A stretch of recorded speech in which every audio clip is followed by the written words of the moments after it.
Vivi. Thank goodness she saved her nudges. "Martha!" Vivi cries out. She goes to the green door, but she's too afraid to touch it. What if Martha takes away a precious week of viewing? Vivi throws herself across the velvet chaise and stares up at the pattern of light that the Moroccan chandelier casts on the ceiling. Normally, this calms her, but not today. A second later, Martha materializes. She picks an orange off the dwarf tree and takes a seat on the white enamel bean-shaped coffee table with her clipboard on her lap. A peak of scarf is visible at the top of her muumuu. "What is it, Vivian?" "I can't let Brett Caspian go to Nantucket. I have to use one of my nudges." Martha puts on her drugstore reading glasses and checks her clipboard. "I would strongly advise against that." "Well, sorry, not sorry. I'm doing it," Vivi says. Very slowly, Martha peels the orange. The scent is sublime, and Vivi can see the juicy flesh of the orange as Martha pulls apart the segments. The color is like stained glass, like a jewel. The odd thing is that Vivi tried to eat one of the oranges herself, but when she peeled it, it was desiccated, practically dust. Martha knows how things work, and Vivi doesn't. It isn't fair. "I'm making an executive decision on this one," Martha says. She pops a succulent orange segment into her mouth but does not offer one to Vivi. He's coming. Brett Caspian coming to Nantucket? Meeting her kids? Eee. There must be a reason Martha made an executive decision. "You're going to have to learn to trust me," Martha had said at the beginning. "Okay," Vivi thinks with great reluctance. "I'll trust you." Vivi is flattered that Brett remembers so much about her. He remembers that she wanted to have 5 kids and name them after her favorite authors. That night, while everyone is sleeping, Vivi travels back 2 decades. It's February on Nantucket, raw and wet with winds that sound like a chainsaw. Vivi and JP have 2 daughters, Willa, named for Willa Cather, and Carson, named for Carson McCullers. Everyone mistakes her for a boy. Vivi used to think that she wanted 5 children. She was so naive. She's hanging on to her sanity now only because Willa, at 3, is so mature that she will sit in her small rocking chair alongside Vivi's bigger rocking chair and read her picture books while Vivi nurses the baby, and she will put headphones on and listen to her baby Spanish tapes while the baby cries. 23 hours a day, the baby is either nursing or crying.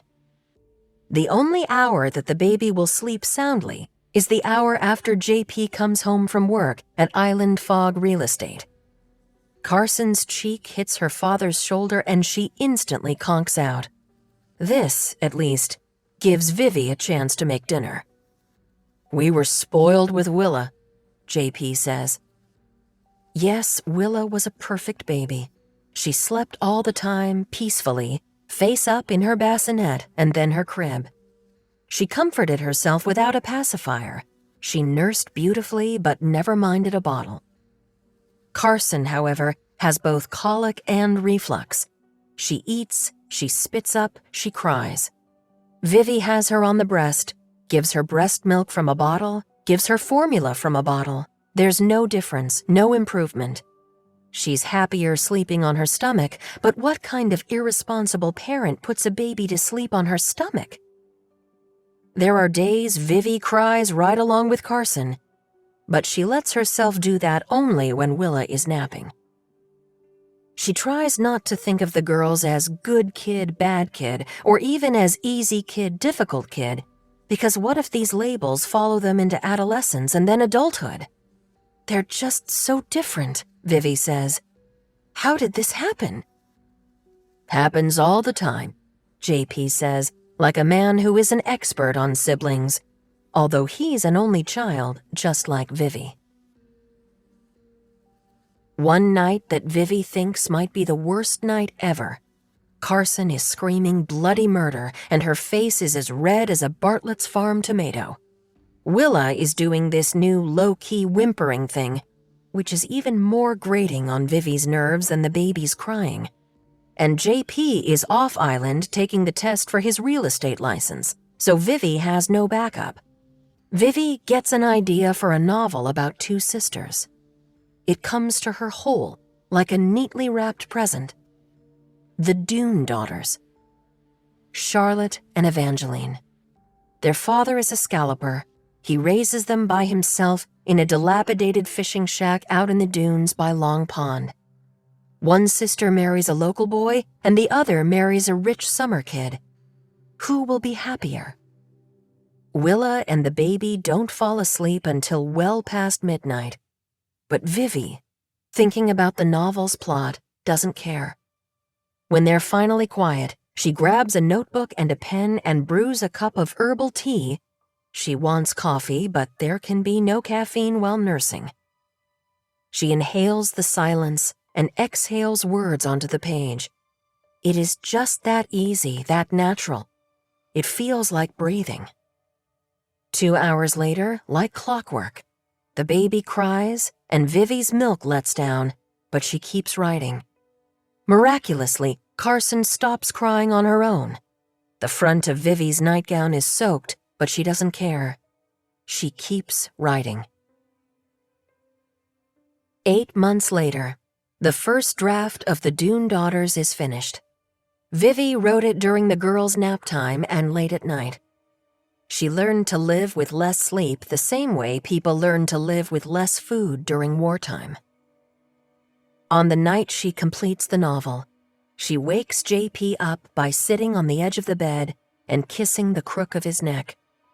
JP has endured one hell of a summer. As low man at Island Fog Real Estate, he was assigned the least desirable rentals, which always seemed to attract the most demanding families. JP spent 12 consecutive summer weekends meeting people with keys, chasing down plumbers to fix leaky outdoor showers, running to Yates Gas because the propane tank on the grill was empty. JP likes his boss, Eddie Pansick. Everyone on the island calls him Fast Eddie, but JP knows he would be happier if he started his own business and could be his own boss. "Don't quit," Vivi told him all summer long. "We need the money."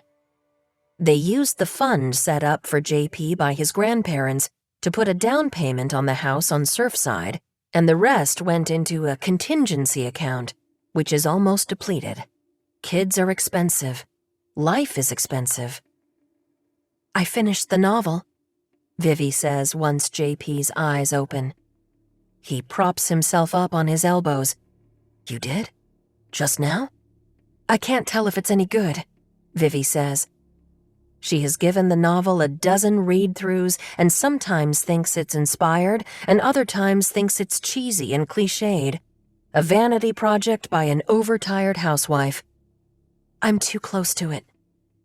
JP pulls Vivi to him and kisses the part in her hair.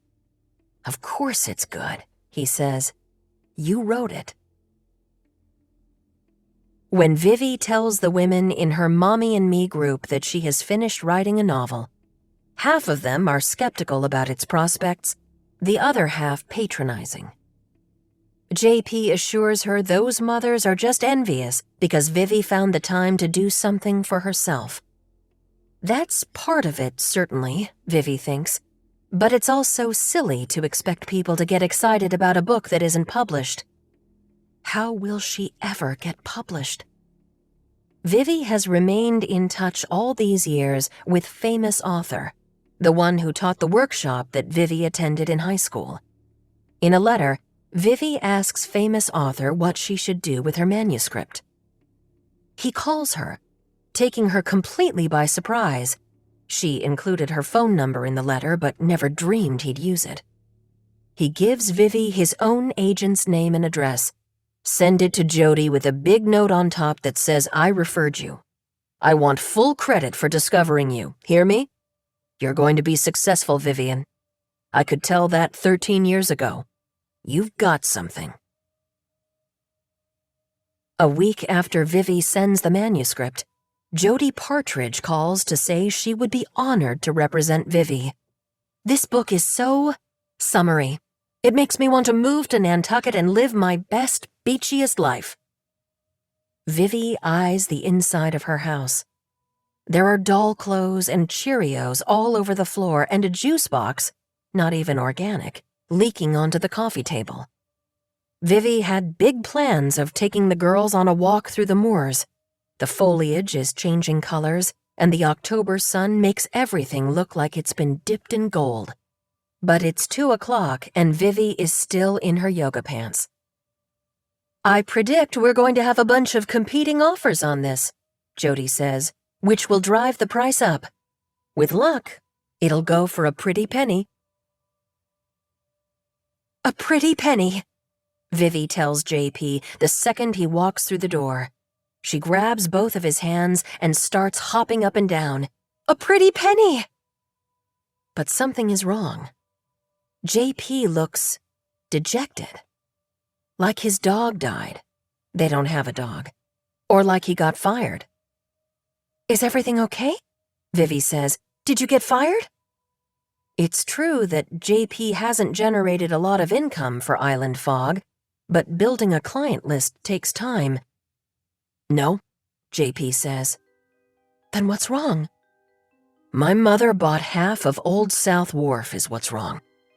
She bought 5 of those cottages along the docks to the tune of $3.5 million. What? Vivi says. And she used Eddie Pansick as her broker, JP says. Instead of me, her only son. Do you know how much commission you get for $3.5 million? Vivi doesn't know. And at the moment, she doesn't care. Would it be rude to brag about her good news now? Probably. What is Lucinda going to do with 5 cottages on Old South Wharf? Rent them out, JP says. She told me if I came up with a business plan, she would rent one to me at a discount.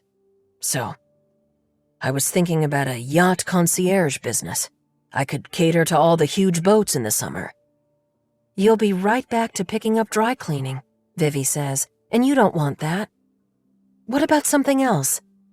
The other idea I had was for a boutique wine shop, JP says. What about something inexpensive that everyone wants? Vivi says. Like ice cream. And compete with the juice bar? JP says. Are you high? It's a narrow opening, but she's going to take it. I am high, actually, Vivi says. This gets JP's attention. I got an agent, JP. Jody called and she likes the book and she thinks we'll get a bunch of competing offers. Those were her exact words. She says with luck, it'll go for a pretty penny. JP gives Vivi a blank stare, and Vivi wonders if he'll be able to put aside his own woes for a minute and celebrate Vivi. A huge smile breaks across JP's face, and he lifts Vivi off the ground. She wraps her legs around him, and they kiss like they haven't kissed since before Carson was born. Carson starts to cry in the pack-and-play, and Willa's screen time needs to come to an end. But Vivi doesn't care. She is so happy. Nothing in this world feels as good as hope. Carson. On Saturday night at the Oyster Catcher, Carson drops a pint glass filled with whale's tail pale ale. It slips right through her fingers and shatters against the concrete floor behind the bar. No one is hurt, but there are shards, and the beer splashes everywhere. Carson is too busy to stop. Clean that up, she barks at the barback, Jamie, girl. Carson knows that Jamie hates her, so Carson recently bought her a $150 gift card to Lemon Press as a thank you for having my back. Smoothies and acai bowls for days. But now Carson is right back to square one. Less than an hour later, Carson drops a tray of glasses and share plates, which makes such a loud, nerve-splintering sound that a hush comes over the entire restaurant for one moment of pristine humiliation. This time, Carson crouches down to clean the mess up herself. And when Jamie comes to help, Carson says, "Please don't. This was my screw-up." She loses precious minutes, and by the time she's at her post again, there's a huge backup of orders. Jamie, boy, has been helping out by pulling drafts, but that's all he knows how to do. One customer at a time, Carson thinks. That's the only way out of the weeds. The crowd will thin eventually. Vodka cran, vodka soda, Sauvignon Blanc, dozen Wellfleets with extra horseradish. Suddenly, the GM, Nikki, is behind Carson, smiling while gritting her teeth. "George wants to see you in his office after service." "It was an accident, Nikki. Just passing on a message, Carson." Carson tries to focus. So many orders, so many faces, arms waving, hands thrusting money toward her in an attempt to get her attention. She tends to wait on men first, a terrible habit she's trying hard to break, so she looks for women. And as she's doing this, she sees Pamela Bonham Bridgman sitting at the end of the bar. Carson's heart crashes to the ground, just like the dropped tray, because what can Carson think but that Pamela knows and has chosen to confront Carson at work, where it will hurt the most. Then Carson sees Willa beside Pamela, and Willa is waving. She looks not exactly happy. None of them may ever look happy again, but she seems fine, normal-ish. What are they doing here? Why are they together? Willa hates Pamela.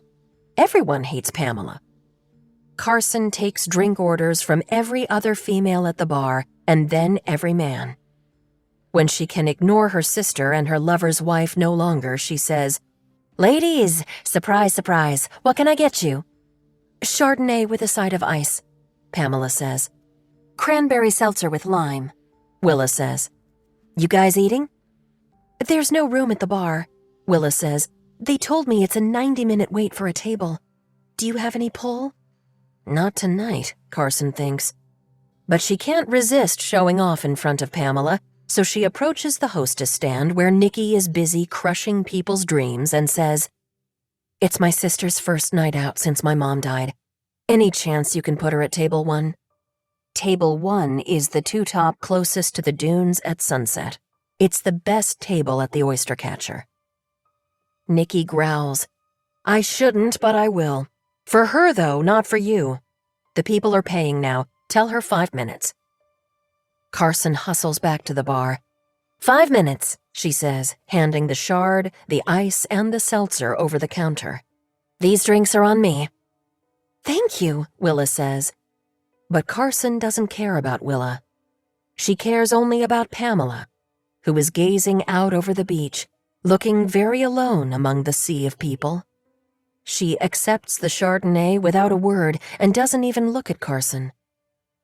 I'm invisible to her, Carson thinks, and although she's offended, she knows this is for the best.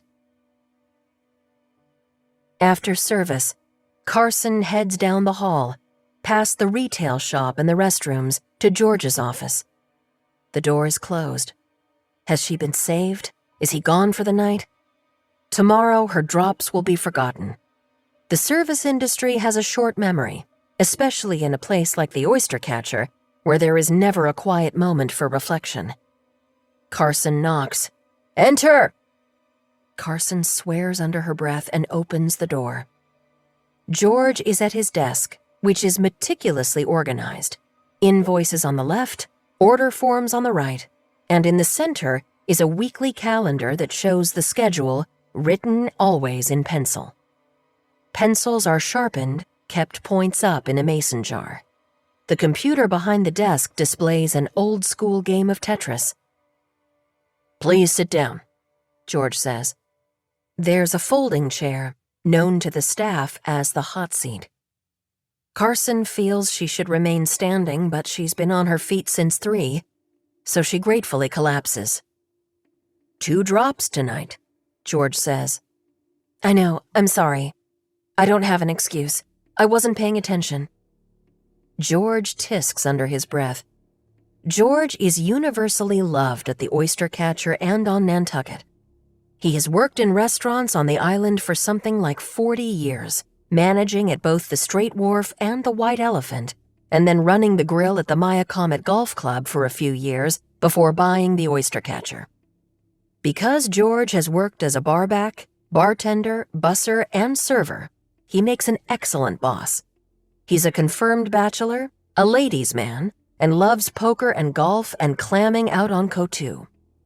If there's a problem with George, it's that he knows too many people, some of them famous, Jimmy Buffett, and customers throw his name around like it's currency to get a better table or any table at all. But that's Nikki's problem, not Carson's. Carson has no complaints about George. "What are you on?" George asks. "Excuse me?" "What are you on?" George says. His expression is inquisitive rather than angry. "You just lost your mom in a tragic accident, Carson. You know what? My 16-year-old sister was killed by a drunk driver when I was in college, so I get it. I've been there. And because of that, I want to know what you're taking, because there's no way you can come back 2 weeks later to do a job that requires breakneck speed, laser focus, the patience of Mother Teresa, and a sense of humor without some kind of chemical help. Tell me the truth, please." Tell him the truth? Carson wakes up every day around noon, brushes her teeth, then pours Kahlua into her coffee or drinks a screwdriver. For lunch, she smokes some weed or eats a magic cookie. Before work, she drinks 3 shots of espresso and snorts some cocaine. Sometimes that's too much. She can feel her heartbeat in her throat and her temples and her ass cheeks, so she tempers the high with a Valium. Some days, most days, she hits productive equilibrium. She comes to work and knocks down the crowd like she's John Dillinger with a machine gun. During work, there's more espresso and a bump or two in the ladies' room. After work, the serious drinking begins.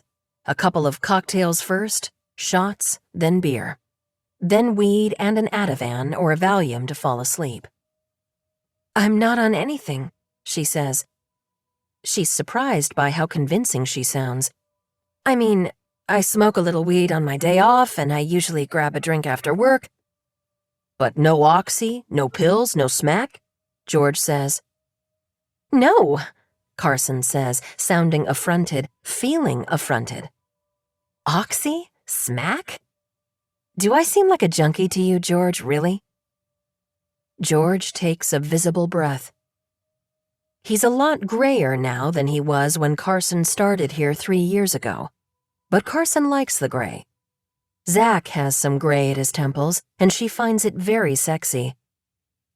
"I've been in this business 38 years, so I have to ask. 1 drop, fine, accident. 2 drops, and I begin to think there's a problem." "I had a bad night," Carson says. "That's allowed, isn't it?" She thinks back over her previous summers working at the Oyster Catcher. What about when Gunnar reached across the bar and jacked that guy up because of something he thought he heard? At least I didn't assault a customer. "You're right. Gunnar had a temper, which was a liability I chose to ignore because he was a big draw. Handsome, charming, never forgot a drink, and because he made us so much money." George points. "You, Carson Quinborough, have the potential to be even better at this job than Gunnar was." Carson reels back a little. This is high and unexpected praise. Gunnar, Greg Gunn, is a living legend. He tended bar at the Oyster Catcher for 4 years until he was discovered by one of their hotshot customers who offered Gunnar a job on Wall Street. "I don't know what to say." "Thank you?" "You're gorgeous. And I say that with all due respect, and no, I'm not hitting on you. You're a little cold, a bit indifferent, you're witty and quick but not flippant, you're tough on the barbacks, and you should be, they need to shape up. I heard about the card to lemon press for Jamie. That was a strategic move." Carson smiles in spite of herself. "I've been where they are," she says. "I know how to manage them." "More than one person on the staff has come to me saying they think you're doing drugs in the bathroom," George says. You display a marked change in temperament when you return, they tell me. Because I've relieved my aching bladder and gotten off my feet for 30 seconds. If I find out it's true, or if you have another remarkably bad night like you did tonight, Greg points a finger gun at her. You're fired. Consider this your warning. Carson walks through the dark parking lot to her mother's Jeep. She's so chastened that she skips her usual post-shift Corona, but not so chastened that she doesn't do a bump once she's safely in the car. The cocaine makes her angry. George says he understands because he lost his sister, but clearly he has forgotten how challenging it is to focus when your thoughts are soaked in grief like a bar towel that has fallen into the slop bucket. I lost my mother, Carson cries out. The tendons on her neck stand out. She's enraged. Someone killed her and drove away. I need her back. Now the tears come, and the snot and the sadness impossibly deep. Carson will never stop being sad. The radio is playing Stone in Love by Journey. No way. This is the last song Vivi ever heard, one that Carson selected for her playlist because she had a long-ago memory of her mother turning it up on the radio and singing along.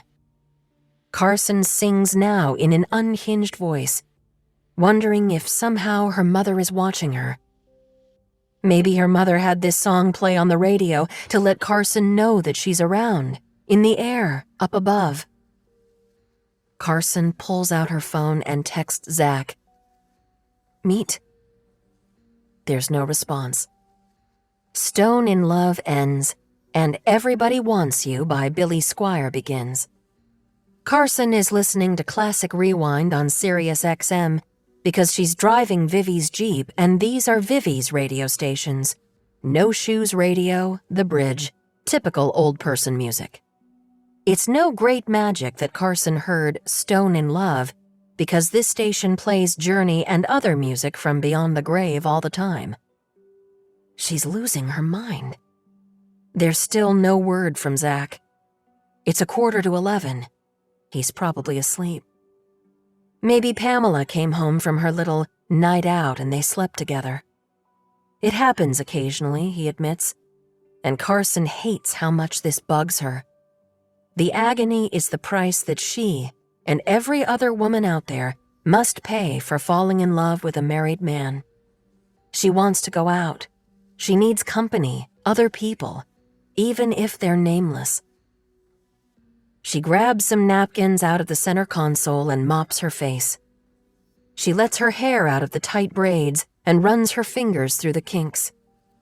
Earlier today, she bought a black paisley halter top at Erica Wilson. The shopping bag is in the back seat. She changes right there in the car. In the zippered pocket of her bag are her mother's silver Ted Mooling earrings. She takes them out and slides them through her ears. She has long coveted these earrings and on several occasions asked Vivi if she could borrow them.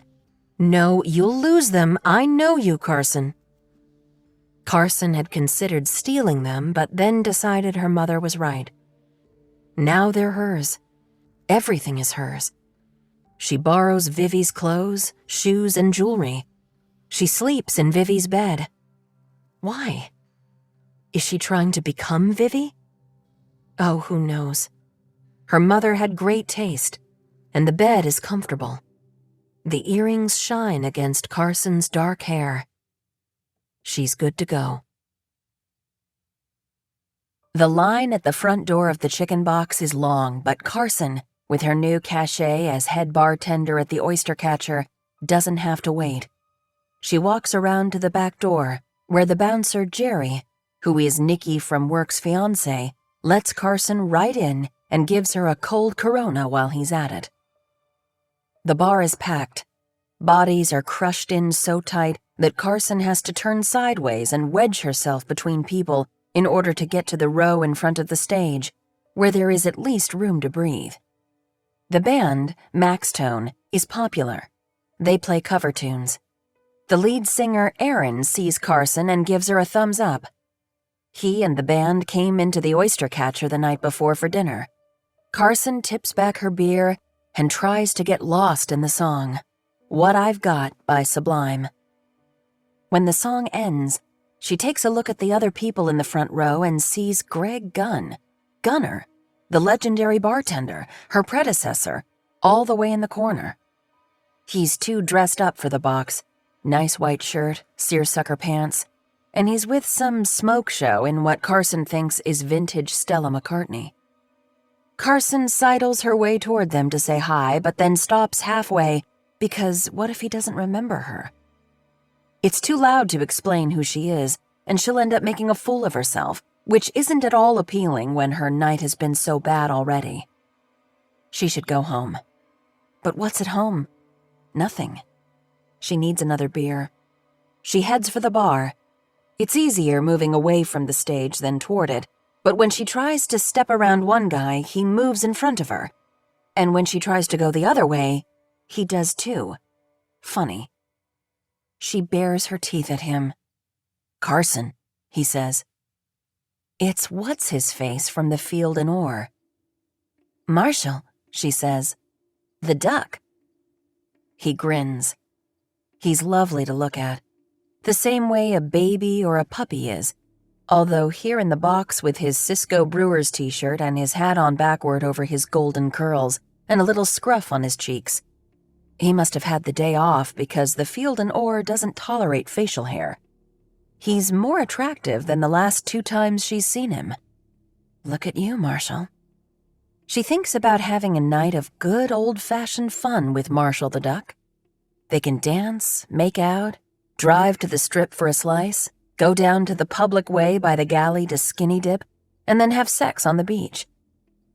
This would be so refreshing, so clean, so exactly the kind of night Carson should be having at the age of 21. Should she do it? Let me buy you a drink, she says. All set, he says, holding up a Miller Lite. At that second, a little blonde in a Lily Pulitzer shift dress grabs Marshall's hand. Let's dance. She turns and sees Carson. Hey, boo, she says, and Carson resists the urge to smack her. Sorry, he's mine tonight. Marshall shrugs and lets the pipsqueak pull him through the crowd. Carson has no right to feel rejected. Marshall asked her out. She turned him down and threw away his number. But she does. He was looking good and felt exactly like what she needed, and she lost him to a blonde chew toy. She waits a second to see if Marshall will come back. When he doesn't, she turns to leave. Some guy grabs her ass on the way out, and Carson is so dejected she can't even be bothered to hiss at him. Back in her Jeep, she checks her phone. Nothing from Zach. He's definitely sleeping. Well, he needs to wake up. She texts again. WYD. There's no response. There isn't going to be a response. He's asleep. He won't answer his cell, and she can't call the house. She decides to do a drive-by. It's on her way home. She eases around the small rotary, on the lookout for the police.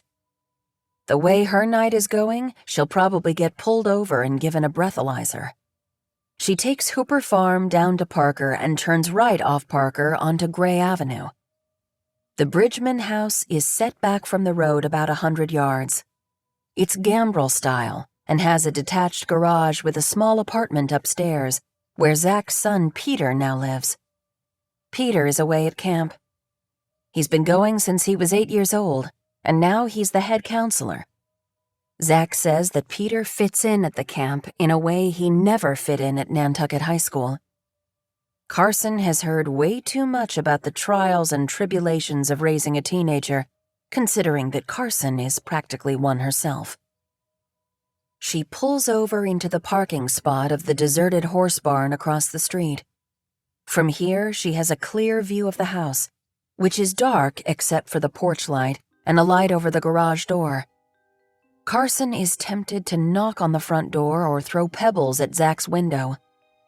She looks at her phone again. Nothing. The heart is a lonely hunter, she thinks. Her namesake, Carson McCullers, had at least that much right. She leans back in her seat and closes her eyes. What is she doing? And how, oh how did she get here?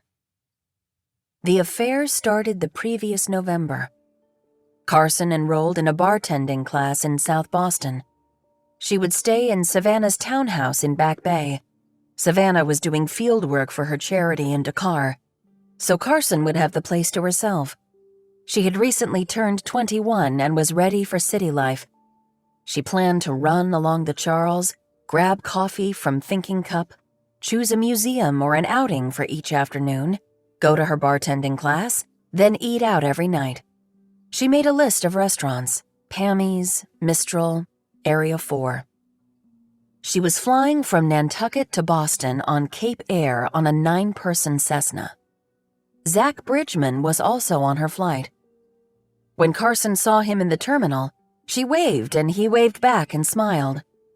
She wondered if she had to go over and say hello or if she could just sit down and get lost in her music.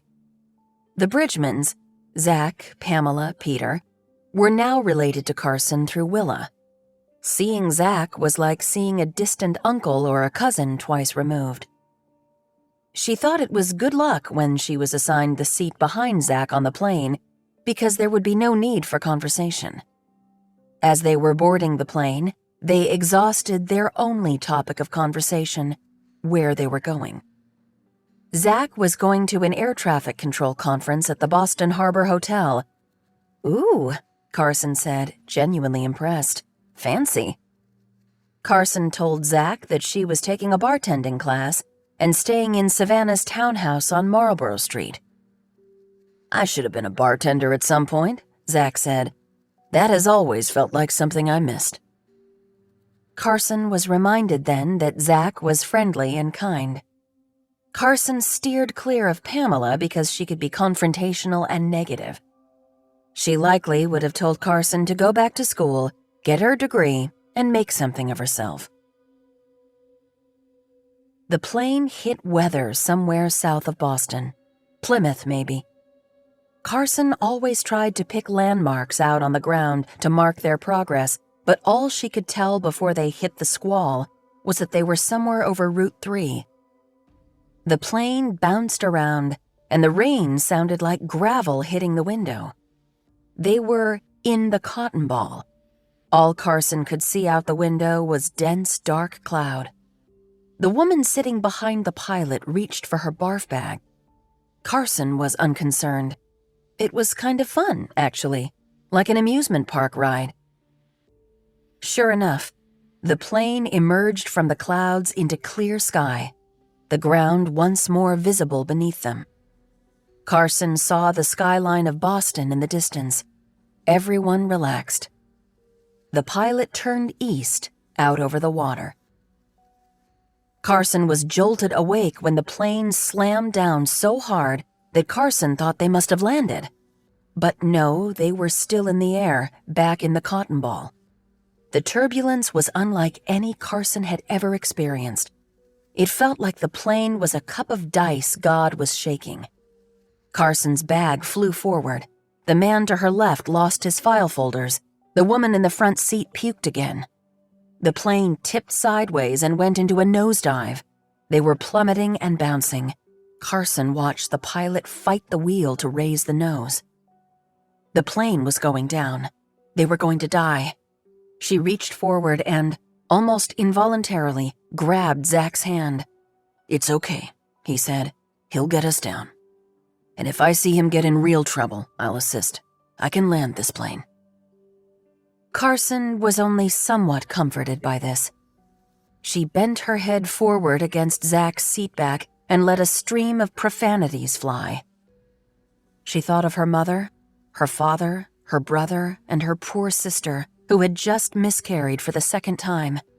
They would never recover. But that was only part of Carson's anxiety. The real meat of her fear was that she was so young and would never get to do so many of the things she wanted to. live alone for 3 weeks in the city, eat at Pammy's, get her bartending certificate so she could be a boss at the oyster catcher the following summer. She wanted to travel to London at Christmas time, ride a motorbike across Thailand, see Serena Williams play in the Australian Open. She wanted to earn enough money to buy a little speedboat that she could take over to Kotu whenever she wanted.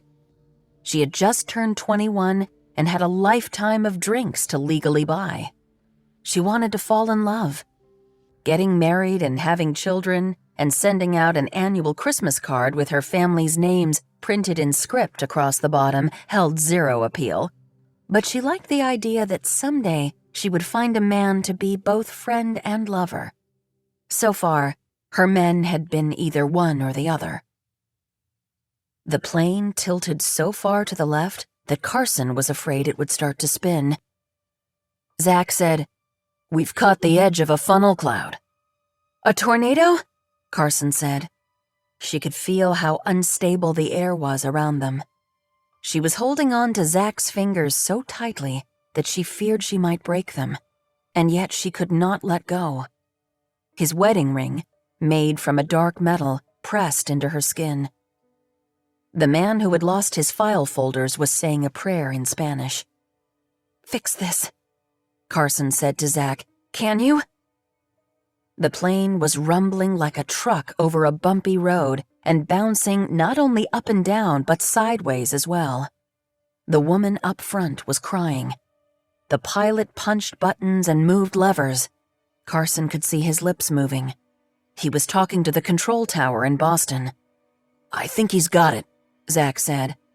But just then the plane dropped and everyone was bounced out of his or her seat. Carson's head grazed the ceiling. She started crying too, and praying. She saw her life end in fiery ruins or in a drowning when they crashed into the ocean. "Please, God, let this end. I'll go back to school, I'll study, I'll contribute to society, I'll be a good person, I'll win citizenship awards." Suddenly, the runway appeared in front of them, and the plane, although still wobbly, headed right for it. The plane lowered. They were going to land. "He's got it," Zach said. And the plane touched down smoothly after all that. Carson released Zach's hand. All of her muscles were coiled so tightly that relief couldn't flow like it should. But then, yes, good energy flooded into her bloodstream and she felt dizzy with it. The tension in her neck eased. She was alive. They were taxiing to their gate. She was going to put her feet on planet Earth. Her plans would resume. But make no mistake, Carson was changed. She would never take anything for granted again. The pilot removed his headset. "Sorry about the bumps," he said. "Sorry about the bumps?" Carson whispered to Zach. When they climbed the stairs to the terminal, Zach said, "I don't know about you, but I need a drink." "Hell yeah," Carson said. "I would suggest walking down to Legal and doing a shot, but it'll be packed.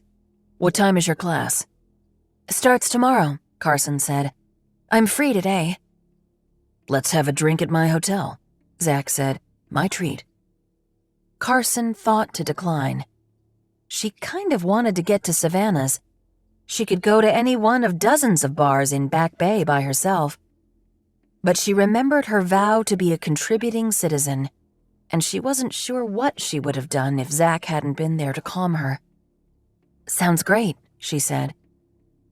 They shared an Uber to the Boston Harbor Hotel, which Carson had been to once as a kid. Vivi spoke at a luncheon, and Savannah brought Carson along to watch. Carson remembered the rotunda, the hushed elegance of the lobby, the huge floral arrangement on a central pedestal table, and the pretty soaps in the ladies' room. That was the first time Carson realized her mother was famous. A room full of people had applauded her. Zach said he would check in and drop his bags off in his room. He suggested Carson leave her bag at the bell desk, then go find them seats in the bar. The Rose Wharf bar had a lot of dark polished wood and elaborate crown molding. There was a row of low tables with plush armchairs and cozy, rounded banquettes. The room glowed with golden light and felt like the perfect spot to spend a dreary autumn afternoon. Carson sat at a banquet table in the corner, and a waiter in black handed her a menu. Carson wondered if she would ever be able to work somewhere like this.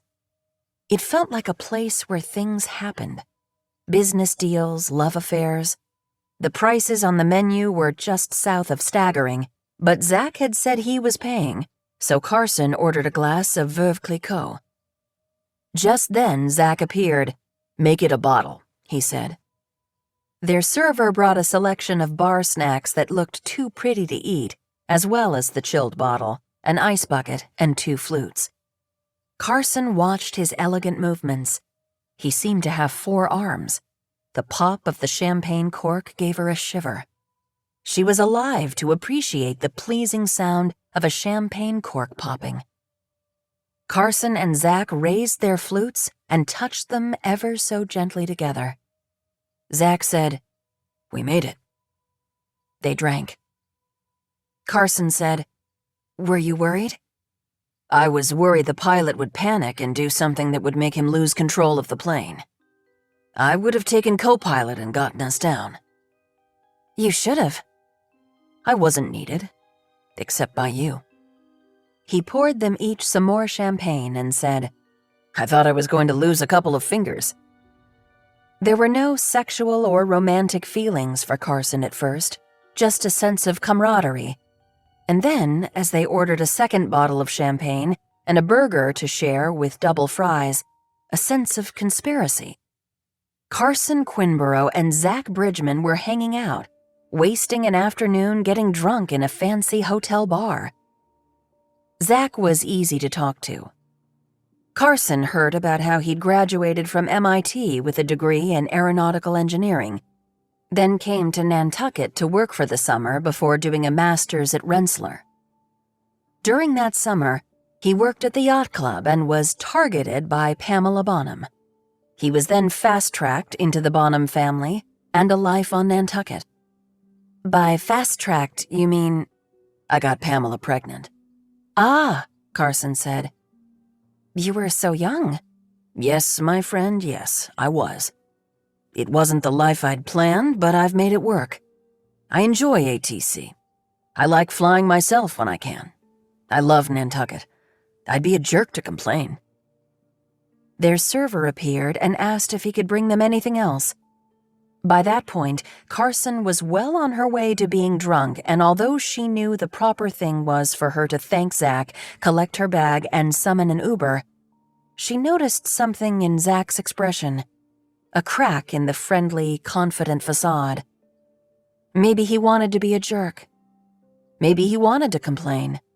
And if so, Carson wanted to hear it. She said, "I think I'm going to switch to a cocktail." She fully expected Zach to tactfully say that they'd had enough and that he had places to be, but he didn't even hesitate. "I'll join you. A Maker's Mark on the rocks for me and..." "Belvedere, tonic, lemon, please." When did she realize she wanted to sleep with him? Maybe a couple of sips into her Belvedere and tonic when she excused herself to go to the ladies' room, and Zach stood up. Her father always did this as well, and Carson loved a man with old-fashioned manners. Every boy she'd ever dated reached for his phone before she'd even left the table. Maybe it was a moment later when, sitting on the toilet, Carson considered texting Willa to say, "You are never going to believe who I'm getting drunk with right now." Carson knew not to say anything to Willa because Willa would tell Rip and Rip would tell Pamela, and what was electric about the afternoon was that Carson and Zach were forging a bond without anyone in their respective families knowing about it. One cocktail became 2. Before they ordered a third, Zach said, "I think I should send you on your way before something indiscreet happens." Carson, emboldened by the mere suggestion that something indiscreet might happen, slid over on the banquette until she was close enough to feel the warmth coming off Zach's body. He was old, yes, in his 40s, but he was kind of hot, and he was so nice and smart. He had an engineering degree from MIT, and he'd been such a hero to her on the plane. And this was the first day of Carson's new independent adult life, and the best plot twists, as her mother would say, occurred when you least expected them. That was what made them twists. I suppose you've heard I'm the black sheep of the family. I've always thought you were the most intriguing, Quinborough. And today proved me right. Did it? Carson let her hand fall lightly on Zach's thigh, which was very bad and very bold. He picked her hand up, kissed it, and said, "You're extremely beautiful, Carson. But I'm married and a father, and you're half my age." "But we nearly died," Carson said. "We should be celebrating life. I feel like something should happen now." Zach signaled for the check. "What happens now is you go to Savannah's, and I'll see you back on Nantucket at Thanksgiving. Willa is hosting, right?" "Right." "We probably shouldn't tell anyone about today." "Except we're not doing anything wrong," Carson said.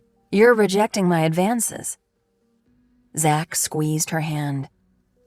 "Someday you'll thank me for rejecting your advances. Nothing good could come of this. Not for me and not for you either." Zach paid the bill, then escorted Carson to the lobby and waited while the bellman retrieved her bag. He took care of tipping the bellman, which was such a kind and generous thing to do that Carson fell even deeper into her infatuation.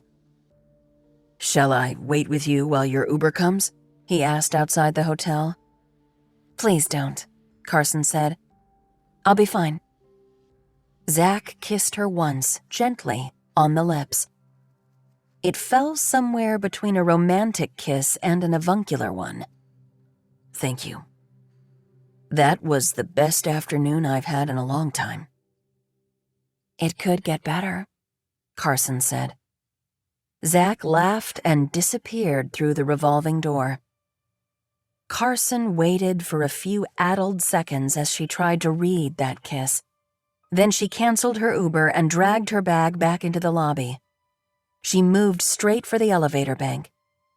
She was grateful that some other dude, who gave her a not-so-subtle up and down, had a key card that made the elevator rise. "What floor?" he asked. 11, she said. Zach's key card, still in its little cardboard jacket, had been sitting between them on the table all through lunch. Room 1112. She rolled her bag down the thick carpet of the hallway to Zach's door. She stood quietly for a second and, just like they say happens in the moments before death, Carson's life passed before her eyes. She saw all of the bad and naughty things she'd done in her life. Slapping Willa across the face, stealing Tic Tacs from the Stop and Shop, calling her mother a bitch, telling Amy she had a fat ass, starting the bad rumor about Juliana Cordy in 6th grade, vaping, smoking weed, stealing her mother's Jeep and going for a joyride on Maya Comet Golf Course, doing a beer bong at 3 a.m. at the Pike House, and then having sex with a fraternity president in the hall coat closet, failing all but one course first semester sophomore year, generally being a smart aleck, high maintenance, a relentless attention seeker, and the squeaky wheel. But nothing Carson had done in her 21 years compared to this. She knocked. A second later, Zach answered.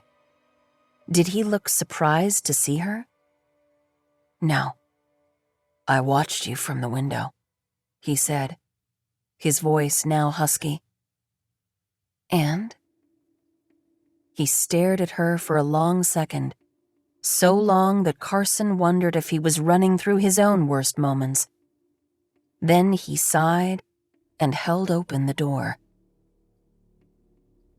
Carson is startled out of her memories by a pair of headlights creeping slowly down Gray Avenue. She squints. It's very late now, past 1. Who is this?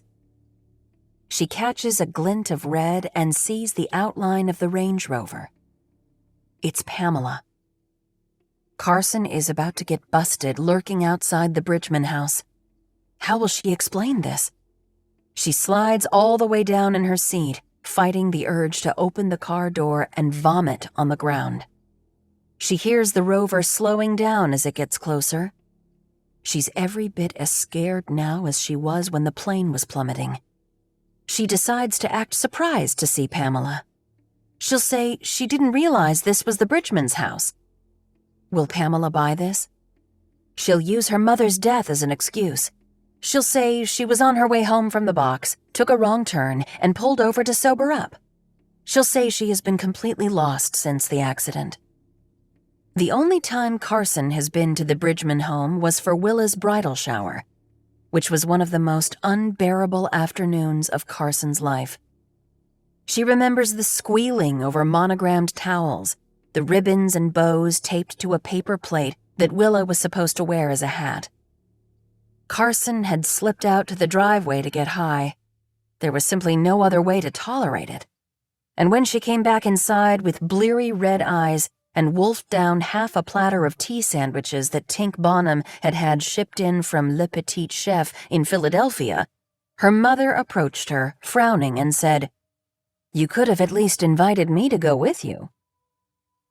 The Rover seems to idle right in front of Carson's Jeep for long minutes.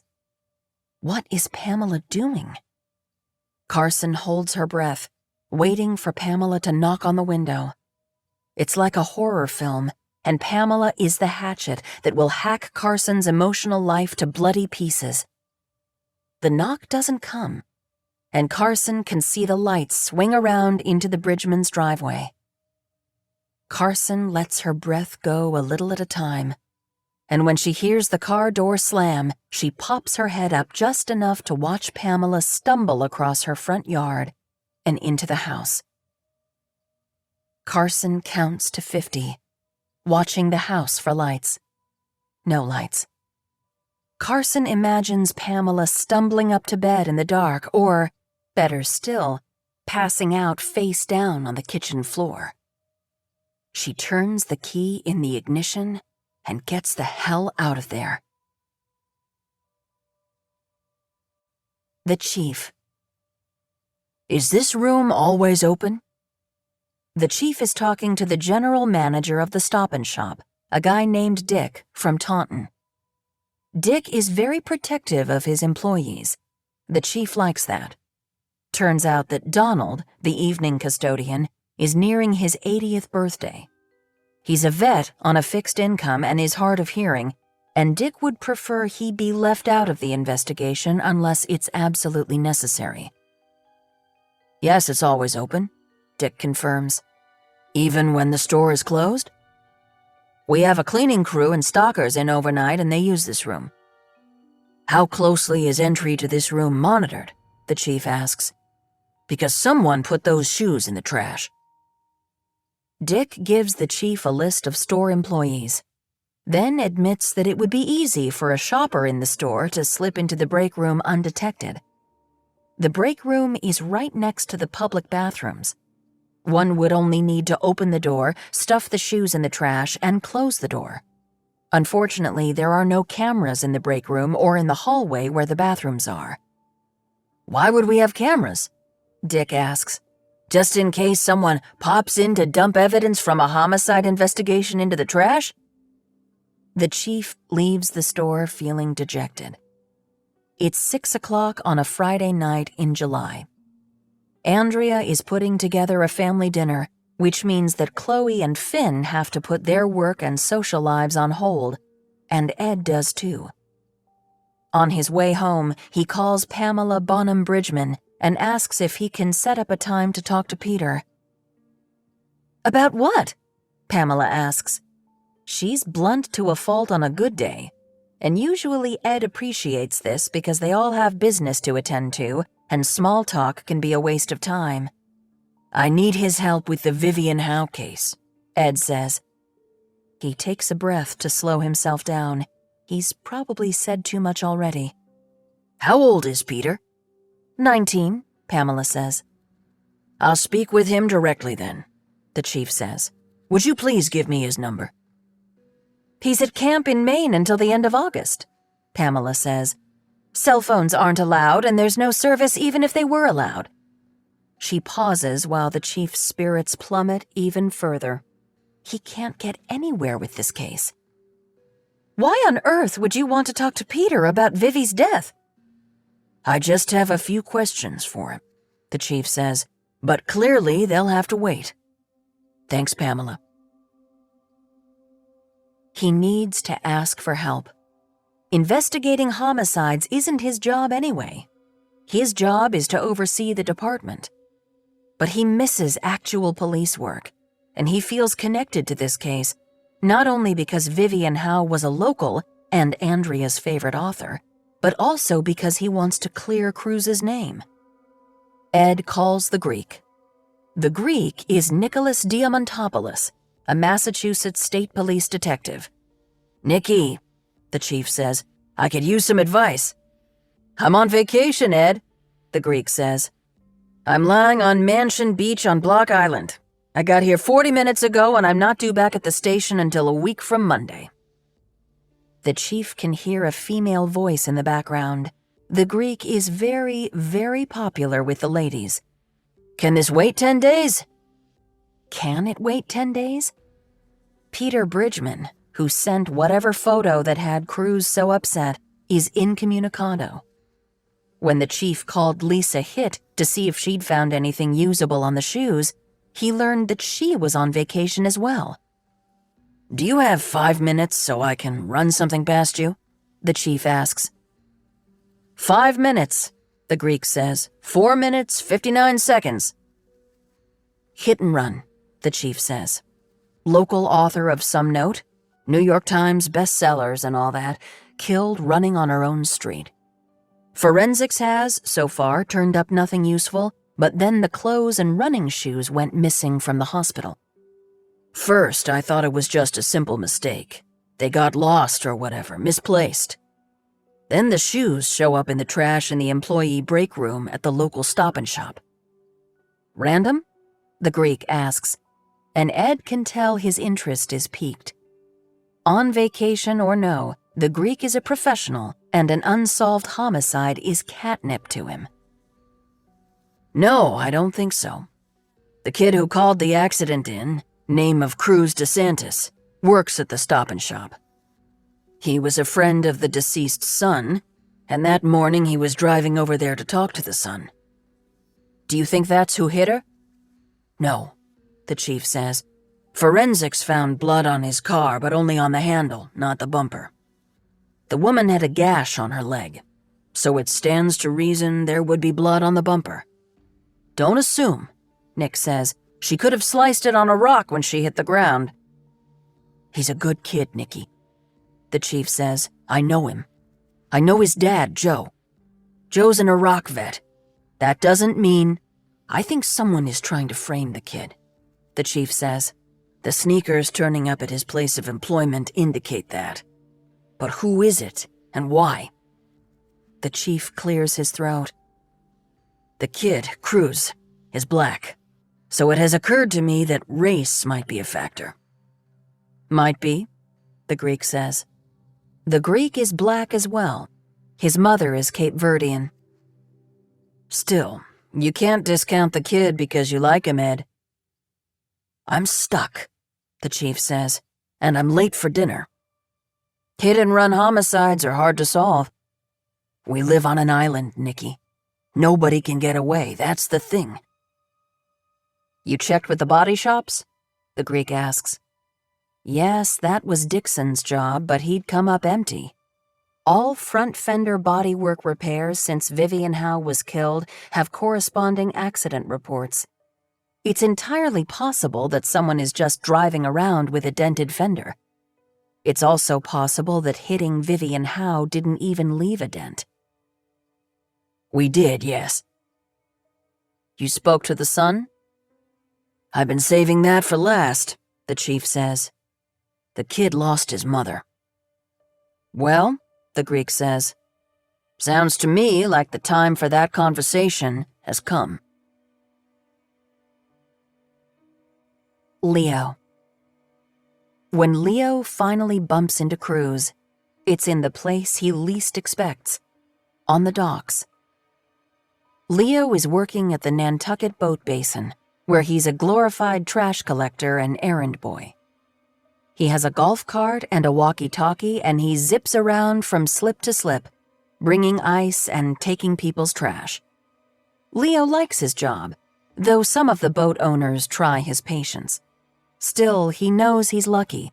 The boats are gorgeous, the people are friendly and grateful most of the time, and he's not only outside, he's on the water. Lots of people would kill for this job. He has just loaded 4 bags of trash and 1 bag of recycling, glass, mostly champagne bottles, into the back of his golf cart when he sees Cruz stepping off a 70-foot flybridge yacht called Queen Bee. What? Cruz has textbooks under his arm. He must have been tutoring a kid on that yacht. Leo thinks about throwing his cart into reverse, but that would look cowardly.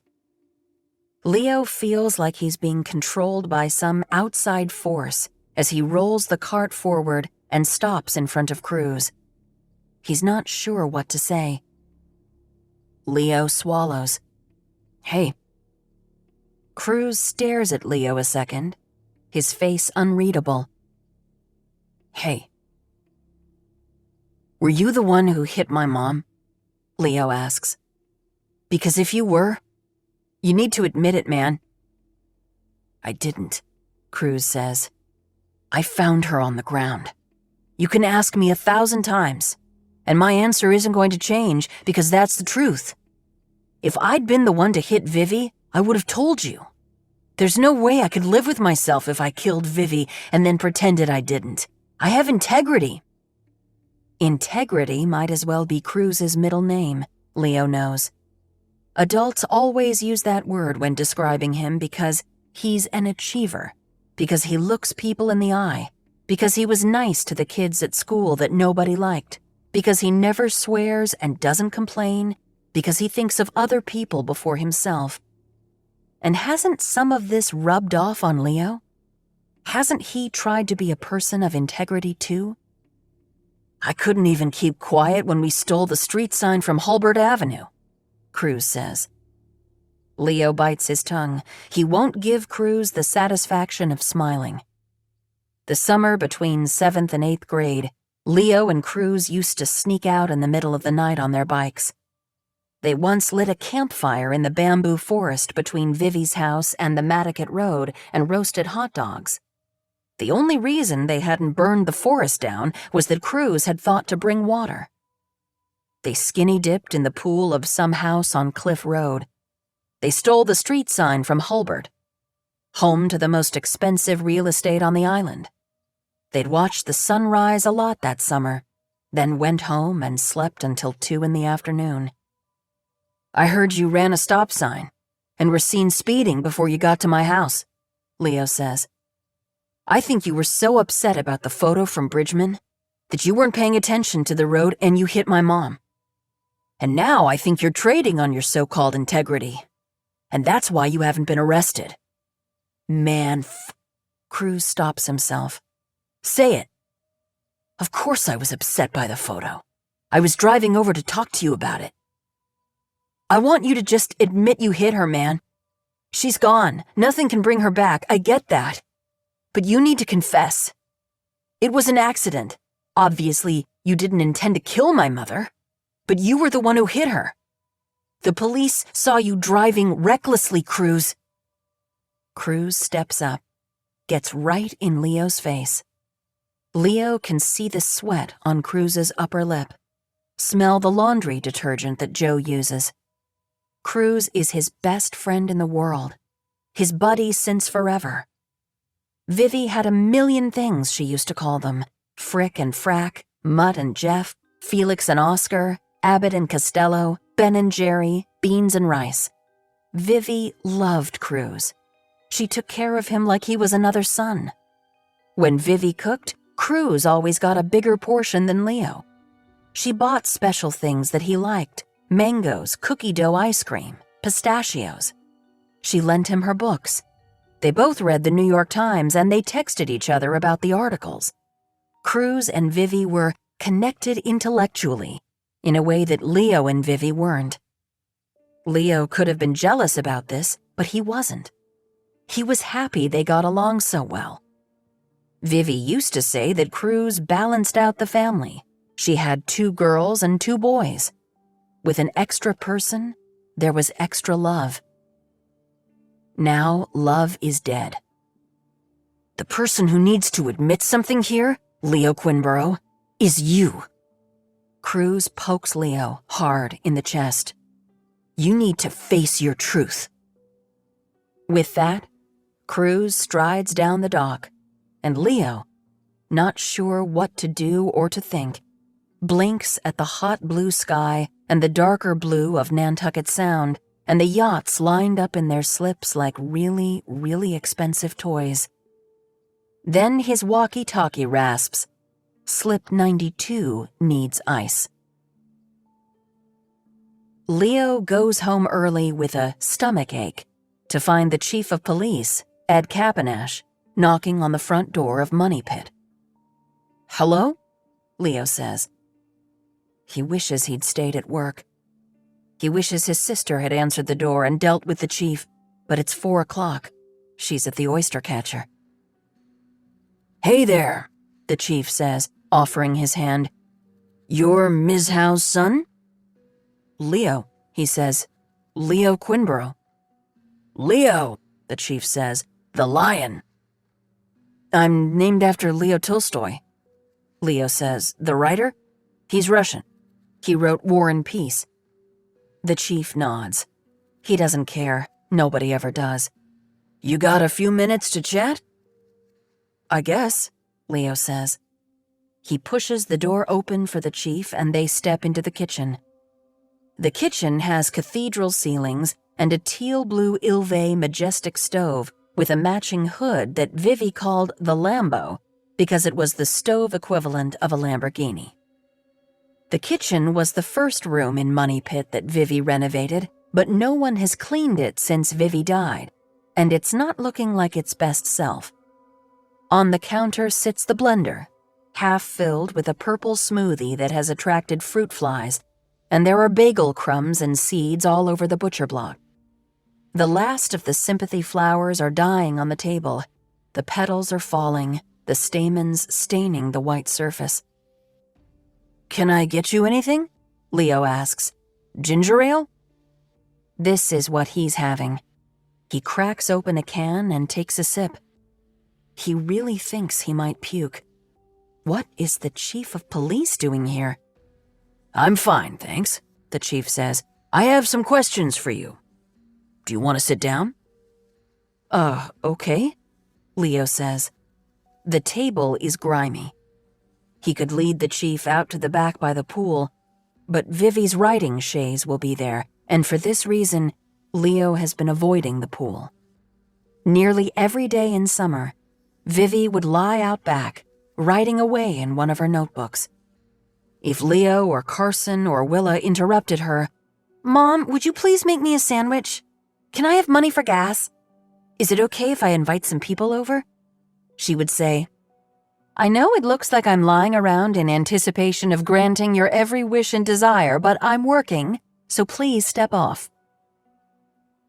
They sit at the table, and Leo willfully ignores the shriveled lily petals and the coat of grease from who knows what order of takeout. We're working on your mom's case, the chief says. I've gotten certain pieces of information that need clarifying. We heard about a photograph that a classmate might have sent you and Cruz DeSantis. Do you know what I'm referring to? Leo tenses up. The picture. The police know about the picture. You've seen the photo? Leo asks. No, I haven't seen it. Cruz won't talk about it, and the person who sent the photo is off island and can't be reached. Peter can't be reached? Leo thinks. Where is he? Rehab is the first thing that comes to mind. Peter Bridgman is addicted to his Adderall and whatever other drugs he can get his hands on. But if he'd been sent away, Leah would have heard about it from the high school rumor mill or from Willa. Then Leo remembers that Peter goes to that camp in Maine. How did Leo not think of this before now? He figured Peter didn't send out the photo to a bunch of people because of what happened to Vivi, or because he was so drug-addled he'd forgotten about it, or because Cruz had managed to talk some sense into him. Leo does some quick calculating. The police don't have access to the picture. The picture could be of anything as far as they knew. It's our belief that someone is trying to... The chief stops suddenly. You and Cruz had a fight the night before your mother died, is that right? You gave him a black eye. It was self-defense, Leo says, then regrets this and tries to backpedal. Honestly, I'm not real clear on what happened the night before my mom was killed. I don't remember getting home. Let me change the topic for a second, the chief says. Have you seen your mother's running shoes? Did you collect the shoes and clothes from the hospital? Leo gags. His mother's shoes. His mother's clothes. I'm sorry, son. I know this is difficult. But can you please just answer the question? Have you seen the clothes or shoes since your mother died? No, Leo whispers. We got the phone back. That was it. Okay.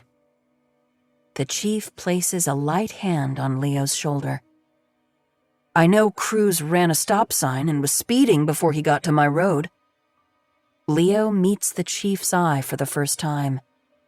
If he didn't hit her, then who did?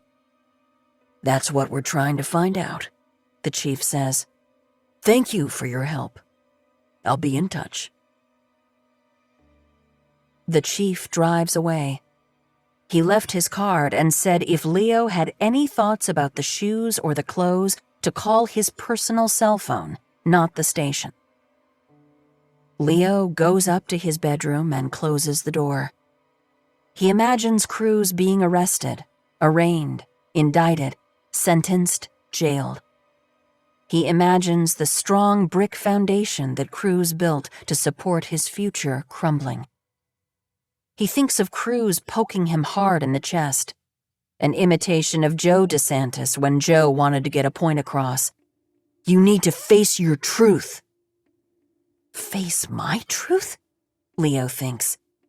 He's suddenly so angry that he punches the wall. His fist goes straight through the plaster. His mother would be furious about this. But his mother is dead. There's no one left to care if he punches holes in the walls. Mom, he cries out. Mama, where are you? He strides over to Carson's room. The door is wide open, of course, because she's not sleeping there. She's sleeping in Vivi's room. Vivi's room is at the other end of the hall, door closed tight, because Vivi alone has an air conditioning unit. Leo opens the door and goes over to Vivi's nightstand. He pulls out the drawer and finds what he's looking for, a sandwich baggie full of pills. He wants Ativan or something stronger. He doesn't care what. He needs to escape his head. He shakes 4 of the pills into his palm, then a 5th.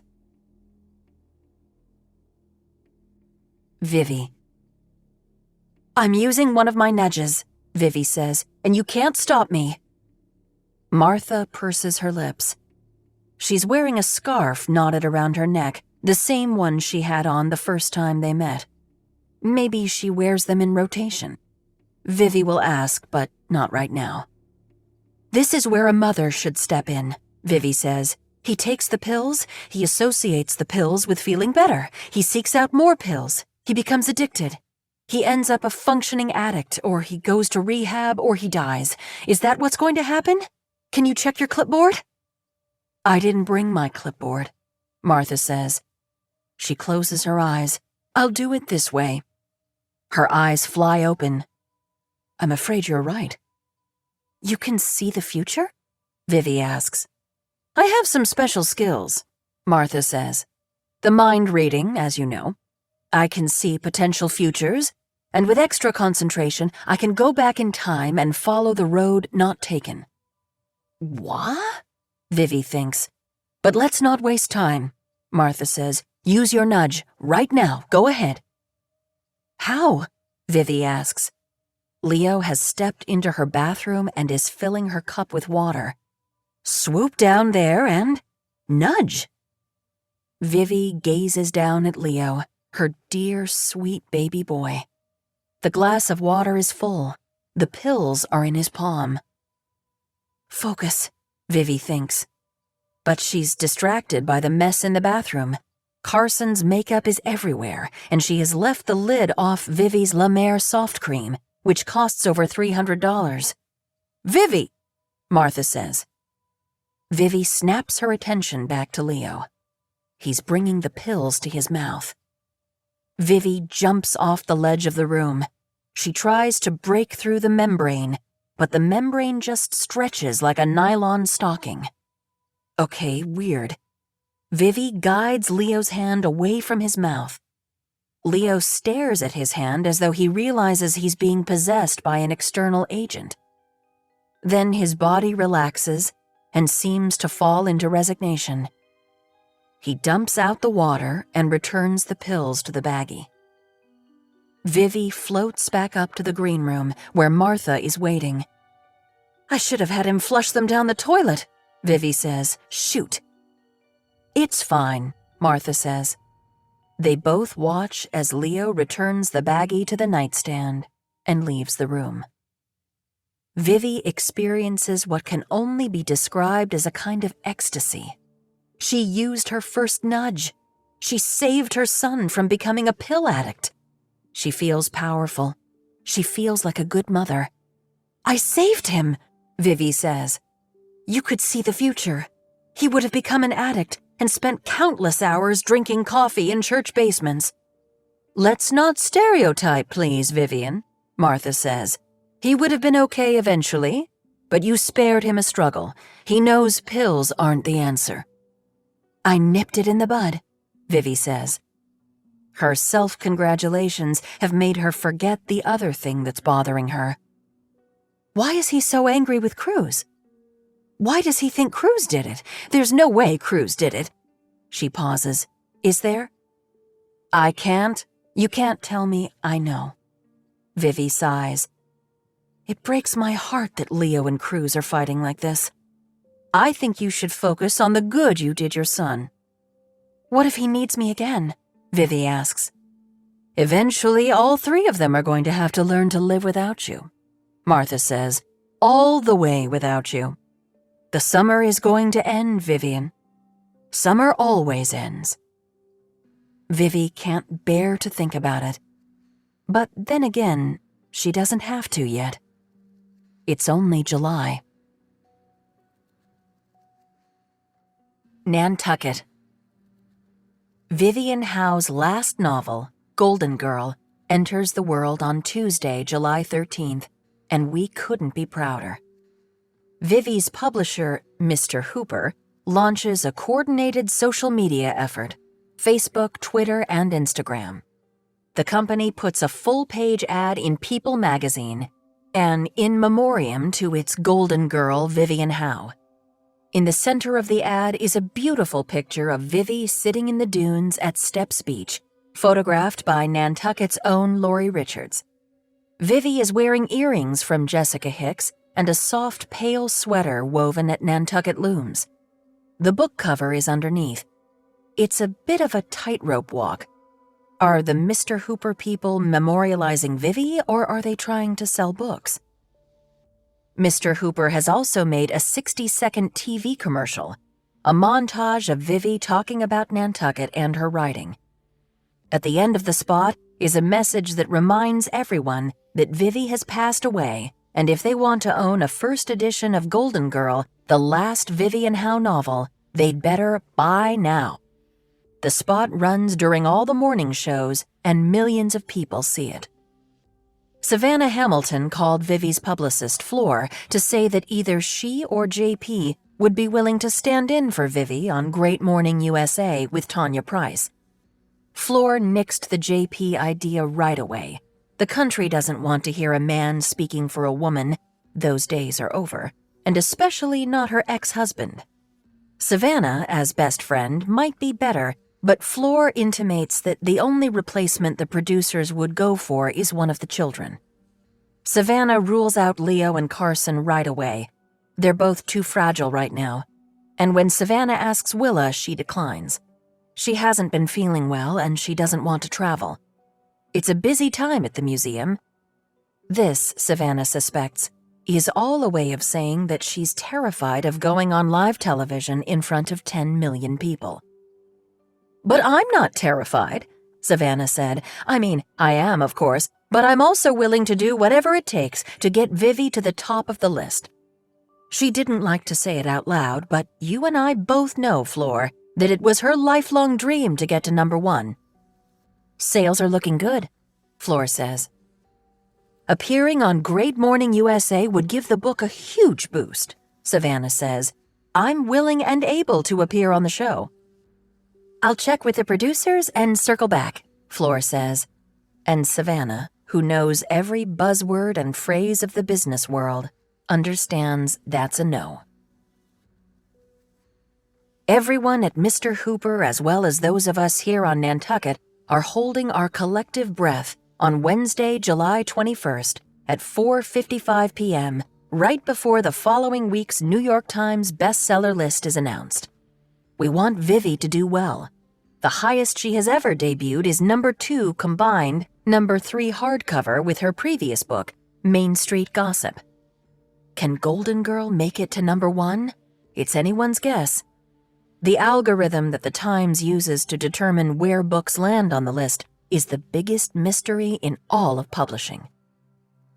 Here on Nantucket, Savannah and JP and Willa gather around the kitchen island in Savannah's house on Union Street, watching the screen of Savannah's laptop. Floor has promised she'll email the list the instant it comes in. It's 5 o'clock. Savannah has champagne chilling in the fridge. She refreshes her browser. Nothing yet. At 5:01, JP says, "I remember the first time one of Vivi's books hit the list. It was Along the South Shore," Savannah and Willa say at the same time. "I knew that. I was working at the wine store. What number was she then?" 15, Willa says. "I was horrified because I thought that meant she'd come in last." She shrugs. "I mean, her name was all the way at the bottom." And then The Angle of Light debuted at #7, Savannah says.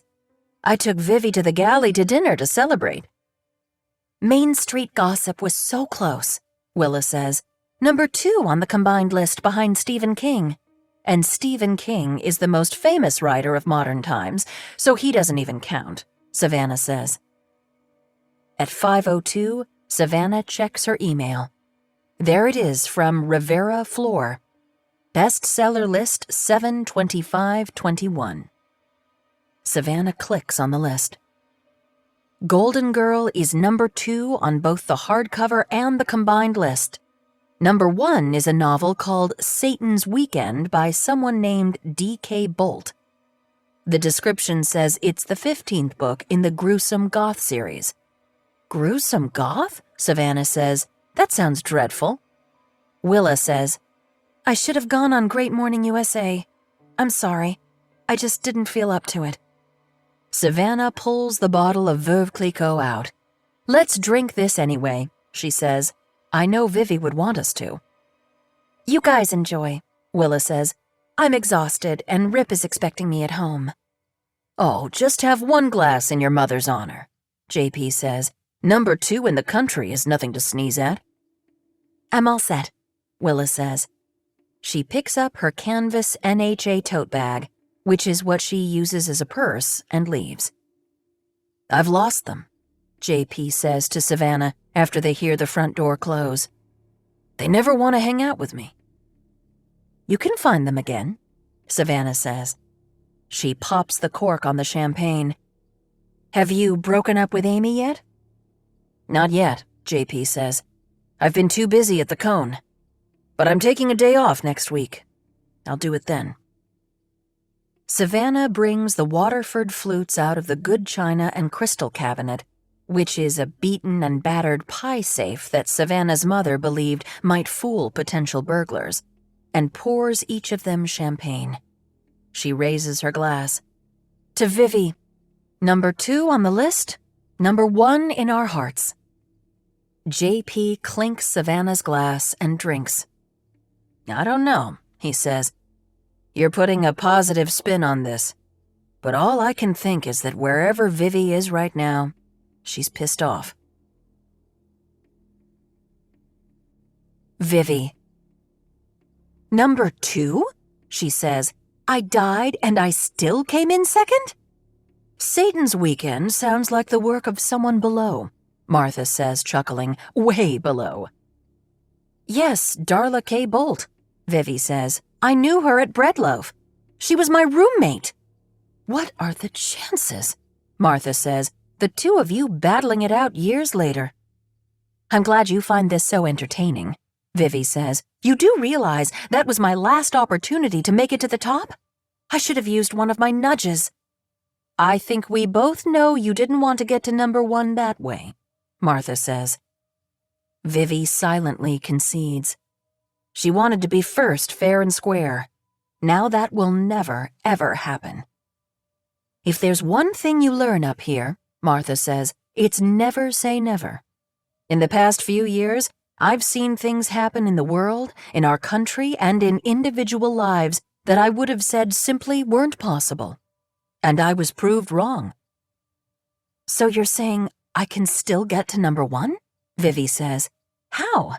You have to do it in your first week. It just doesn't happen otherwise. Please, Vivian, stop with the hyperbole, Martha says. I don't care for it. She strokes the scarf trailing down her shoulder like it's the tail of a beloved cat. Just keep the faith. Willa. Brett Caspian arrives on Nantucket on the 10:30 ferry on Friday, July 23rd, and Willa, who has taken the day off work, is waiting to pick him up. He's returning to Hyannis on the 2:15, so they will have just shy of 4 hours to visit. 4 hours seemed like the right amount of time. Willa can't believe she offered to let the man stay in her house. He's a complete stranger, and if he ends up being a sociopath or a serial killer, she's in trouble. She hasn't told anyone that Brett Caspian is coming other than Rip, and he expressed less than no interest in the fact that Willa is meeting with an old friend of Vivi's from high school. I hope he's legit, Rip said that morning as he wolfed down a banana slathered with peanut butter, and Willa stared into her herbal tea, willing herself not to throw up at the smell. If not, call 911 because I'll be buried. Rip has 10 claims on his desk, the most confounding of which is Marissa Lepresti's Jeep. Marissa's mother, Candace, wants to put the loss through insurance, even though there was no accident. Marissa drove the Jeep into the bathtub out at Eel Point willfully because she was so upset about Leo breaking up with her the night before Vivi died. Rip can't make that into an accident. He spent weeks trying to negotiate with the provider, but Candace is threatening to pull her business if he doesn't. The woman is such a bully. She says she's going to write a letter to the editor about our crappy customer service. How is it our fault that Melissa acted out a scene from Risky Business? And it was all pointless anyway. They were back together 2 weeks later. Willa pushes away her inevitable feelings of guilt. She should be paying closer attention to both Leo and Carson. She's been keeping her distance from her brother and her sister and her father and Savannah because she doesn't want them to know that she's pregnant, and she doesn't want to tell them about Brett Caspian's visit. The pregnancy is her right to keep secret, but her visit with Brett Caspian feels a little clandestine. Willa wants to talk to him alone. He'll be able to shed some light on what Vivi was like growing up. And sorry, but Willa doesn't want to share that with anyone. Willa has no idea what Brett Caspian looks like, and yet she picks him out right away. He descends the ramp of the High Line carrying a backpack and a guitar case. He's wearing a light denim shirt and darker jeans, a brown belt with a heavy silver buckle, and black high-top Chuck Taylors. If Carson were here, she would make a Justin Timberlake joke about the denim-on-denim look. Willa agrees it's awful. Brett stands out among the day trippers in their snappy polo shirts and bright sundresses. But there's also a romantic aura about him. He drove all the way to Hyannis from Tennessee to visit the daughter of the girl he once loved. Willa catches his eye and waves, and he comes striding over. He has longish dark hair peppered with gray, and his face crinkles up when he smiles. Willa can't see his eyes behind his sunglasses, but she knows instinctively that he's the type that Vivi always found handsome.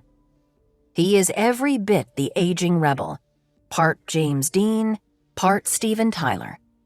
This stands in stark contrast to the preppy, square-jawed look of Willa's father, J.P. "I would have known you anywhere," Brett says. "You're Vivi's spitting image." Willa's eyes well with tears. There are no words he could have said that would have endeared him to her more. It was commonly acknowledged in the family that Carson looked like J.P. and Willa and Leo looked like Vivi. However, Vivi's two most striking features were her pixie cut and her red lipstick. Willa wears her hair long, parted down the middle, and she doesn't wear any makeup, which Carson says is a result of her dating the same person her whole life. "Thank you," Willa says. "You brought your guitar?" "Thought I might sing for you," he says. Willa feels embarrassed. Whether for herself or for him, she can't tell. "I'm parked in the lot," she says, and she leads the man from her mother's past to her car. She's nervous. She wants to jump right in and say, "Tell me everything. Tell me about my mom." But she needs to get Brett out to the house on Smith's Point. They can sit on the back deck. Willa has the fixings for BLTs. Her car bounces up the cobblestones, and Willa slips into tour guide mode. She points out the most impressive homes as they approach the top of Main Street. "These are the 3 bricks," she says, pointing to the trio of nearly identical mansions on the right. "Built by whaling merchant Joseph Starbuck for his 3 sons. Starbuck famously told his 2 daughters that their husbands would provide for them, which they did."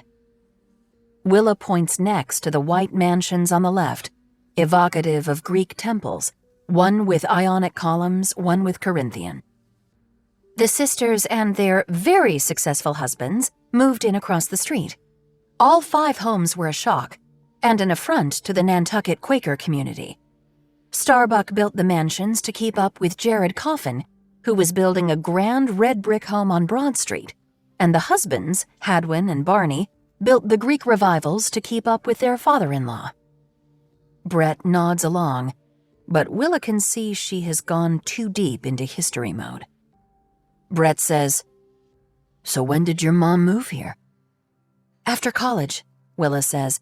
"She came to visit her roommate's family, and she liked it so much she stayed." "So that was in 91? "Around then, I think." "And she ended up graduating from Duke? She stayed all 4 years?" "Yes." Brett laughs. "I didn't even know what Duke was until your mom applied there. We were from small-town Ohio." "My mom never talked about high school or growing up or her parents or Ohio." Brett leans his head back against the seat. "Well," he says, "no surprise there." Willa gives Brett the rundown on their family as they wind their way along the 27 curves of the Matticat Road. Vivi married J.P. Quinborough, who was a summer resident. Then they decided to stay year-round. Willa's paternal grandmother, Lucinda Quinborough, is still a summer resident. "She lives in a big house that fronts the harbor," Willa says. You passed it on the ferry.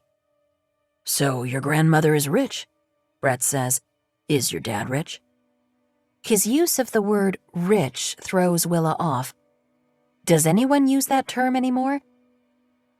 My grandmother's property is worth a lot, Willa says, though Lucinda is the kind of person who despises ostentation and never carries 1 red cent on her person. Does she even have a credit card? Willa has never actually seen her grandmother pay for anything. She just signs for things. She has an account at the dry cleaners and at the Field and Ore Club and at the farm and at the bookstore. My father... Willa wants to be careful when discussing the family finances, obviously. It has occurred to Willa that maybe Brett's interest in Vivi's life on Nantucket is financial rather than nostalgic. Nostalgia doesn't pay the bills, though Willa dearly hopes not. She has told herself that if any woman is worth driving through 7 states for, it's Vivi. Was Vivi. Brett says, "It's none of my business. I'm sorry I asked. Vivi never cared about money when I knew her." Willa feels the tension in her neck ease a little, but now she urgently has to use the bathroom. Brett whistles as they cross the bridge over Madaket Harbor. Pretty out here. I should probably warn you that my house is extremely small, Willa says. My apartment in Knoxville is small, Brett says. Only 450 square feet, but it's just me. It does have a view of the river, though, so I can't complain. Willa is now uncomfortable because Wee-Bit is only her summer house. When they pull up to the split-rail fence and Brett sees Wee-Bit, he laughs. That is small. I think that's one of the smallest houses I've ever seen. We have a deck out back with a view of the ocean, Willa says. Why don't you go around the side? I just have to use the bathroom. When Willa comes out onto the deck, Brett is gazing over the dunes at the water.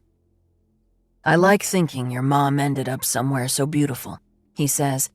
Your mom was special. Tell me about when you knew her. Brett is a good storyteller, maybe as good as Vivi. He tells Willa that he and Vivi met while he was in detention and she was making up a quiz in calculus. She was a very smart kid, and I was a very bad kid, Brett says. I used to smoke in the bathrooms and in the breezeway. I was into my music. I played in this band called Escape from Ohio. Willa barks out a laugh. I knew who your mom was. She wasn't popular, but she was very, very pretty. And our freshman year, my locker was right across the hall from hers, so I'd see your mom every day. She had long hair like yours, and she'd braid it or put it in a ponytail or she'd wear it in a headband. I checked every day to see how your mom fixed her hair. Then I sort of forgot about her for a couple of years until she turned up in my detention. And I thought, this is my chance and I'm not going to blow it. So I asked if I could give her a ride home. What did she say? She said okay. Honestly, Willa, that surprised the hell out of me because socially, there was a very wide gulf between your mom and me. She was a goody-goody, a nerd, like you said on the phone, and I was a druggie. All I ever did was smoke cigarettes, and weed if it was offered to me. But you know what your mom and I did? We built a bridge. I started paying more attention to school. I played guitar in the pit orchestra for the high school musical, and your mom loosened up a little.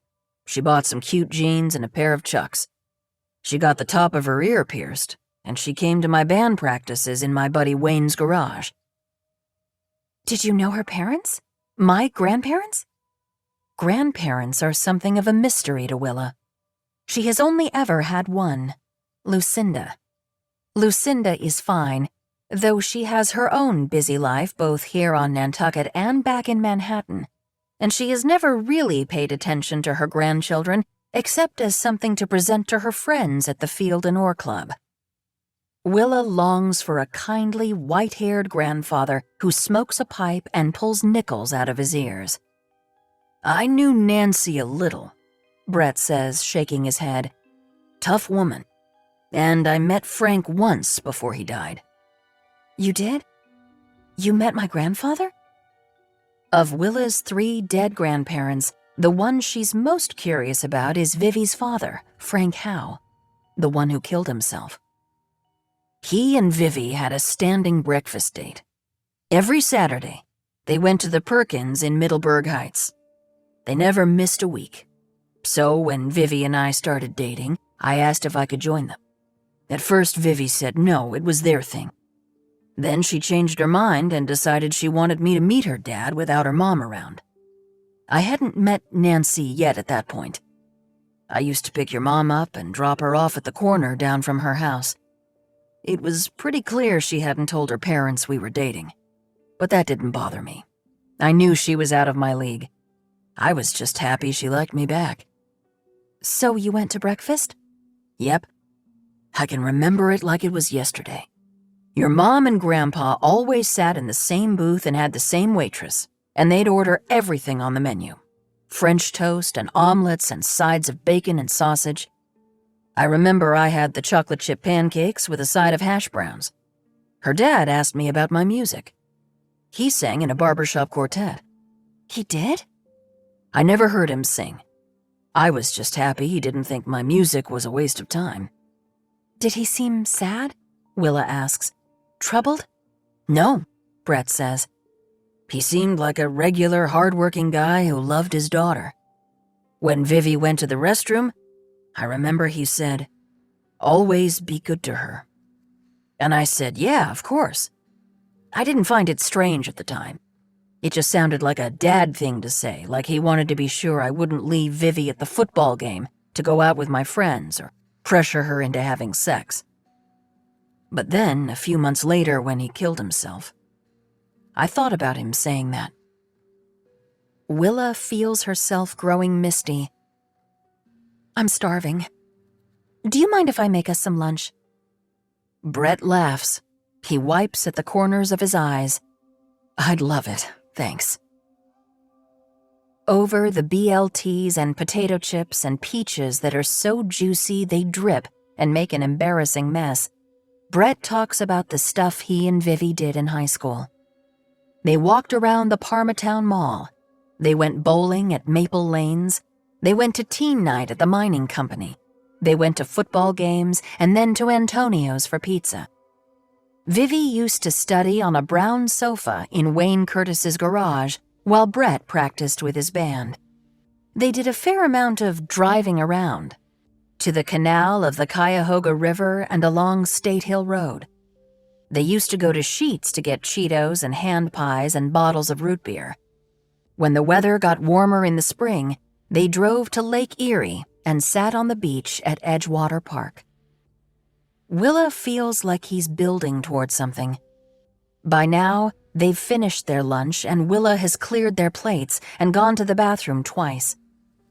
It's 12:30, and suddenly sand seems to be slipping through the hourglass faster than Willa wants it to. They have to leave for the ferry dock in an hour. Why had she not insisted Brett spend the night? He hasn't even set foot on the beach yet, although in jeans and chucks, he isn't dressed for it. I brought you pictures, Brett says, reaching for his backpack.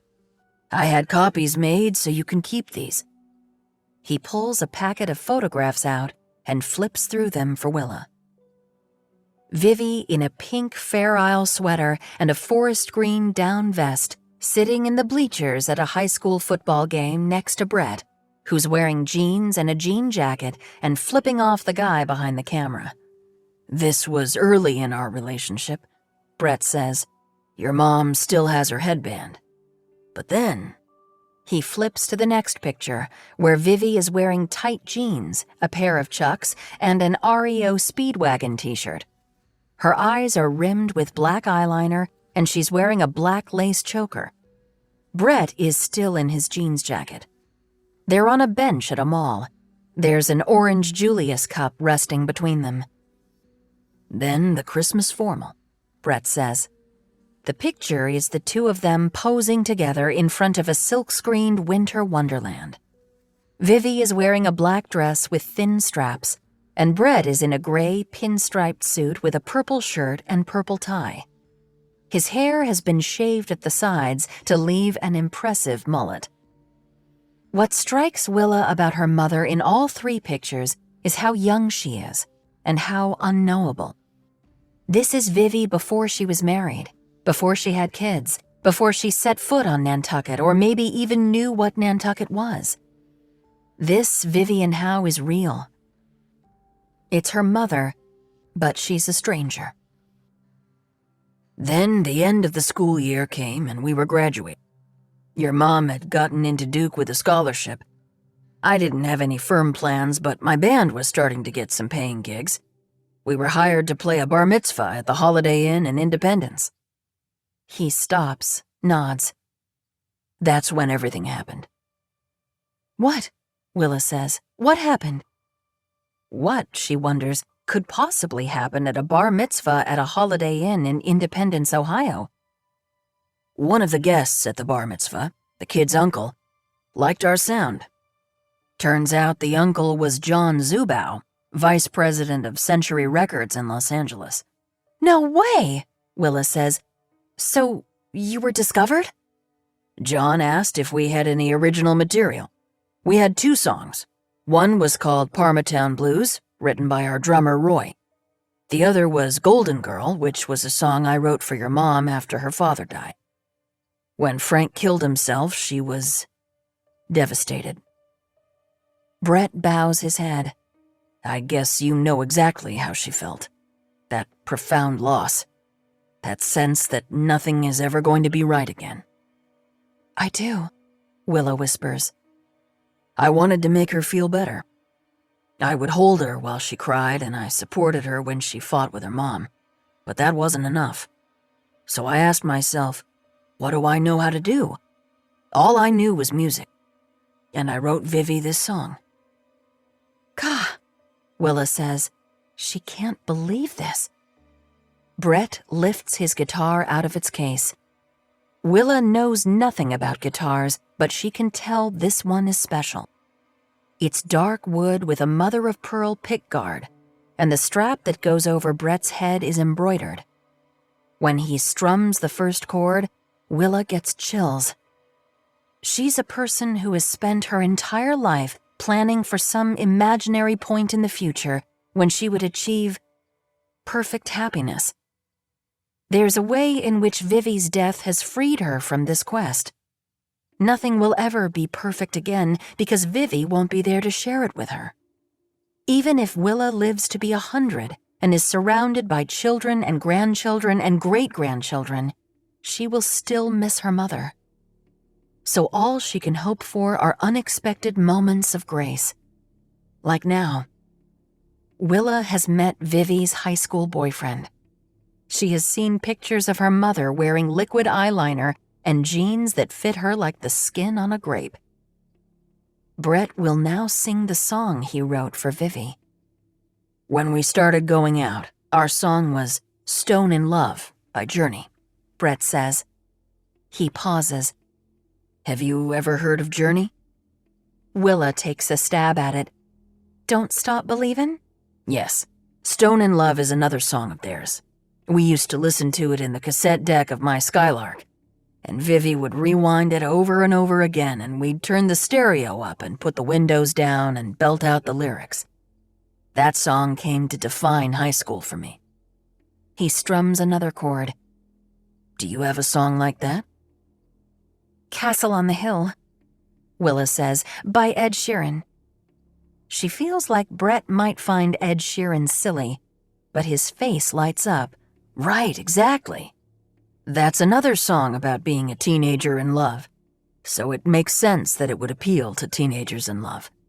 Yes, it's one of Willa and Rip's songs. They danced to it at their wedding. To be honest, Vivi and I were never exactly sure what stone in love even meant. We thought it meant the purest, best kind of love a person could experience, and that's your first love. Willa nods emphatically. She agrees. Rip, her one and only. There's a line at the end of the song that goes, "Golden girl, I'll keep you forever." And that was the jumping-off point for my own song. Vivi was my golden girl.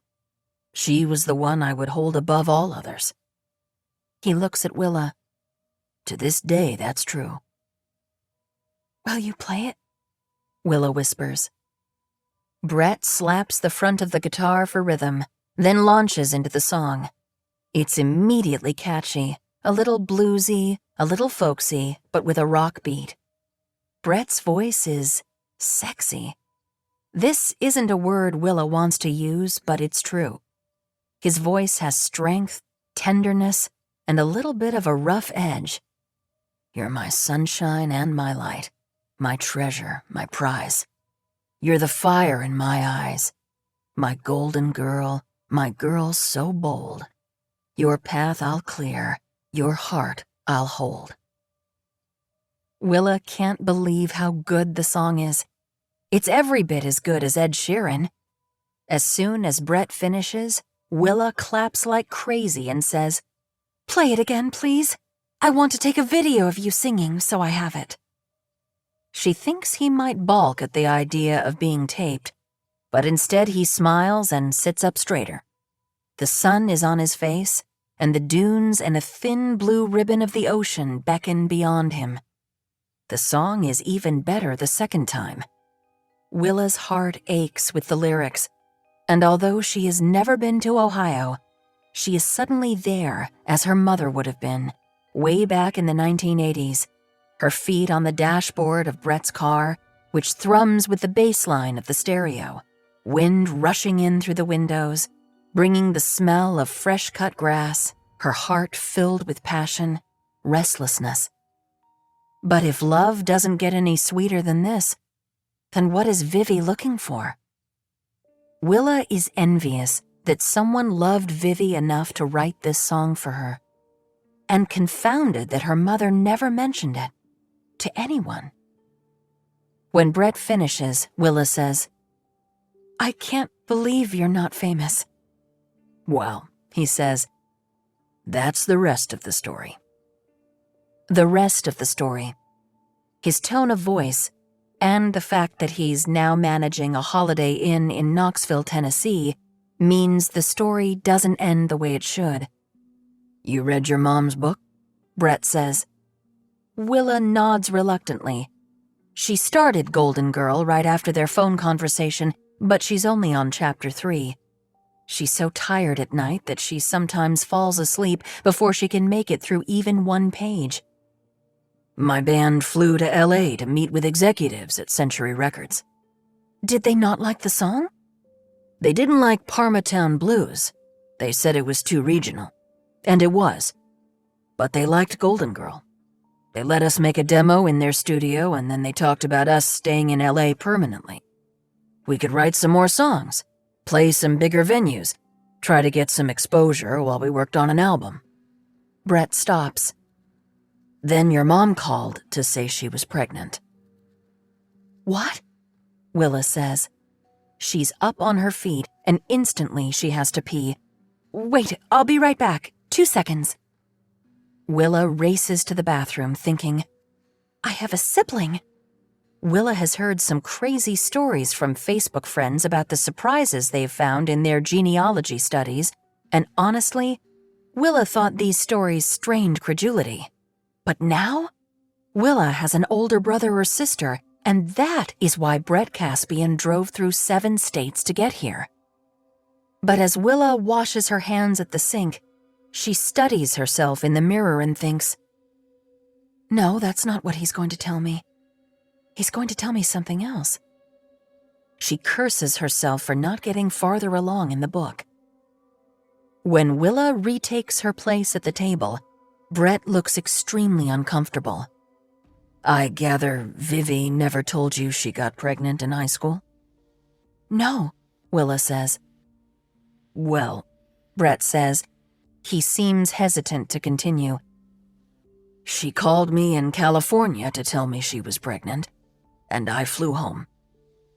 Willa feels the BLT shifting in her stomach. What is he going to say next? "The second half of that summer was a confusing time," Brett says. I can see that more clearly now from a distance. We were just kids. We weren't sure what to do. One minute, Vivi would say she wanted to keep the baby. The next minute, she said she thought we were too young to be parents. She didn't know what to do about Duke. We wanted to have the baby and stay together, but we also wanted to have a future. Did my mom have an abortion? Willa says. We never had to make that decision, Brett says. She showed up at my house early one morning to tell me she'd miscarried. Willa is speechless. Her mother lied to her. Lied right to her face. She had a miscarriage? She lost the baby? Yes, Brett says. I was pretty upset, but your mom was relieved, I think. It saved us from having to make a decision anyway. So then what happened? Then I flew back to California. Vivi ended up going to Duke, and that was the last I saw of her. What about your music? It never took off, Brett says. I was only gone a couple weeks, but by the time I got back, John Zuba was working on another project. My bandmates, Wayne and Roy, blamed me for leaving. But the truth was, we had no money, and they missed Parma and wanted to go home. I pushed to have Golden Girl released as a single, but Zubao wasn't a one-hit wonder kind of guy. He wanted to put his money behind a band that would have longevity. He was looking for the next Aerosmith.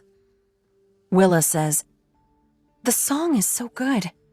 And it just died on the vine? No one ever heard it?" Zubao wanted to sell it to someone else to record. John Hyatt was interested. But I didn't want to sell the song. I didn't want to hear John Hyatt or John Fogerty sing a song I'd written for Vivi. Brett laughs. In addition to managing the Holiday Inn, I play guitar on Friday nights in the bar there during happy hour. It gets pretty rowdy on football weekends with all the Vols fans. I play cover songs mostly, but I always slip in Golden Girl, and some folks think they've heard it before and are shocked when I tell them I wrote it. I made CDs of it that I sell out of a box for $3 a piece. I've sold 624 copies to date. I tell myself one of these days, it's going to get into the right hands. "Do you resent my mother for ruining your big chance?" Willa says. Oh gosh, I didn't back then. I figured she didn't get pregnant by herself, Brett says. And now? Listen, I've always believed things work out the way they're supposed to. If I was meant to be a big rock star, someone else would have discovered me along the way. Tennessee is filled with music people, even Knoxville. He shakes his head. Please don't feel sorry for me, if that's what you're doing. I have a good life, Willa, and very few regrets. He puts his guitar away like he's tucking a child into bed. I do wish I'd gotten to see your mom again. He smiles at Willa, but meeting you has been a sweet surprise. They drive back to town in silence. If Willa were her normal self, she would be bright and clever, asking about life in Knoxville or some other safe topic. But she's completely preoccupied with the news that Vivi got pregnant as a teenager and then miscarried. Brett seems to notice something is wrong. He says, "Are you okay? Did I throw your world into a tailspin by showing up?" "That's not it," Willa says. "It's just that I've miscarried 3 times. Oh, hey, Willa. I'm so sorry. I'm pregnant now." Willa presses her lips together. Did she just say that out loud? Did she tell Brett Caspian, a man she's known for 4 hours, that she's pregnant before telling her own family? Congratulations, Brett says cautiously. How far along? 11 weeks, Willa says, so I'm still not out of the woods. I've been as far along as 15 weeks, and then... Oh, Willa. When I miscarried the first time, I asked my mother if she'd ever been through it, Willa says, and she told me no. Ah, Brett says. I was looking for commiseration, of course, Willa says. But I was also looking for a reason. Was there a family history of spontaneous miscarriages?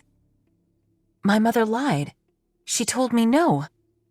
When the answer was yes. They've arrived at the ferry. Willa parks in the lot. There's still a little time before Brett has to go. Well, Brett says. He sighs, and Willa feels bad for plopping him right in the middle of their family drama just as he's about to leave. One of the things that crossed my mind when I read your mom's book. Willa winces. You didn't read the book, did you? Brett says. I'm only on page 38, Willa admits. Brett inhales. Well, in the book, the situation is the same as it was with your mom and me. He laughs. It's definitely me. I'm Stott Macklemore to a T. But anyway, in the book, the girl, Allison, calls Stott out in California to say she's pregnant. And she's lying.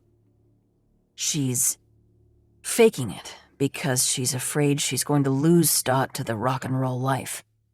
So he flies home from California, and a week or two later, she tells him she's miscarried.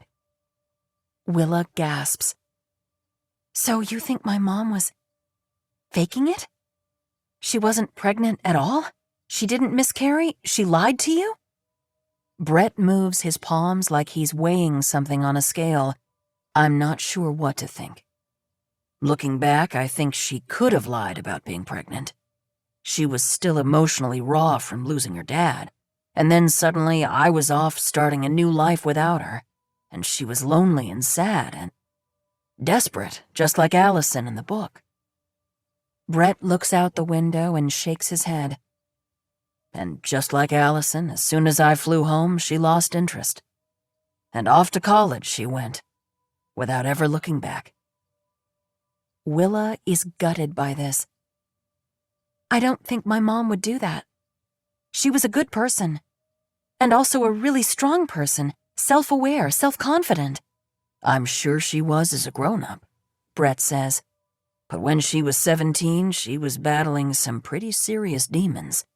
The way she described Allison in the book sounded exactly like the Vivi I knew. She probably had Allison lie about the pregnancy because that made for a better story, Willa says. She liked a lot of drama in her fiction. Brett sighs. The only person who knows the truth is your mom, and sadly, she's not here to tell us. He opens the car door and leans over to kiss Willa on the cheek. Your mom was a human being, Willa, just like the rest of us. With that, Brett gets out of the car, shuts the door, and waves through the open window. Thank you for today. Let's stay in touch. Okay, Willa says.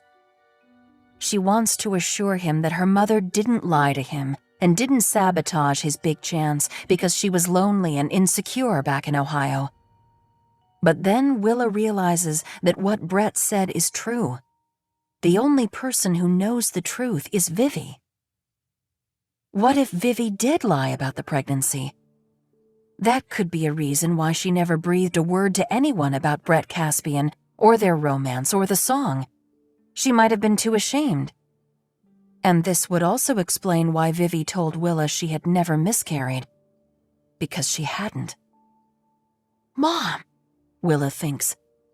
What did you do? Willa feels like she needs to apologize to Brett, make amends in some way. When she gets back to Weebit, she forwards the video of Brett singing Golden Girl to her mother's publicist, Floor. Maybe Floor knows someone in the music business.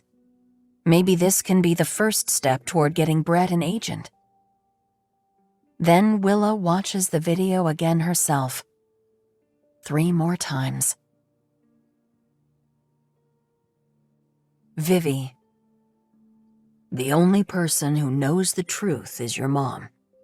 And sadly, she's not here to tell us. I'm here, Vivi thinks. Up here. Your mom was a human being, just like the rest of us. Brett, Vivi thinks. She's not sure she deserves his kindness. That night, while everyone sleeps, Vivi can't help herself. She goes back to the summer of 1987. Brett tells Vivi that his band, Escape from Ohio, has an actual paying gig, a bar mitzvah at the Holiday Inn in Independence. $600, he says, $200 apiece, for one night of work. Can I come watch? Vivi asks. Brett looks uncomfortable. You'd better not, he says. It's a private function. They're probably getting charged by the head. I'm not going to eat anything, Vivi says. I just want to hear you. I'll meet you after, he says. We'll drive to the lake. How about that? Vivi agrees, even though she feels shut out. She spends the hours when Brett is playing the bar mitzvah going through her drawers and closet. She leaves for Duke in 6 weeks. She and Brett haven't talked about what will happen after Vivi leaves because it's a topic that upsets them both. Vivi has been thinking of not going to Duke at all. She has been thinking of going to Denison, where she was offered a free ride as well. It's a good school, and it's only 2 hours away. Brett could come every weekend. If she were assigned a single, he might be able to live in her dorm. Brett is an hour late picking Vivi up after the gig. But instead of apologizing, he's bursting with news. There was a guest at the bar mitzvah, the kid's uncle, John Zubow, who's a bigwig at Century Records and who likes their sound. He wants them to come to LA. Vivi holds Brett's hands and jumps up and down. She can feel her heart shattering into jagged pieces. John Zubow buys Brett, Wayne, and Roy plane tickets to LA. Vivi and Brett's summer together is being shortened by 6 weeks. Brett is leaving Ohio, and Vivi is staying behind. It was supposed to be the other way around. Vivi drives Brett to the airport. She's in shock. This all happened so fast. She isn't ready. She doesn't want Brett to leave. And if she were very honest, she would admit that she doesn't want Brett to become a rock star. All Vivi can think of is Brett dripping with pretty girls, the way Zsa Zsa Gabor drips with diamonds. But she has to pretend to feel enthusiastic, optimistic.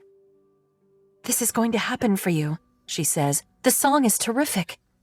It's your song, Brett says. It's your song, Vivi says. She swallows against the sore, gumball-sized lump in her throat. Do you think you'll be back before I leave? I'm not sure, he says, stroking her hand with his thumb. Vivi has a memory of him stroking her hand the same way at her father's funeral. I hope so. Vivi knows he's lying. He hopes for the opposite. He hopes the band is a success and that they can start a life in Los Angeles. Maybe I should forget Duke, she says, and go to college in LA instead. Vivi, no. You have a future. She starts to cry. I don't care about my future. I want to be with you. Very softly, Brett starts singing the song, and Vivi cries so hard that she has to pull over on 480 and let Brett take the wheel.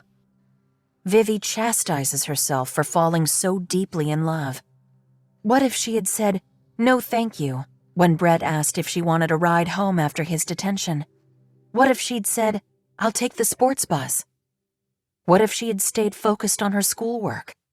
She might have heard that the band Escape from Ohio had been discovered by a record company, and she would have thought, oh, that's cool. But she wouldn't be left empty and aching. Outside the departures terminal, Vivi and Brett kiss long and deep, and Vivi says, You're going to be great. I love you. Brett grins. Excitement is dancing all over his face. I love you too. Call me, she says, when you can. He pulls his duffel bag and his guitar out of the back seat. Wayne and Roy are waiting for him by the entrance. Let's go, Caspian, Roy calls out. Brett gives Vivi one more kiss, but he misses her mouth. He's already gone, she thinks. She watches as he hops the curb and strides over to Wayne and Roy. He disappears into the terminal without even turning around to wave. The automatic doors close behind him, and Vivi thinks, I need to find a way to get him back. She can't keep food down. She can't sleep. Her mother extends a rare offer of sympathy. I'm sure it's difficult letting him go. But you know what they say, if it's meant to be, he'll come back to you. Vivi types out this saying, cribbed from Khalil Gibran, and tapes it to her bathroom mirror, but reading it doesn't help. The Parma Tavern, where Vivi is waiting tables that summer, has a beer-sticky floor and smells like buffalo wings. It's subject to erratic strobe lighting cast by the pinball machines. The soundtrack is Van Halen, Howard Jones, Run DMC. After Brett leaves, Vivi goes on autopilot. She takes orders without listening. She has to remind herself to smile. Her tips depend on a smile.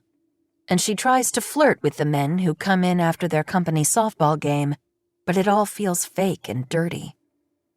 A week passes with no word from Brett. Vivi knows he's at a hotel. She realizes he can't call her long distance from the room. She checks the mailbox. Has he written like he said he would? How long would it take a letter to get from California to Parma? She loses 3 pounds. Her mother says she's skin and bones and actually brings home treats, bratwursts, pierogies, a box of Jack Frost donuts. Vivi doesn't want any of it. On July 20th, Peter Wolf of the Jay Giles Band is playing at the Blossom, and Vivi and Brett had gotten tickets. Brett left them with Vivi, telling her she should take someone else, but who else would Vivi go with? She gives the tickets to a girl at work named Tammy. Tammy says, "Are you sure?" When Vivi nods, Tammy gives her a one-armed neck hug. This is the only person to touch Vivi since Brett left. A postcard comes in the mail the next day. On the front is a picture of the Hollywood sign. The back says, "We're staying at the Marriott in Burbank, room 331. Call if you can. We are recording a demo of GG. I miss you. Love, Brett."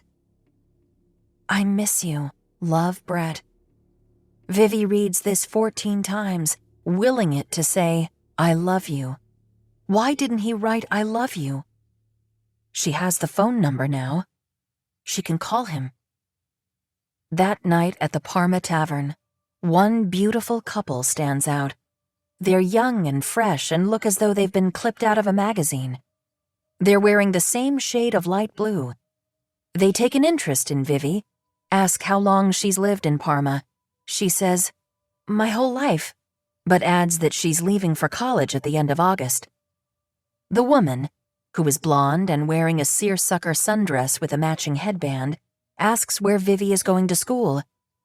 "Duke University," she says. The man, in a light blue polo, says Vivi must be smart. Duke is a great school. The woman orders the cabbage and noodles. "I've had the strangest cravings since I got pregnant," she says. Vivi blinks. "You're pregnant?" The woman is slim. Vivi never would have known. "Just 12 weeks, she says. "My morning sickness was really bad, and then as soon as I could keep food down, all I wanted were the weirdest combinations." "Like cabbage and noodles," the man says. When Vivi gets home from work, she calls the hotel room in Burbank. There's no answer. It's 9:30 in Parma, 6:30 on the West Coast. Brett must be at dinner.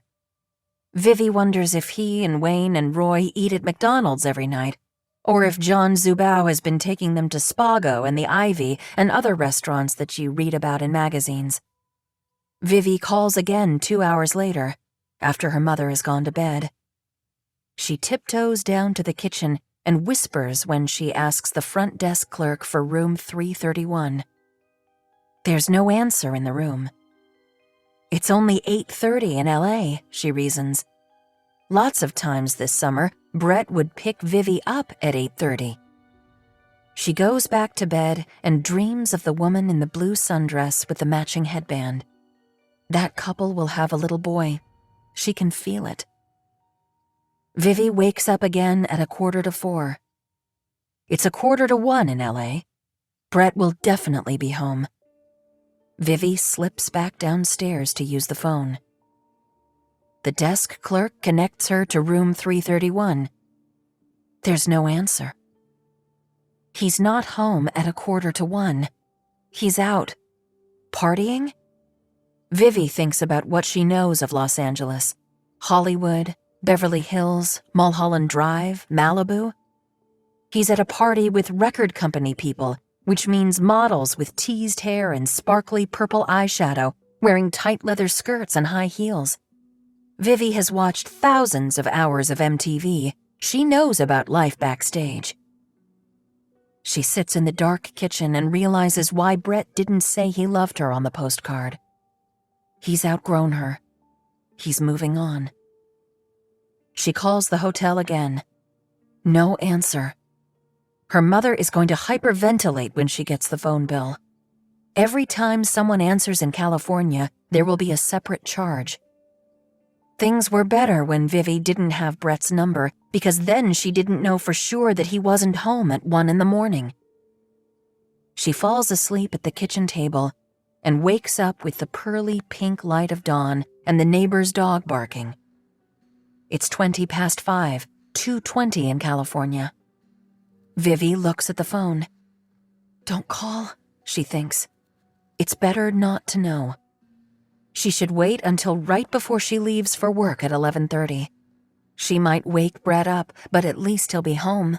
If she calls now and he's not home, her world will collapse. She's delirious from lack of sleep as it is. Don't call, she tells herself. Maybe she should wait until tomorrow, or the day after tomorrow.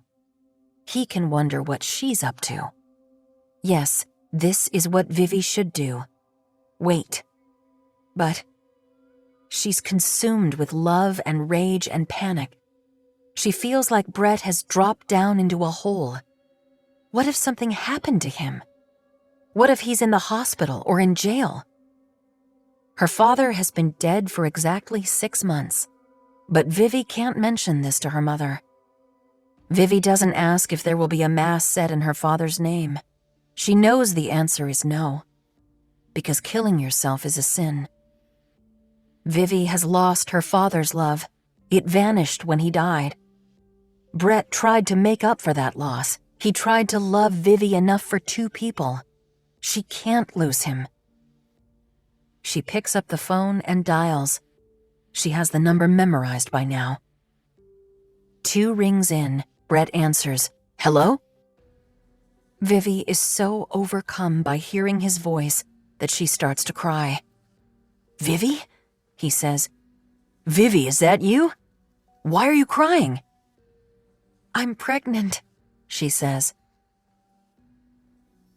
Brett flies home at the end of the week, and on Saturday night, they're in the back seat of his Buick Skylark making love. Vivi is simultaneously ecstatic and devastated. She has told a monstrous lie, and now she has to deal with the consequences. Brett wants to keep the baby. His parents had him when they were just out of high school, and they're still together, still happy. Still in Parma, Vivi thinks. In a bowling league with Mr. Emery, the calculus teacher. Somehow the idea of staying in Parma, which she gladly would have accepted as her fate when she was dropping Brett off at the airport, has lost its luster. What about your big chance? Vivi says. The record deal. It's not a sure thing, Viv. Brett has told Vivi what his time in LA was like. They recorded the song, they played for the owners of some clubs, they were told the next step was to write enough songs for an album. But, Brett says, the songs weren't flowing. He squeezed her and said, my inspiration was missing. Vivi says she doesn't know what she wants to do about the baby. She needs time to think. Vivi is caught in a viper's nest of lies. She pretends to feel sick. She pretends to feel dizzy. She rests her hand on her belly and agrees when Brett says they should call the baby Bubby for now. They have sex often, without protection. Vivi can't exactly ask Brett to wear a condom or even pull out when she's already pregnant. The result, she's sure, is that she will end up pregnant, which is the most devastating karma she can imagine. She'll pretend to lose the baby. She goes to Kmart in search of fake blood, but the sales clerk says they don't put out the Halloween merchandise until after Labor Day. Vivi decides she'll do it without fake blood. She has the sense that Brett, and maybe men in general, don't understand how a woman's body works. She waits another week because she likes the way things are between them. Brett is extra loving, gentle, solicitous. She has become his queen. She's the mother of his unborn child. During that week, 2 things happen. The first is that Wayne and Roy call and ask Brett when he's coming back to LA. "What did you tell them?" Vivi asks. She has tried to ignore that she is messing with more than just Brett's fate. Wayne and Roy have been left to twist in the wind. Brett grins. "I told them I was looking at rings." These words don't produce the kind of elation Vivi would have predicted. The second thing that happens is a packet from Duke arrives in the mail. Inside is Vivi's class schedule, a timeline for freshman orientation, and her dorm assignment, Craven Quad on West Campus. Her move-in date is August 31st. Suddenly, Vivi can see the future like a bright doorway in front of her. All she has to do is step through. But first, she has to fix things. She can't believe how impetuous, how short-sighted, and, most of all, how selfish it was to lie. Her mother brought a self-help book home from the Cuyahoga Library called When Good People Do Bad Things. Vivi knows her mother is still struggling with her father's suicide, but the title of the book speaks to Vivi. She is the good person who has done a bad thing. It's her. The next morning at 7:30, Vivi heads over to Brett's house because she knows that Brett's parents leave for work at 6:45. She also knows Brett is asleep, so she sneaks inside the house, creeps up the stairs, climbs into bed with him, and presses her face between his shoulder blades. He's so warm and he smells like himself. Vivi loves him in a way she knows she'll never love anyone else. "Brett," she whispers. He startles awake and flips over, and when he understands that it's her, he gathers her up in his arms. "What are you doing here, Viv? Did my parents leave for work?" "Yes," she says, and she starts to cry. "I lost the baby." "What?" Brett says. He sits up and clutches his head. "What? No. No, Vivi, no." His torso starts to shake. It's awful to witness. He is really upset as she's ever seen him, all because she was insecure and foolish and cruel. This makes Vivi cry harder. Her guilt is so overwhelming that she almost comes clean. But no, that will make things worse. She says, "I'm sorry, Brett. I feel like I failed. I feel like this is all my fault." He asks if she's sure the baby is gone. He thinks they should see a doctor. She says yes, she's sure. She also says she can't afford a doctor, and she can't see a doctor using her family's insurance. He asks if she should take a pregnancy test. With a deep sigh, she says yes. They head out into the summer morning and buy a pregnancy test at a pharmacy in Middleburg Heights, not Parma, so they won't see anyone they know. The pharmacy is near the Perkins, and Brett asks Vivi if she wants to go for breakfast. Vivi is starving, but she can't bear to enter that Perkins or any other.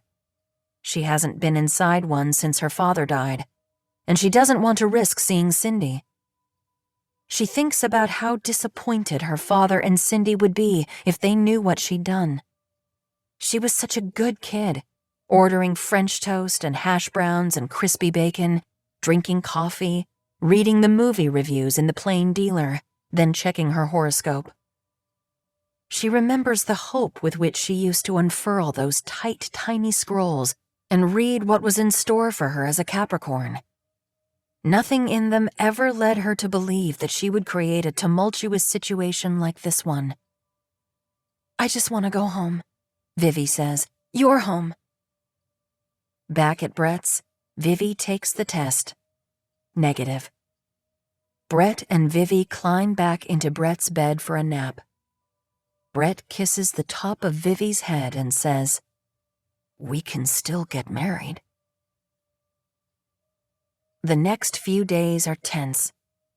Vivi wants Brett to fly back to LA. She even offers to pay for his ticket out of what she's saved waiting tables. But Brett says he doesn't want to leave until she's 100% recovered. She assures him she's recovered. "You need to go back," Vivi says. "Wayne and Roy are waiting for you." "Come with me," he says. "You're my muse." He runs his hands over her face like he's trying to read Braille. "I can't write songs without you. I tried and I can't, Vivi." "But I have college," she says.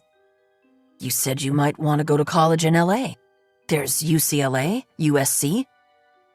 She did say that, and at the time she'd meant it. She can't believe how different she feels now. It's like she and Brett have switched places. "I'm going to Duke." She hugs him. "I'm sorry. I just think I should stick to my plan." "Fine," he says. "I'll go back to LA then, and we'll put off getting married." He speaks the words like a threat, but the thing is, Vivi is relieved. The following week, she takes Brett to the airport. "You're going to do great," she says. "I love you." Brett slouches toward the airport doors. He turns back to wave and then disappears inside. This is the last time Vivi sees Brett Caspian. She calls him at the hotel the night before she leaves for Duke and breaks his heart. "Martha?" Vivi whispers with her eyes closed. She's lying on the green velvet chaise, still in a dream state. She raises her voice a little. "Martha?" There's a rustling. When Vivi opens her eyes, Martha is sitting on the white enamel bean-shaped coffee table facing her. "Yes, Vivian, I'm here." Martha's scarf is wound around her wrist and forearm, looking like a cross between a cuff bracelet and a very chic bandage. Vivi's eyes flutter closed again. The phrase, "I'll sleep when I'm dead," drifts through her mind. "I want to use my second nudge," Vivi murmurs. "I need to let Brett know that I'm sorry." "He knows you're sorry," Martha says. "It's all right there in your book." "Will everything be okay then?" Vivi says. "My secret won't come out?" There's no answer. Vivi rouses herself and turns to see the tail end of Martha's muumuu disappearing through the green door. "It had better be okay," Vivi calls after her, wide awake now. "You made an executive decision!" Brett could still tell people. Vivi is number 2 on the bestseller list.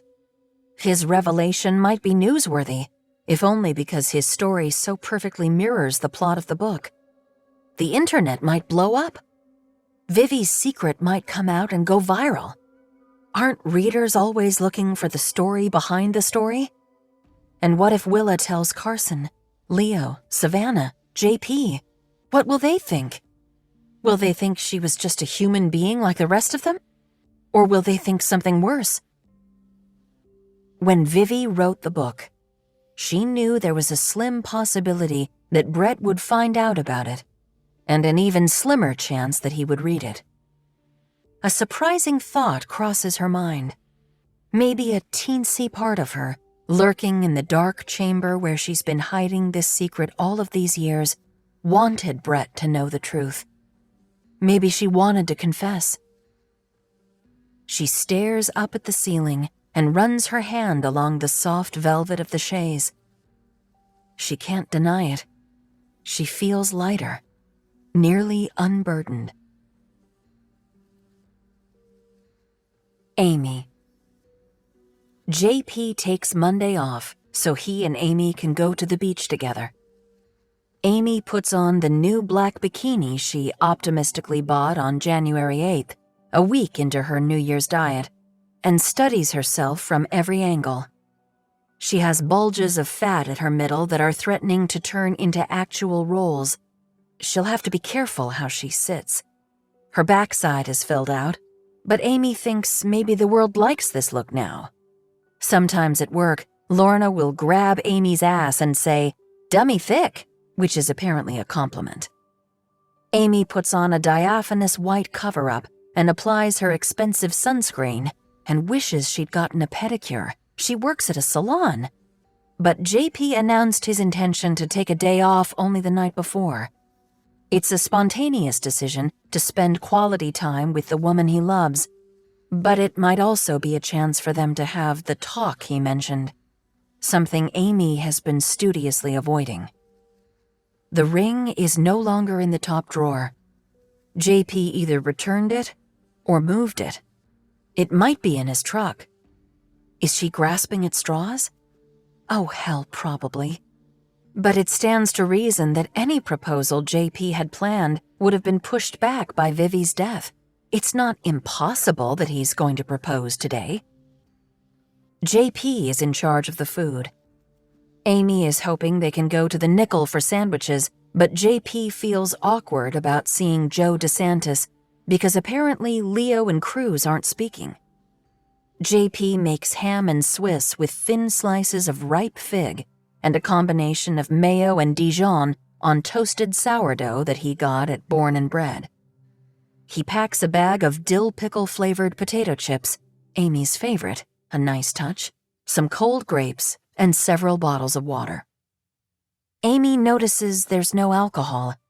No bottle of Whispering Angel rosé, no champagne, not even a beer.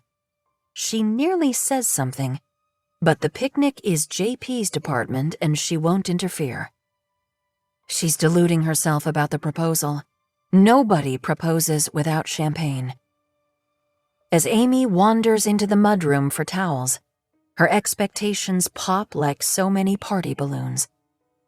The best-case scenario now is that she and JP will have a nice, quiet, relaxing day at the beach.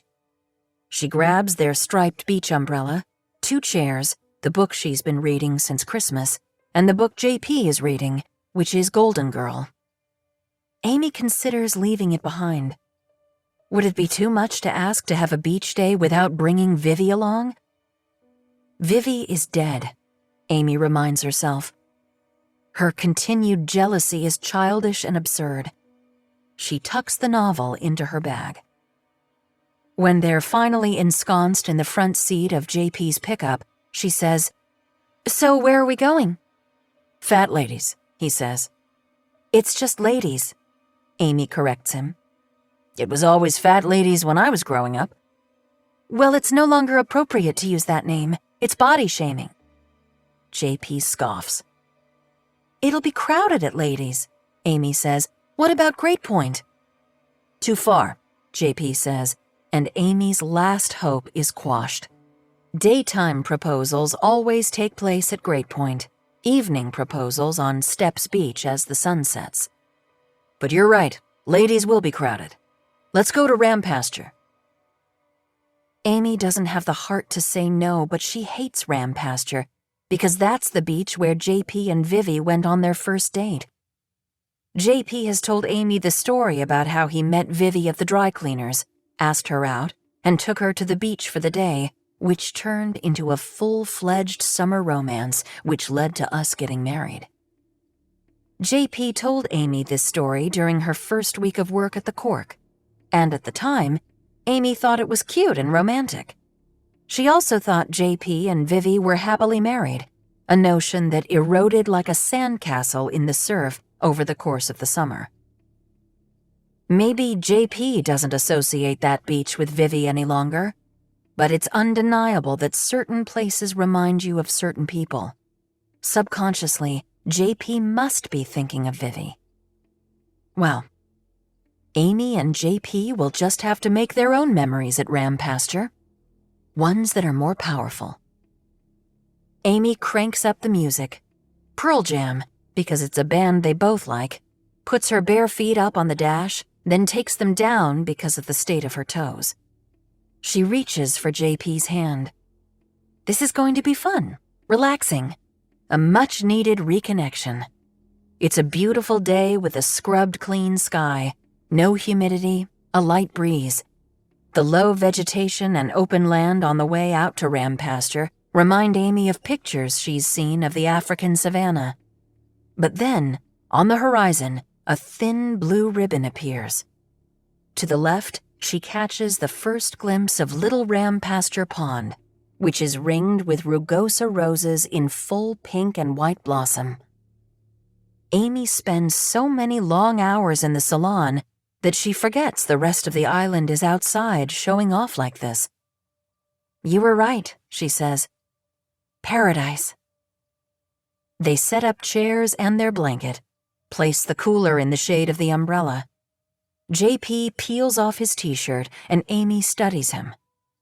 They haven't had sex for weeks, not since a few days before Vivi was killed. And it looks like he's lost some of the weight that he put on when he first opened the cone for the season. Too much peach cobbler ice cream. Still, his body is nothing remarkable. Although Amy doesn't care what he looks like, she loves him. She loves him. Has the magic worn off a little? Has her infatuation settled into something less urgent? Yeah, sure. That's what happens. But there's still a surge there, an energy. She puts a hand on his back and tries to turn him for a kiss, but he goes charging into the water. He's an exuberant and fearless swimmer. It doesn't matter to him how big the waves are or how cold the water is. Over the years, Amy has conquered most of her fears, but the fact remains that she didn't grow up near an ocean. She went to the beach infrequently, and when she did, it was the decidedly calmer and warmer Gulf. Beyond JP, she sees the dark, sleek head of a seal. And although there's a certain delight in seeing animals in their natural habitat, she knows that seals can mean sharks. She walks to the water's edge and lets the foamy waves nip her feet, but she's not going in. She repairs back to their camp and decides to stretch out on the blanket rather than sit in a chair. Half-heartedly, she opens her book. It's been so long since she's looked at it that she should probably start at the beginning. When JP comes back, he rubs a towel over his head and says, "Do you want to take a walk?" I just got settled. Oh, he says. Okay. Instead of sitting in his chair, he plops next to her on the blanket. Amy? She props herself up on her elbows and sucks in her stomach and tenses her thighs. JP?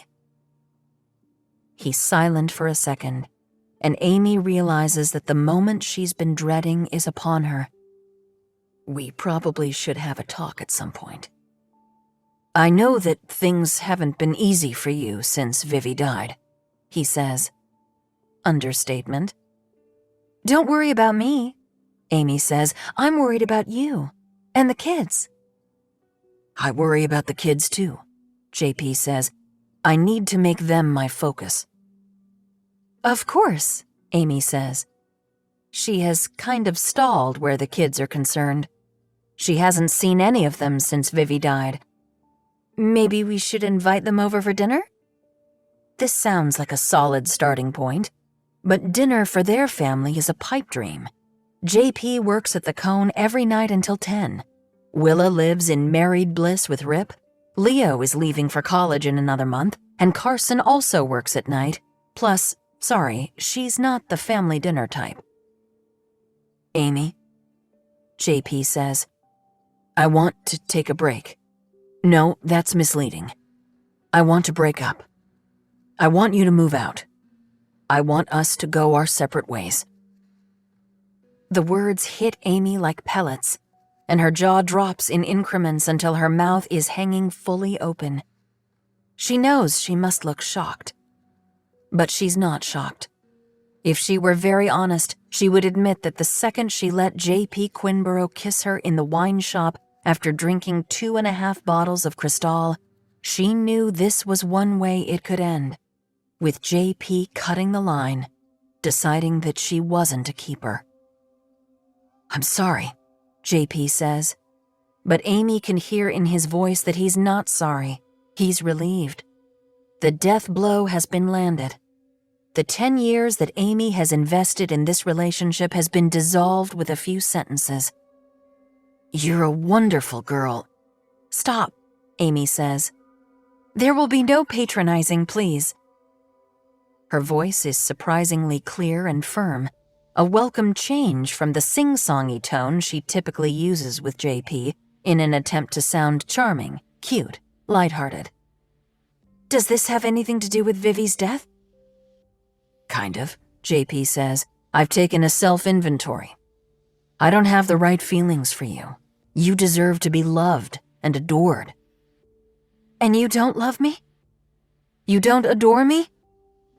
"No." There's no hedging, no gray area, no room for any interpretation except one, and for this, Amy is grateful. JP is sparing her from believing there's hope. And without hope, Amy is free to be honest. "I never should have let you kiss me in the wine shop," she says. "I knew it was wrong. I knew you were just unhappy in your marriage and looking for validation from an attractive female." "You were the answer to my prayers," JP says. "Every day that summer I was happy. I looked forward to waking up and going to work. You were the sun." "I was blinded by my feelings for you. You were older, you were sophisticated, so handsome, so forbidden." That was part of the allure, Amy knows. JP belonged to someone else.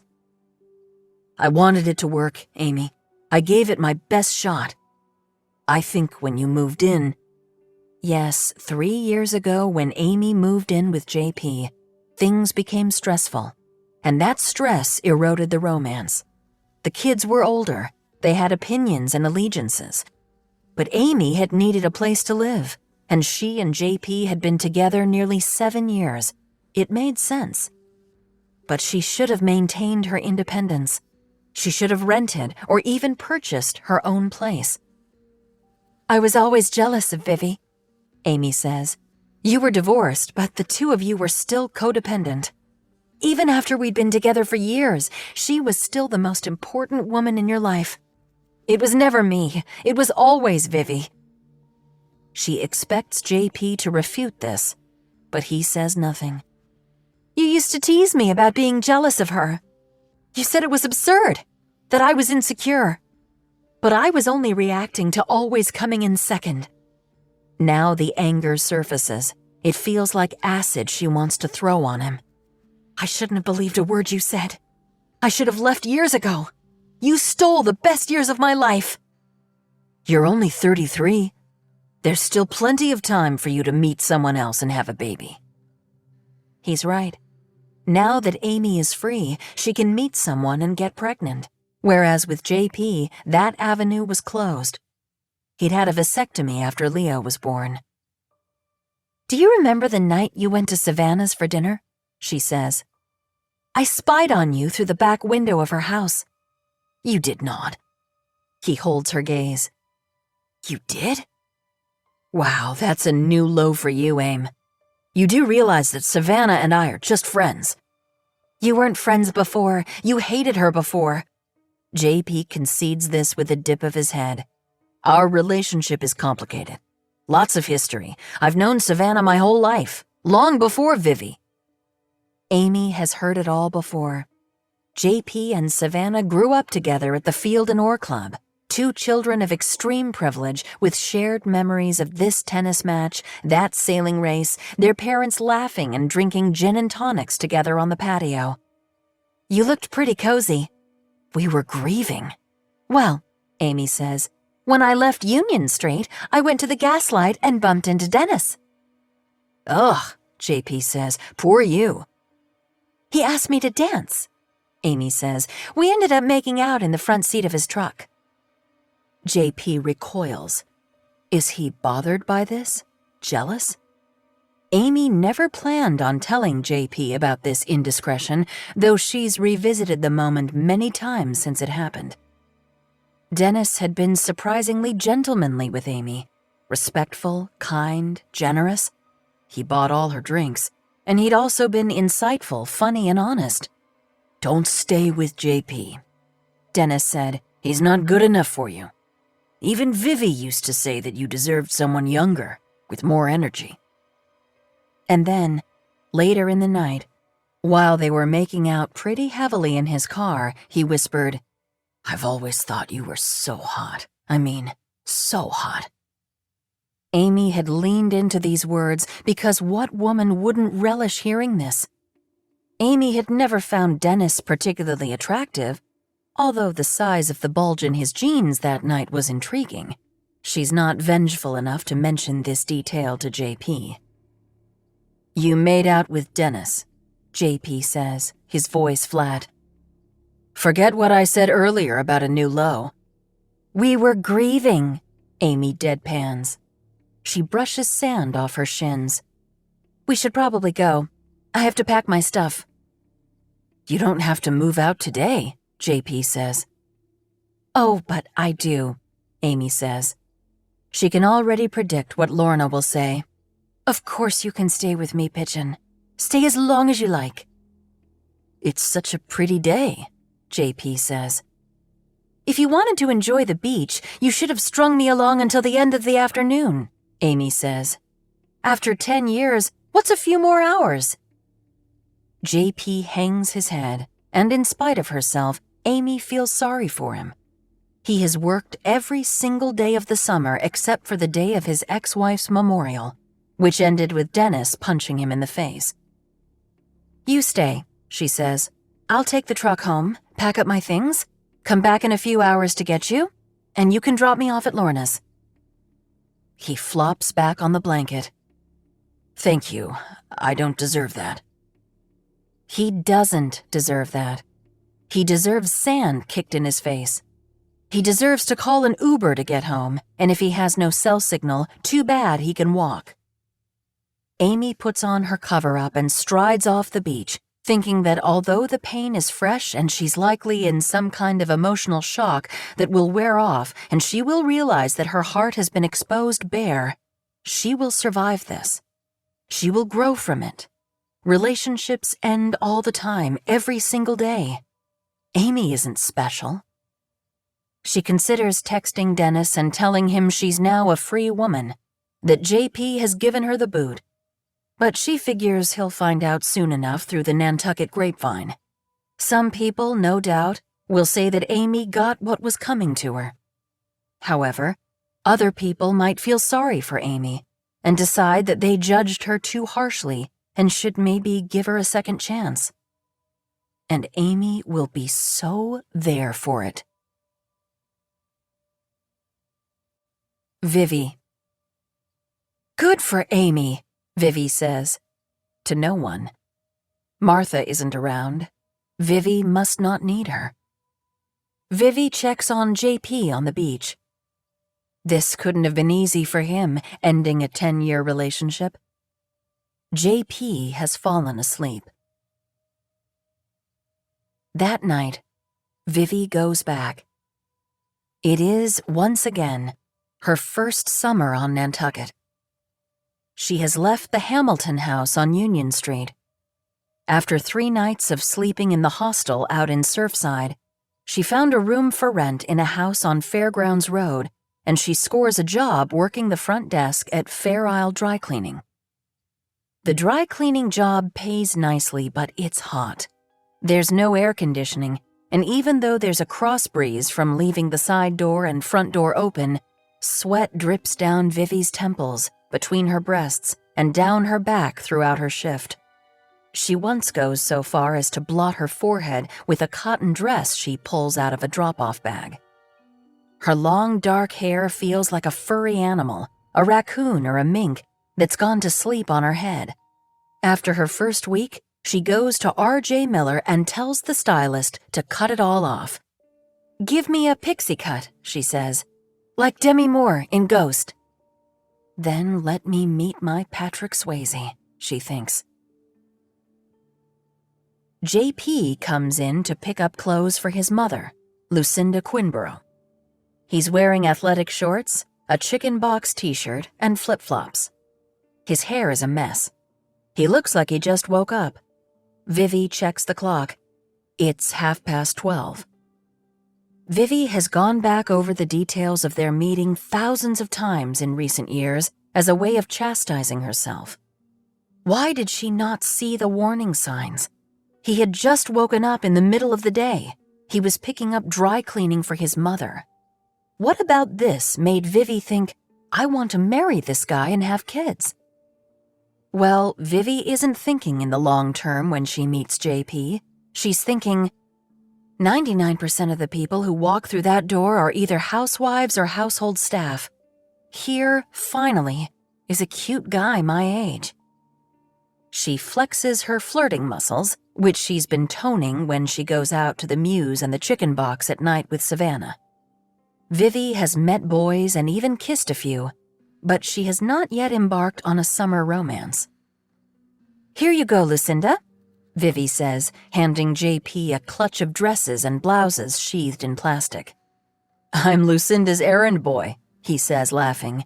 "JP Quinborough." "I'm Vivian Howe. Everyone calls me Vivi. So, what does JP stand for? No, don't tell me. Let me guess." She assesses him. He's waspy. He will have the name of a British monarch. "James Peter." "Nope. Want to try again?" "John Paul?" "You got Peter and Paul right, but you forgot Mary." "Excuse me?" "My real name is Edward William Quinborough," JP says, and Vivi nearly laughs out loud because she was so right about the British monarch. "But my mother is a big fan of Peter, Paul, and Mary, and her favorite song is Puff the Magic Dragon, so she called me Jackie Paper growing up, shortened to JP. Vivi loves this story so much, she considers ripping up the ticket and giving him the clothes free of charge. That is so cute. "It's the only cute thing about my mother," JP says. "Trust me." "You'll put these on her account?" "I will." Vivi winks at him. "See you later, Jackie Paper." JP walks out, and Vivi watches him lay the clothes across the back seat of a convertible Chevy Blazer. The clothes will slide to the floor of the car the second he reverses. His mother should find another errand boy. Instead of driving off, JP comes strolling back into the dry cleaners. "Want to go out sometime?" he asks. "When's your next day off?" "Sunday," she says. "Beach on Sunday?" JP says. "I'll take care of everything." Vivi tells Savannah that she has a beach date on Sunday with a cute guy she met at work, and Savannah is both excited and jealous. "I never meet men at work," she says. "The perils of working at a needlepoint shop. I should have gotten a job on a fishing boat or at the golf course. What's this guy's name?" "JP Quinborough," Vivi says. "You'll never guess what JP stands for." Savannah groans. "Jackie Paper." "Wait," Vivi says. "You know him?" "Unfortunately, yes," she says, "since forever." "Did you date him?" "God, no." "What's wrong with him?" Vivi says. "I'll let you find that out for yourself," Savannah says. Is Vivi deflated that JP is, apparently, flawed in some way? No. Savannah has unrealistic expectations when it comes to men, whereas Vivi is just fine with a mere mortal. JP picks Vivi up in the Blazer. He's wearing only board shorts, flip-flops, and a visor, so Vivi gets a good look at his smooth tan torso. She's wearing a yellow sundress over a yellow bikini. JP asks the appropriate first questions. How long has Vivi been here? Where did she come from? And Vivi says that she was Savannah Hamilton's roommate at Duke and that Savannah invited her to Nantucket for the summer without asking her parents. And the parents kicked Vivi out after a week, so she had to cobble together a summer on her own. You went to Duke with Savannah? JP says. I've known her forever. She's great. That's exactly what she told me about you, Vivi says with a grin. Vivi thinks maybe JP will take her to Surfside or Nobadir or Matacasham, which is where people their age hang out. But instead he drives her down a long sandy road to a beach that is completely deserted. It feels like a secret. Is this where you bring all of your unsuspecting victims? Vivi says, because it would be easy enough for JP to kill her here and send her floating out to sea. She wonders if this would make a compelling short story, something in the vein of Joyce Carol Oates's darker work. Beach Date, she could call it. JP says, my friends hang out at Nobadir, but I wanted to come here because it's quiet and we can talk. JP plants an umbrella in the sand with great seriousness and intention, while Vivi admires the rippling muscles in his arms and back. She slips her sundress over her head and feels JP's eyes lingering on her body. His gaze is so intense, it's as if he's resting his hands on her waist. It's like they're in a Harlequin romance novel, she thinks, except it's real. JP asks if she wants to go for a walk, and when she says yes, he reaches for her hand. It's the first time he's touched her, and it's electric. There's chemistry. Vivi hasn't held hands with a boy since Brett Caspian in high school, but she doesn't want to think about Brett right now. She asks JP about himself.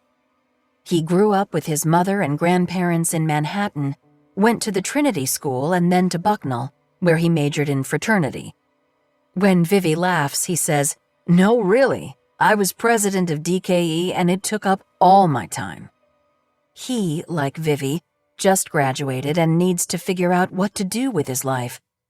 But before he worries about that, he wants to squeeze every last drop of juice out of the summer. "I'd rather be in Nantucket than anywhere else," he says. "And I'm aware that real life does not take a break for the summer, so this is probably my last chance to be free and irresponsible." "Couldn't you just stay here?" Vivi asks. JP laughs, spoken like someone who has never seen this island in the middle of January.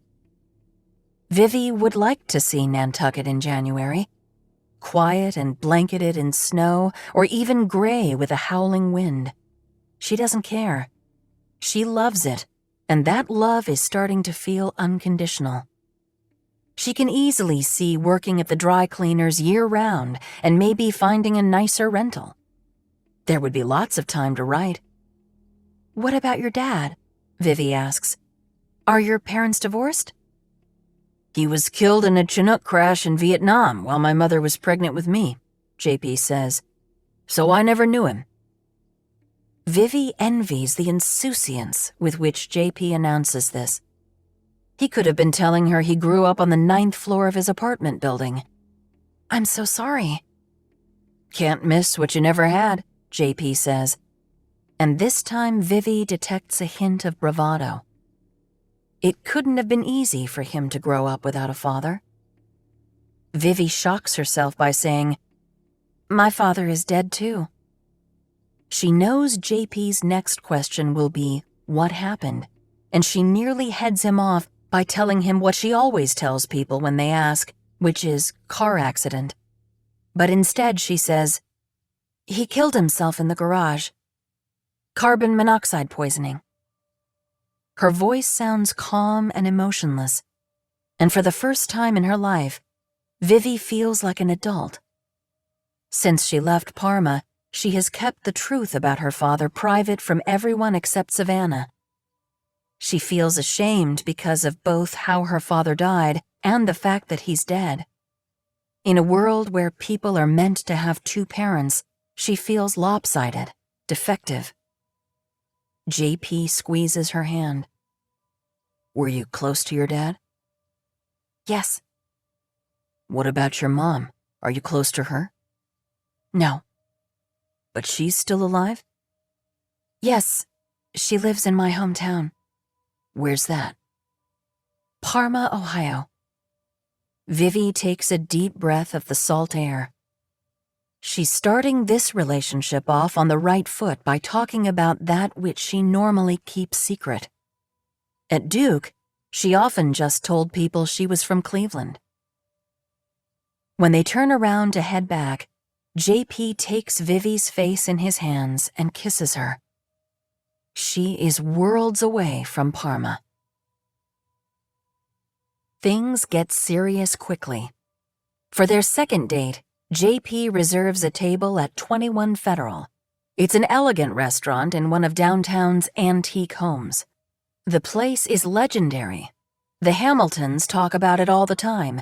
The famous people who eat here, the infamous locals who populate the sometimes rowdy bar scene.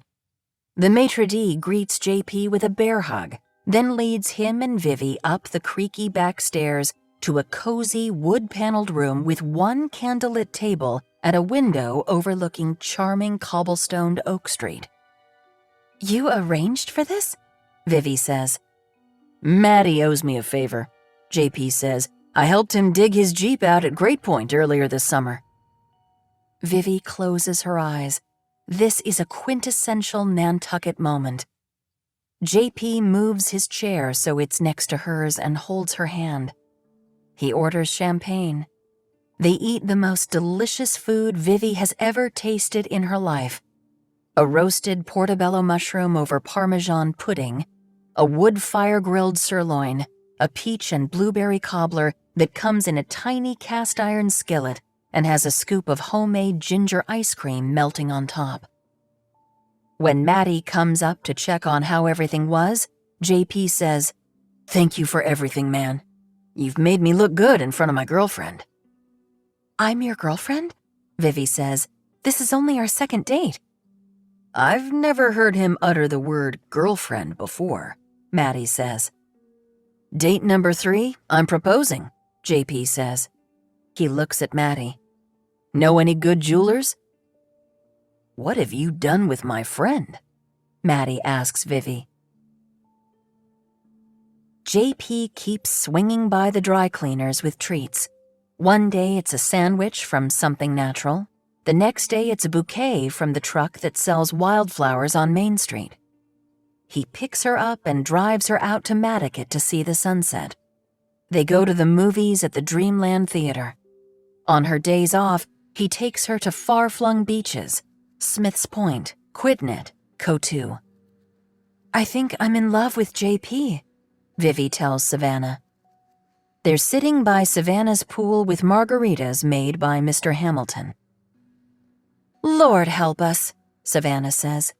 Listen, I like JP.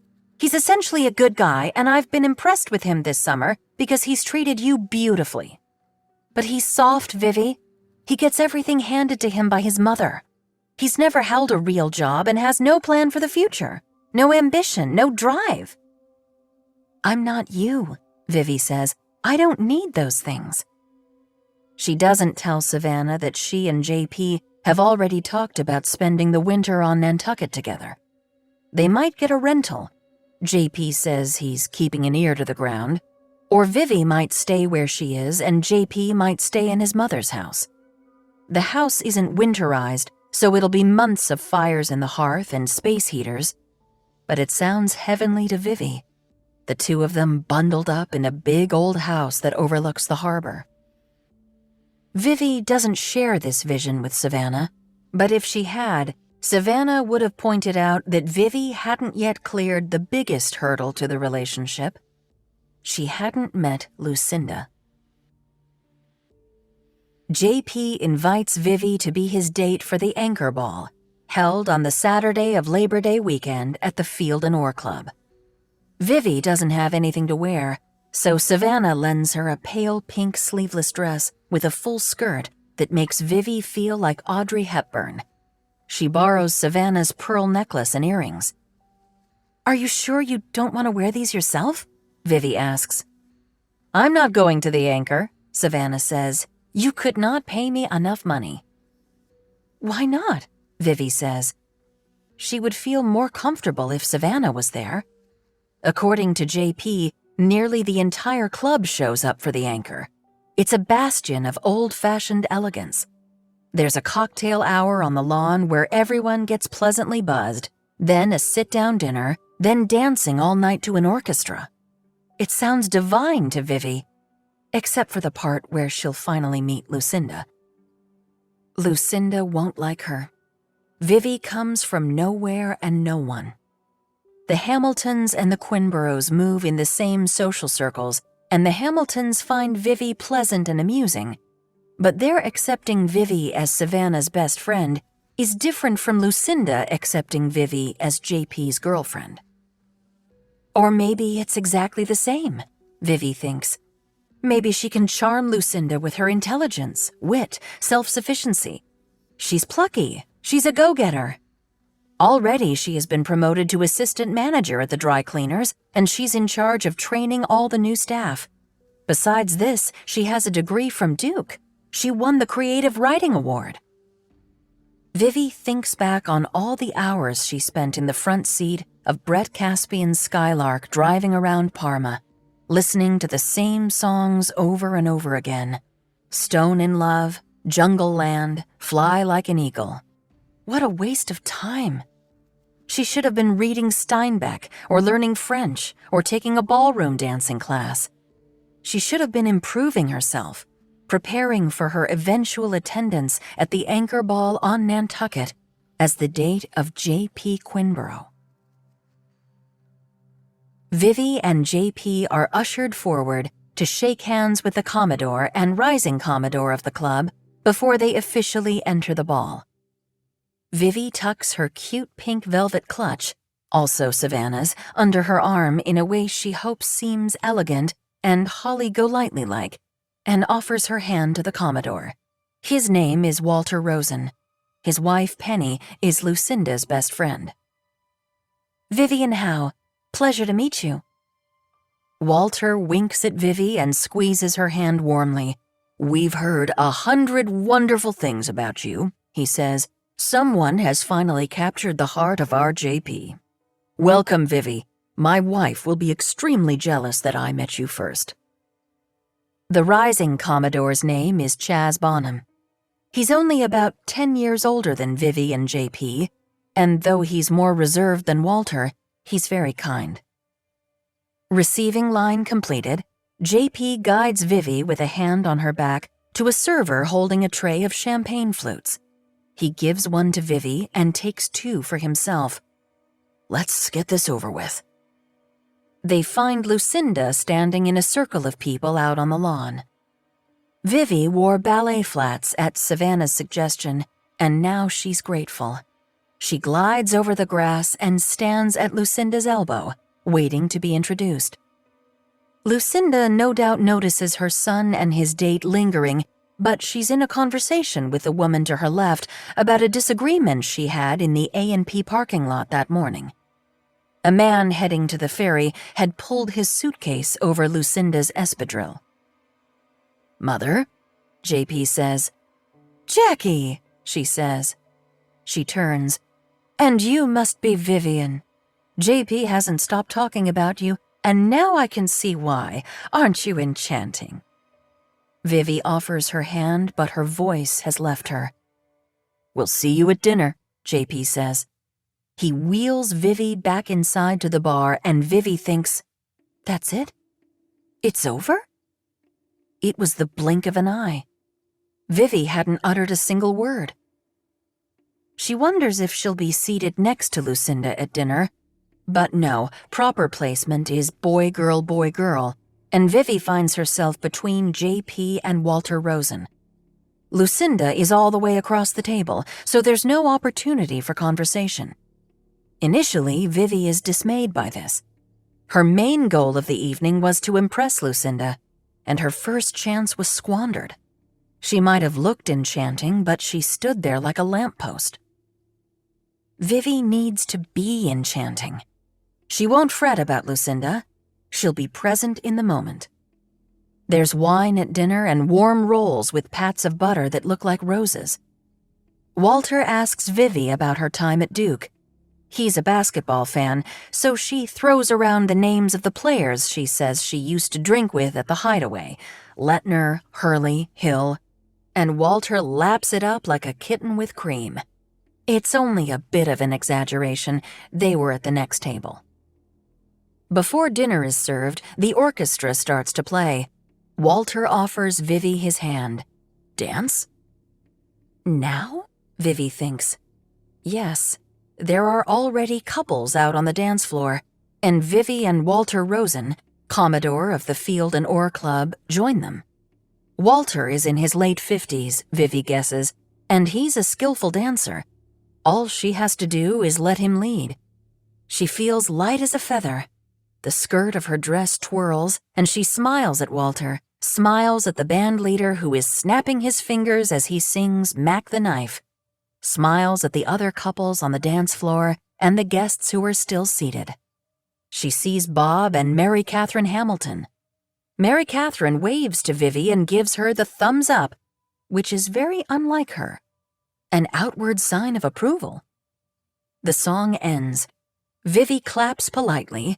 Then Walter offers Vivi his arm and escorts her back to the table. JP leans over and whispers in Vivi's ear, "You were dazzling, luminous. I couldn't take my eyes off you. Nobody could." Vivi glances across the table. Lucinda is deep in conversation with Penny Rosen. There are other things Vivi remembers about that evening. The classic filet mignon and jacket potato dinner with a side of asparagus and grilled tomato. The baked Alaska for dessert. Twirling in JP's arms until Bob Hamilton cuts in for a dance. "You're the belle of the ball, Vivi," Bob says. "Mary Catherine and I are proud of how you've created your own summer here. Though, frankly, I would have preferred it if you'd stayed with us. Savannah still isn't speaking to me." "It was for the best," Vivi says. "I'm happy I made it work." When the band takes a break, JP heads to the bar to freshen their cocktails, and Vivi goes to the ladies' room to powder her nose. There are 2 stalls occupied. A voice from one says, "I wasn't sure what to expect, but she's lovely." "A breath of fresh air," the voice in the other stall says. "This club can feel so inbred at times, everyone's children marrying one another. We need new blood. Do you think it's serious?" "It's a summer romance," the voice in the first stall says. Vivi has by now figured out that it's Lucinda and Penny Rosen behind the doors. She should leave immediately. They're talking about her. How awkward. But she wants to hear the rest of the conversation. "Summer romances are the best kind of romances," Penny says. "Remember the Teabury brothers, Lucy?" "Who could forget the Teabury brothers?" Lucinda says. "The only problem is that these summer romances don't last. There's no point getting to know this girl, whoever she is, because she'll be gone by the end of September. Next summer, we won't even remember her name." When fall arrives, both Vivi and JP stay on Nantucket.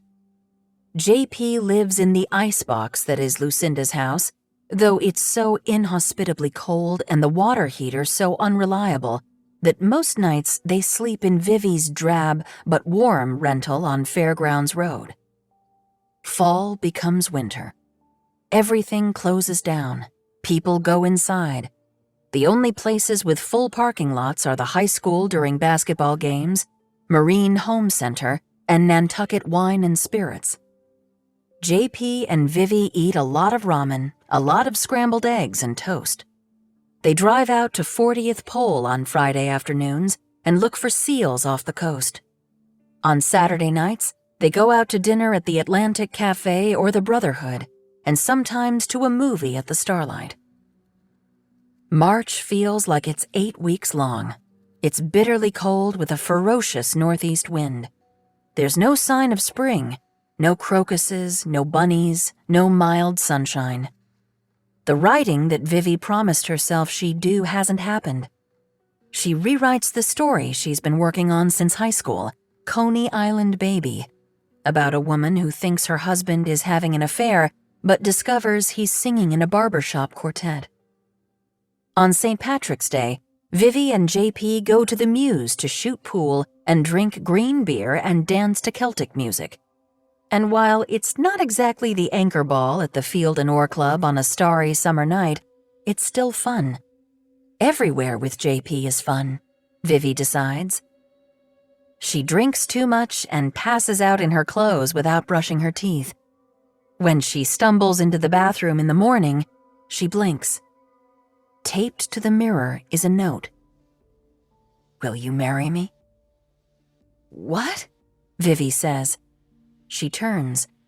JP is sitting on the side of the bathtub with a ring box open in his hand. "Vivi," he says, "will you please be my wife?" The Chief. The bad thing about there being no breakthroughs in the Vivi Howe case is that there are no breakthroughs. The good thing about that is that Cruz DeSantis is out of the hot seat for the time being, and one afternoon in July, the chief feels like he can finally return to the nickel to grab lunch. When he leaves the station, he sees Officer Pitcher leaning against Alexis Lepresti's car, chatting her up. The chief waves. They end their conversation and Pitcher heads inside. There's nothing wrong with Pitcher and Alexis dating, until they break up. Then, unless they handle themselves like adults, and how can they? They're so young. Everyone will suffer. The chief gets to the nickel at 2:15. There's a cheerful-looking couple dressed for the beach picking up their order. When Joe DeSantis sees the chief, his eyebrows shoot up, but he doesn't smile. It's a Thursday, so the chief decides to get the blackened shrimp po' boy with homemade spicy slaw. As soon as the happy couple leaves, the chief says, "How are you doing, Joe? The special for me, please." Joe turns to the griddle and throws on the shrimp. "Business is down 8%, Ed." There's an accusatory note in his voice. "You don't think it's because people in town, the locals, think my kid might have killed Vivi Howe? Because your department can't seem to figure out who did it?" The shrimp sizzle, and the smell is enough to make Ed weak in the knees, but he can't let the food distract him. "I vote to increase your budget every time it comes up in town meeting. Your department has plenty of resources. Why can't you do your job?" Joe is angrier than Ed had anticipated, and he's not wrong. "Hit and runs are hard to solve, Joe. Here's what I can tell you. We've checked with the insurance companies and the body shops on island to see if anyone has come in with a dented bumper but no accident report. We struck out there. We asked every landscaper and contractor who's doing work on Kingsley Road to see if they sent crews early Saturday morning. Falco interviewed all the neighbors to see if anyone noticed a car turning around in the driveway, or any strange car, period, early on Saturday morning. I tried to track down the Bridgman kid, but he's up in Maine. I came in here for a sandwich and to say hello, but since we're on the topic, can you give me the names of some of Cruz's other friends so that I can ask them about the party the night before Vivi Howe was killed?" Joe swings around. "Why are you worrying about high school stuff? That's not where the answer is. My boy didn't kill Vivi Howe." Joe makes the chief sandwich, wraps it in white butcher paper, and slams it down on the counter. "You're ruining my kid's life, Ed. He doesn't hang out with his friends anymore. Now, I realize he's off to college in 6 weeks and he'll start the next chapter of his life at Dartmouth. But I worked hard to build the kid a community here, and it feels like the community has turned on him." Joe pauses. "And on me." The chief stares down at the sandwich, though he's rapidly losing his appetite. "I'm sorry, Joe.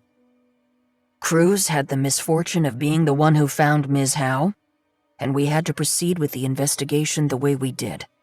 If it makes you feel any better, I know Cruz is innocent." Joe says, "The sandwich is $12.50. The chief hands Joe $15 and stuffs the change Joe gives him into the tip jar.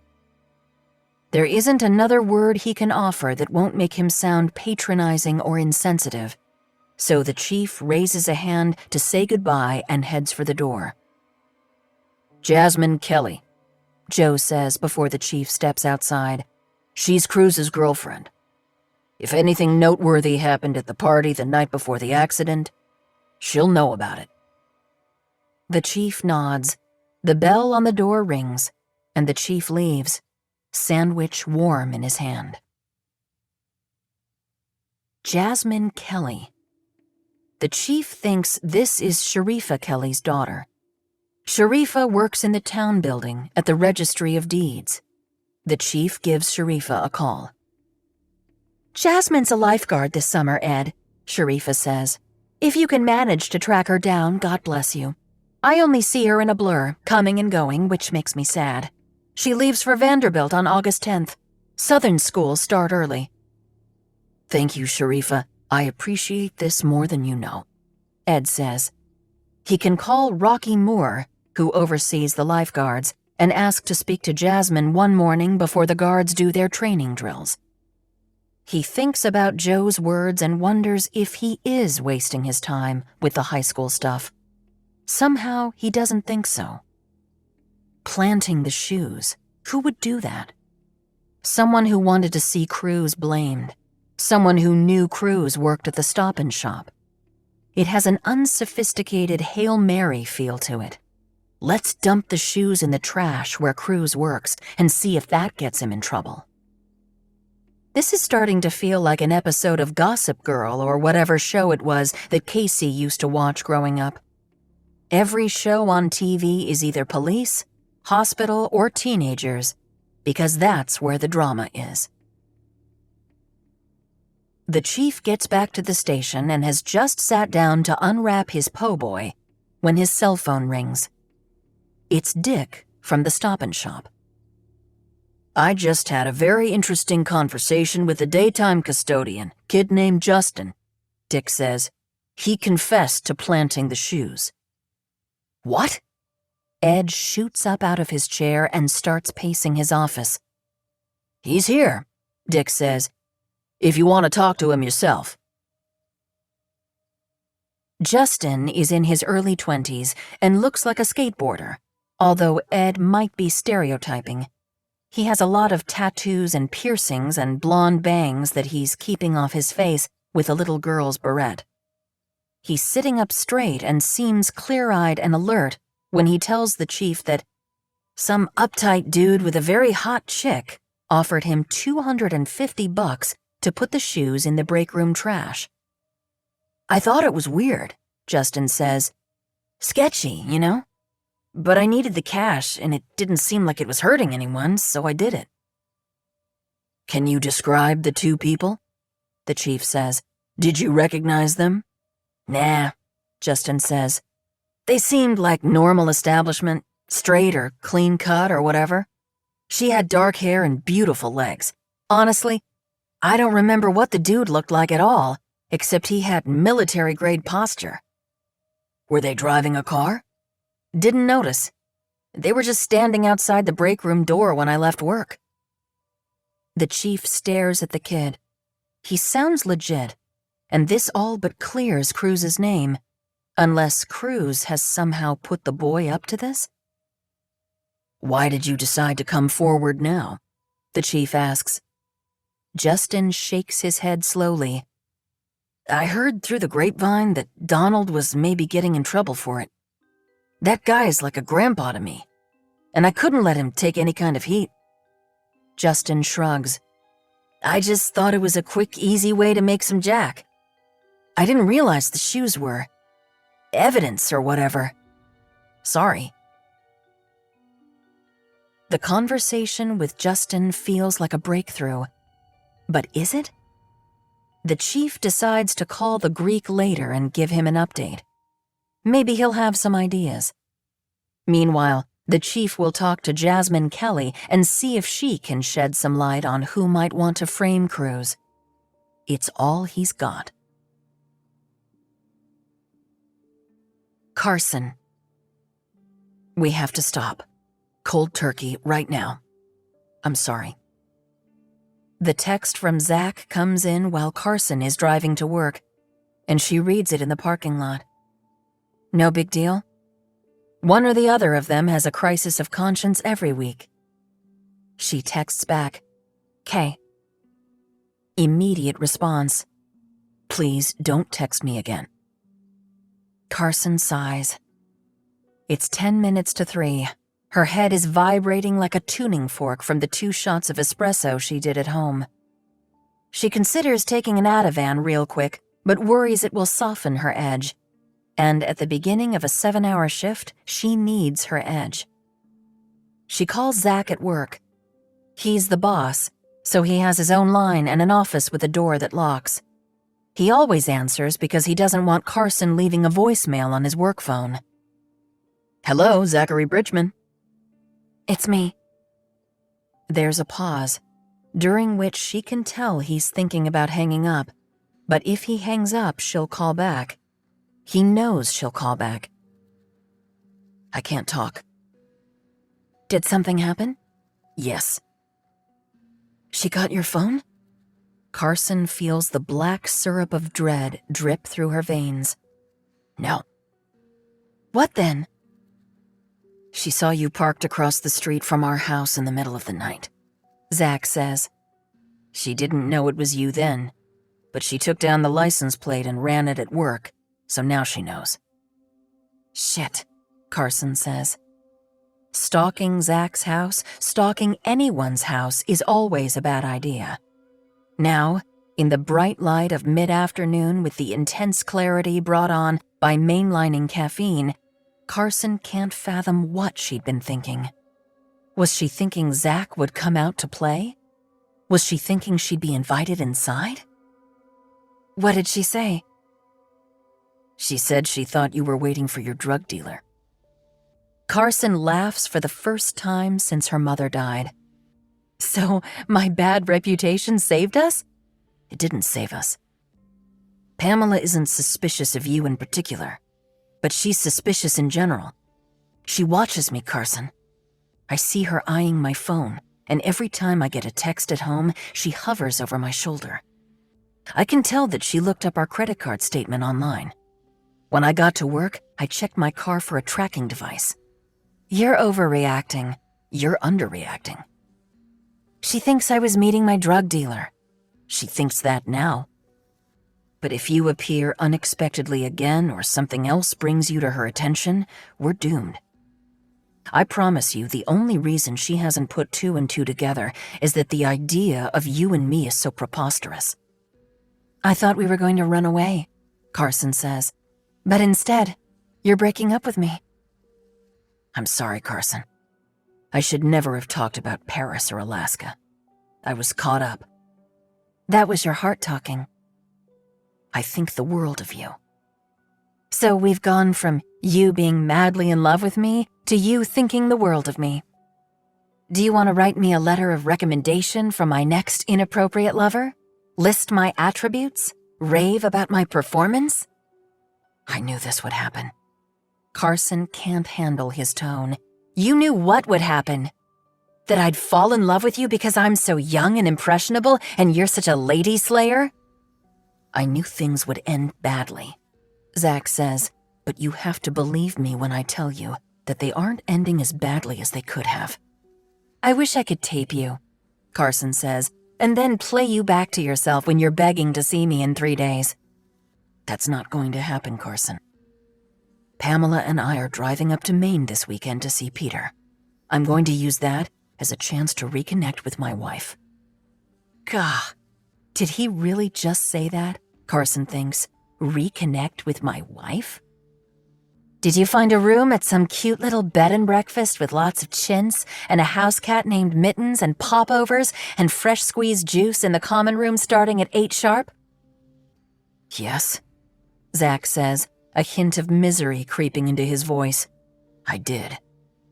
Tell me you love me, Carson says. I can't.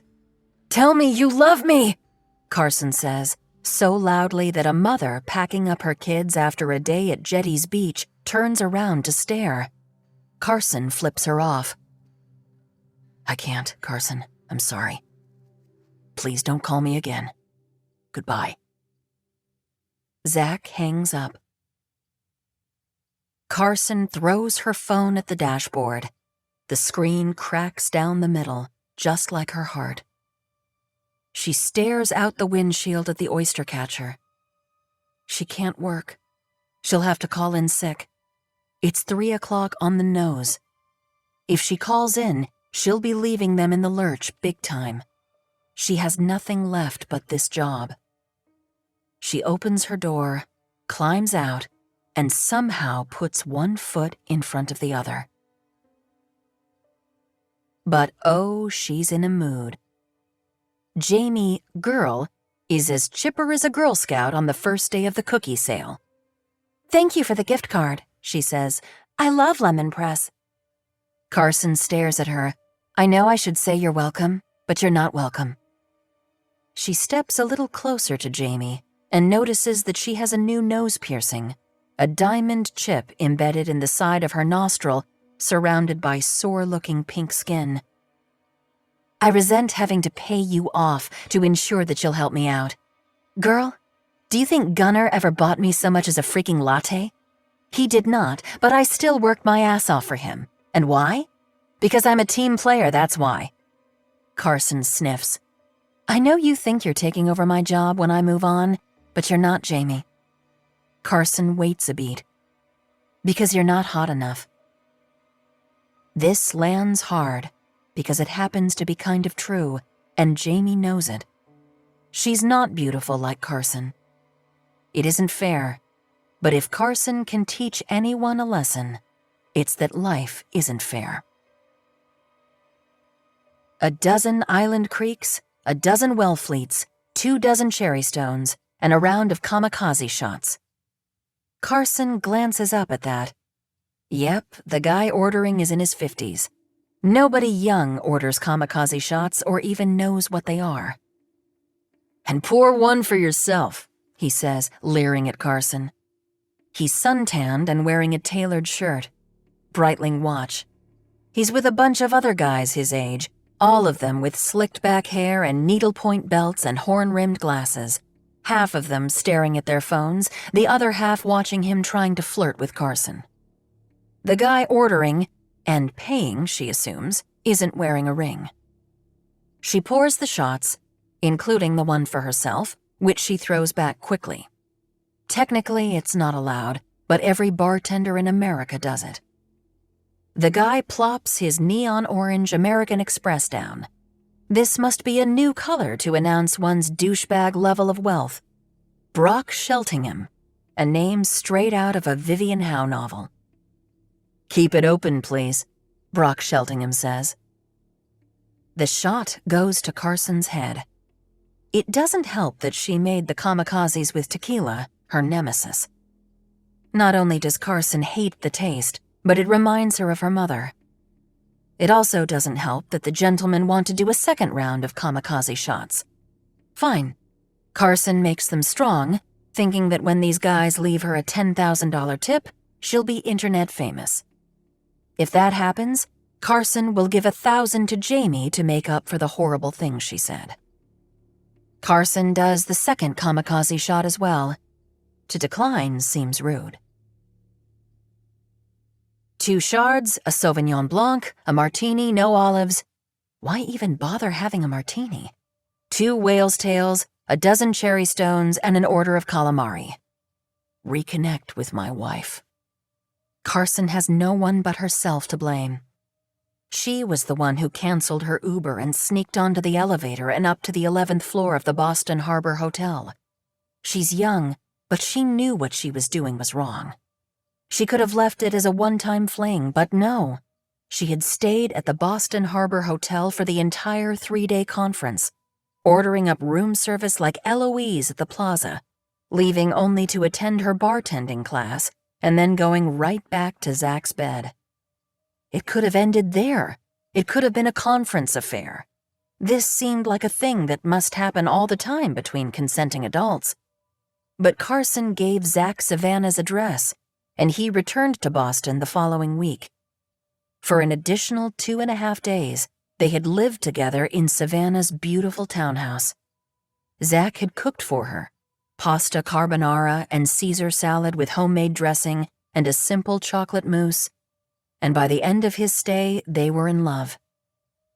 The rest of the relationship has been texts, phone calls, surreptitious meetings at the end of Kingsley Road, the naughty, delicious buzz that arrived over the holidays when they were both seated at Willa's dining room table at Thanksgiving and Christmas Eve. Jamie bumps into Carson from behind in a way that feels aggressive.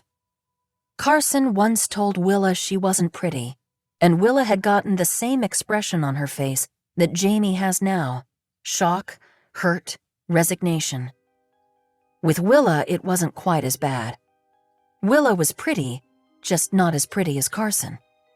This, maybe, had been at the heart of their sister conflict. At one Christmas stroll when Willa and Carson were 12 and 9, a group of women in full-length fur coats had approached them, exclaiming about how gorgeous Carson was. Exquisite, pretty enough to model. Someone get this kid an agent. Carson had loved the compliments, but she'd been self-conscious about Willa. Why hadn't the women said anything about Willa? Once the ladies moved on, Carson turned to Willa and said, "You're pretty too." Willa had slapped Carson right across the face, sending Carson's cocoa flying out of her hand. It landed on the brick sidewalk and detonated in a hot chocolate and whipped cream explosion. Carson just picked the cup up and threw it away. She knew, somehow, that she deserved it. The gentlemen order a third round of kamikaze shots. They're on an actual kamikaze mission, it seems, and then a fourth. Although 4 shots is where Carson should draw the line with herself, if not with them, she throws hers back. Then Brock Sheltingham asks for the check, and when she slaps it down, he says, "How about a kiss?" The question is outrageous. Has this dude not heard of #MeToo? Does he not know that women are no longer to be messed with? Carson can see the other so-called gentleman watching Brock with barely suppressed alarm and maybe also delight. He's showing off. Okay then, Carson thinks. She pulls Brock forward by the front of his beautiful, expensive shirt and lays on one hell of a kiss with tongue. A kiss old Brock can't handle. He'll be tenting the front of his trousers when she's done with him. The gentlemen are cheering, and Carson guesses that the rest of the bar is starting to take notice and that probably a few phones are out. She milks it for another second or two, sending a psychic message to Zach. At least someone wants to kiss me. Carson could easily take this guy as a sugar daddy. She could wear Balenciaga and travel in private jets. No more Cape Air flights for Carson.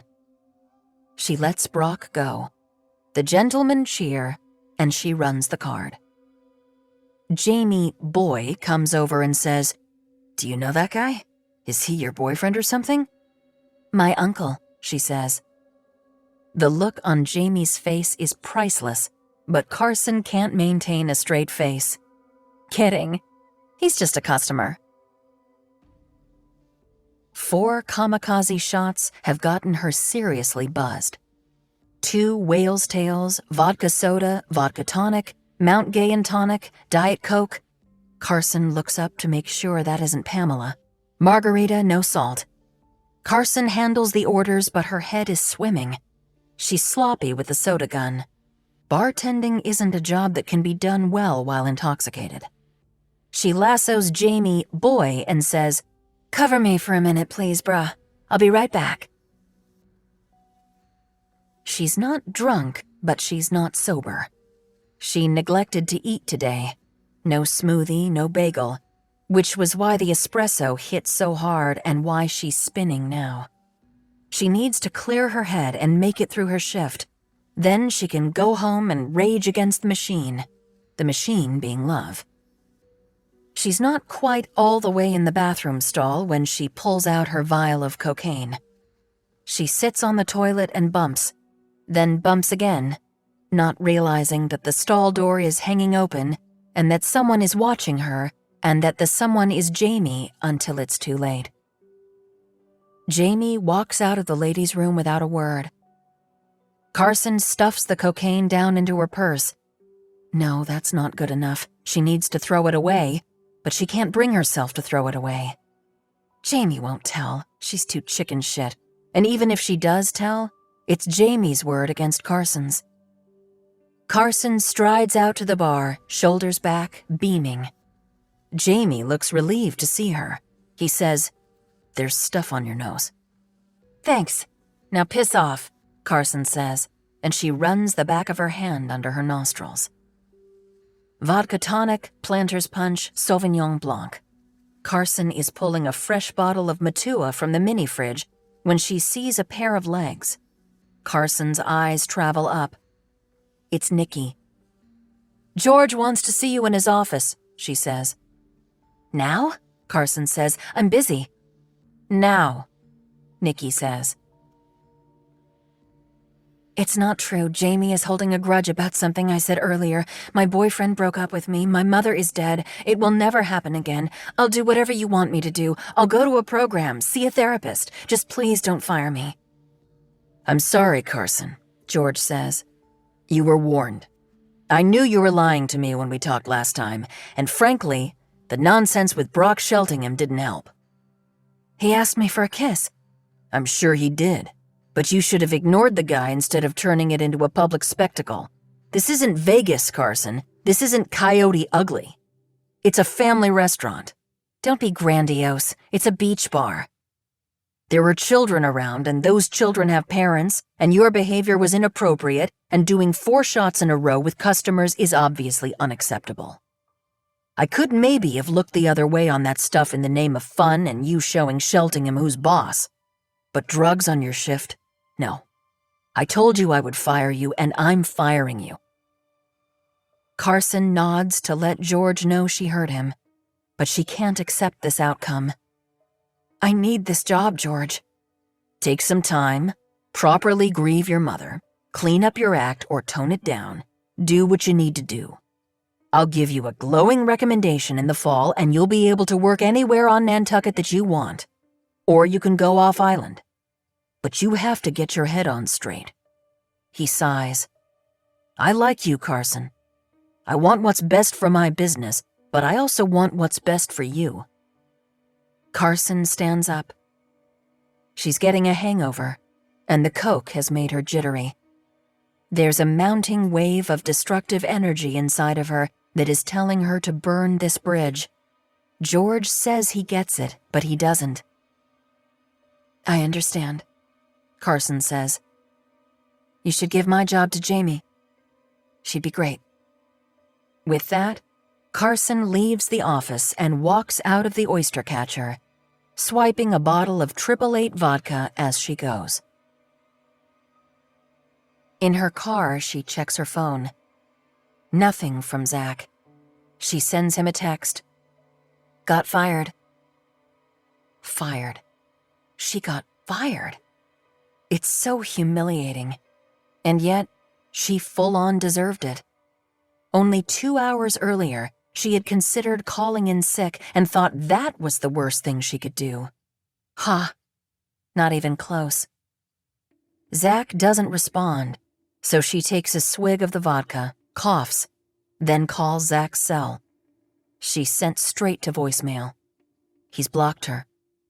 She'll have to go over there. It's 5:30. He'll be home from work, but Pamela might be getting home soon. She works erratic hours. Sometimes she stays late. Sometimes she goes back to the office after dinner and works until midnight. Can Carson reasonably go over there? She drives down North Beach Street, one hand on the wheel, one hand on the neck of the vodka bottle, which she has nestled in the cup holder. Stalking is always a bad idea, she reminds herself. She can't believe she's been fired. It doesn't feel real. But yes, it is real. She's out driving around at 5:30 in the evening instead of taking drink orders, making people happy, ringing the dorky bell. Her identity is rapidly evaporating. She has lost her mother, lost her lover, lost her job. Who even is she? She sees people walking into town with strollers, dogs, little kids, teenage kids. These are people who have their lives together enough to take a vacation. Carson feels tears welling, so she plays a game called What Could Be Worse? Well, she could be pulled over right now for driving under the influence, lose her license, go to jail. That would be worse. She needs to eat something. She can sign for food at the snack bar at the Field and Oar Club, get a grilled cheese, a hot dog, a peanut butter and jelly. She can pretend she's 10 years old and has just survived a sailing lesson. When she pulls into the club, she sees Pamela's red Range Rover in the parking lot. She's here, Carson thinks, probably playing tennis. Which means Zach will be at home alone. Carson pulls out and leaves the Field and Oar behind. She won't park across the street at the horse barn. She's at least that smart. Instead, she parks beyond Zach's house at the far end of Gray Avenue. She runs back to Zach's house and knocks on the front door, then decides she doesn't need to knock, so she swings the door open and calls out, "Zach!" He comes shooting down the stairs. "What the hell are you doing here?" "I saw Pamela's car at the club," Carson says. "Yes, she's playing tennis with her mother. Why are you not at work?" "I got fired," Carson says, and she starts to sob. She is so sad, so wounded, so adrift. The driver in the hit and run didn't kill just Vivi. He killed their whole family. Zach reaches out and takes Carson in his arms and rocks her back and forth, shushing her. "I'm so sorry, baby. But you can't stay here. You have to go." Carson raises her face and they start kissing. Carson feels Zach's entire body leap to life. He's helpless when they're together. How can he possibly think he could break up with her? He runs his hand up her t-shirt and unbuttons her skirt. Vivi. She has been watching closely because she's worried Carson is going to do something stupid, hurt herself or someone else. Vivi should have used a nudge to close the bathroom door so Jamie, poor sweet Jamie, didn't see Carson, and Carson didn't get fired. Or better still, she should have had Carson drop the cocaine into the toilet. George is right. Carson needs help. She's on a path to self-destruction. What can Vivi do? At that instant, the green door swings open and Martha enters. She has tied a brilliant blue Hermes scarf at the corners, slipped her arms through the holes, and is wearing it as a little shrug. "Now that," Vivi says, "is the cutest look yet." Then she remembers herself. "What are you doing here? Do I need you?" "Pull back your scope," Martha says. "Gladly," Vivi says. She was about to leave Carson and Zach anyway, for obvious reasons. She would very much like to nudge them far, far away from each other, but any fool can see that they are beyond the point of a nudge. Vivi widens her scope and gasps. Pamela's red Range Rover is rolling down Hooper Farm Road toward Parker Lane. She'll be home in 2 minutes. "Carson!" Vivi shouts. "She can't hear you." Vivi stops herself from swearing out loud, but of course it doesn't matter. Martha reads minds. "What can I do?" Vivi asks. The Range Rover turns onto Parker, and before Vivi can say one more word, it turns onto Gray Avenue. Carson and Zach are going to get caught. Vivi tries to predict what this will mean. Carson will be vilified by Pamela and by the elder Bonhams. Who is Vivi kidding? She'll be vilified by the entire community. Nantucket will blame Carson instead of Zach. Carson is wild, they'll say. She gets fired one minute and is revealed to be a homewrecker the next. Vivi thinks about Peter Bridgman. He's an odd duck, but Vivi would never want to see him hurt. However, Vivi's main concern is Willa. Poor Willa will be caught in a firestorm. She will take Pamela's side over her own sister's because Willa has an intractable sense of right and wrong. She doesn't even like reading about infidelity.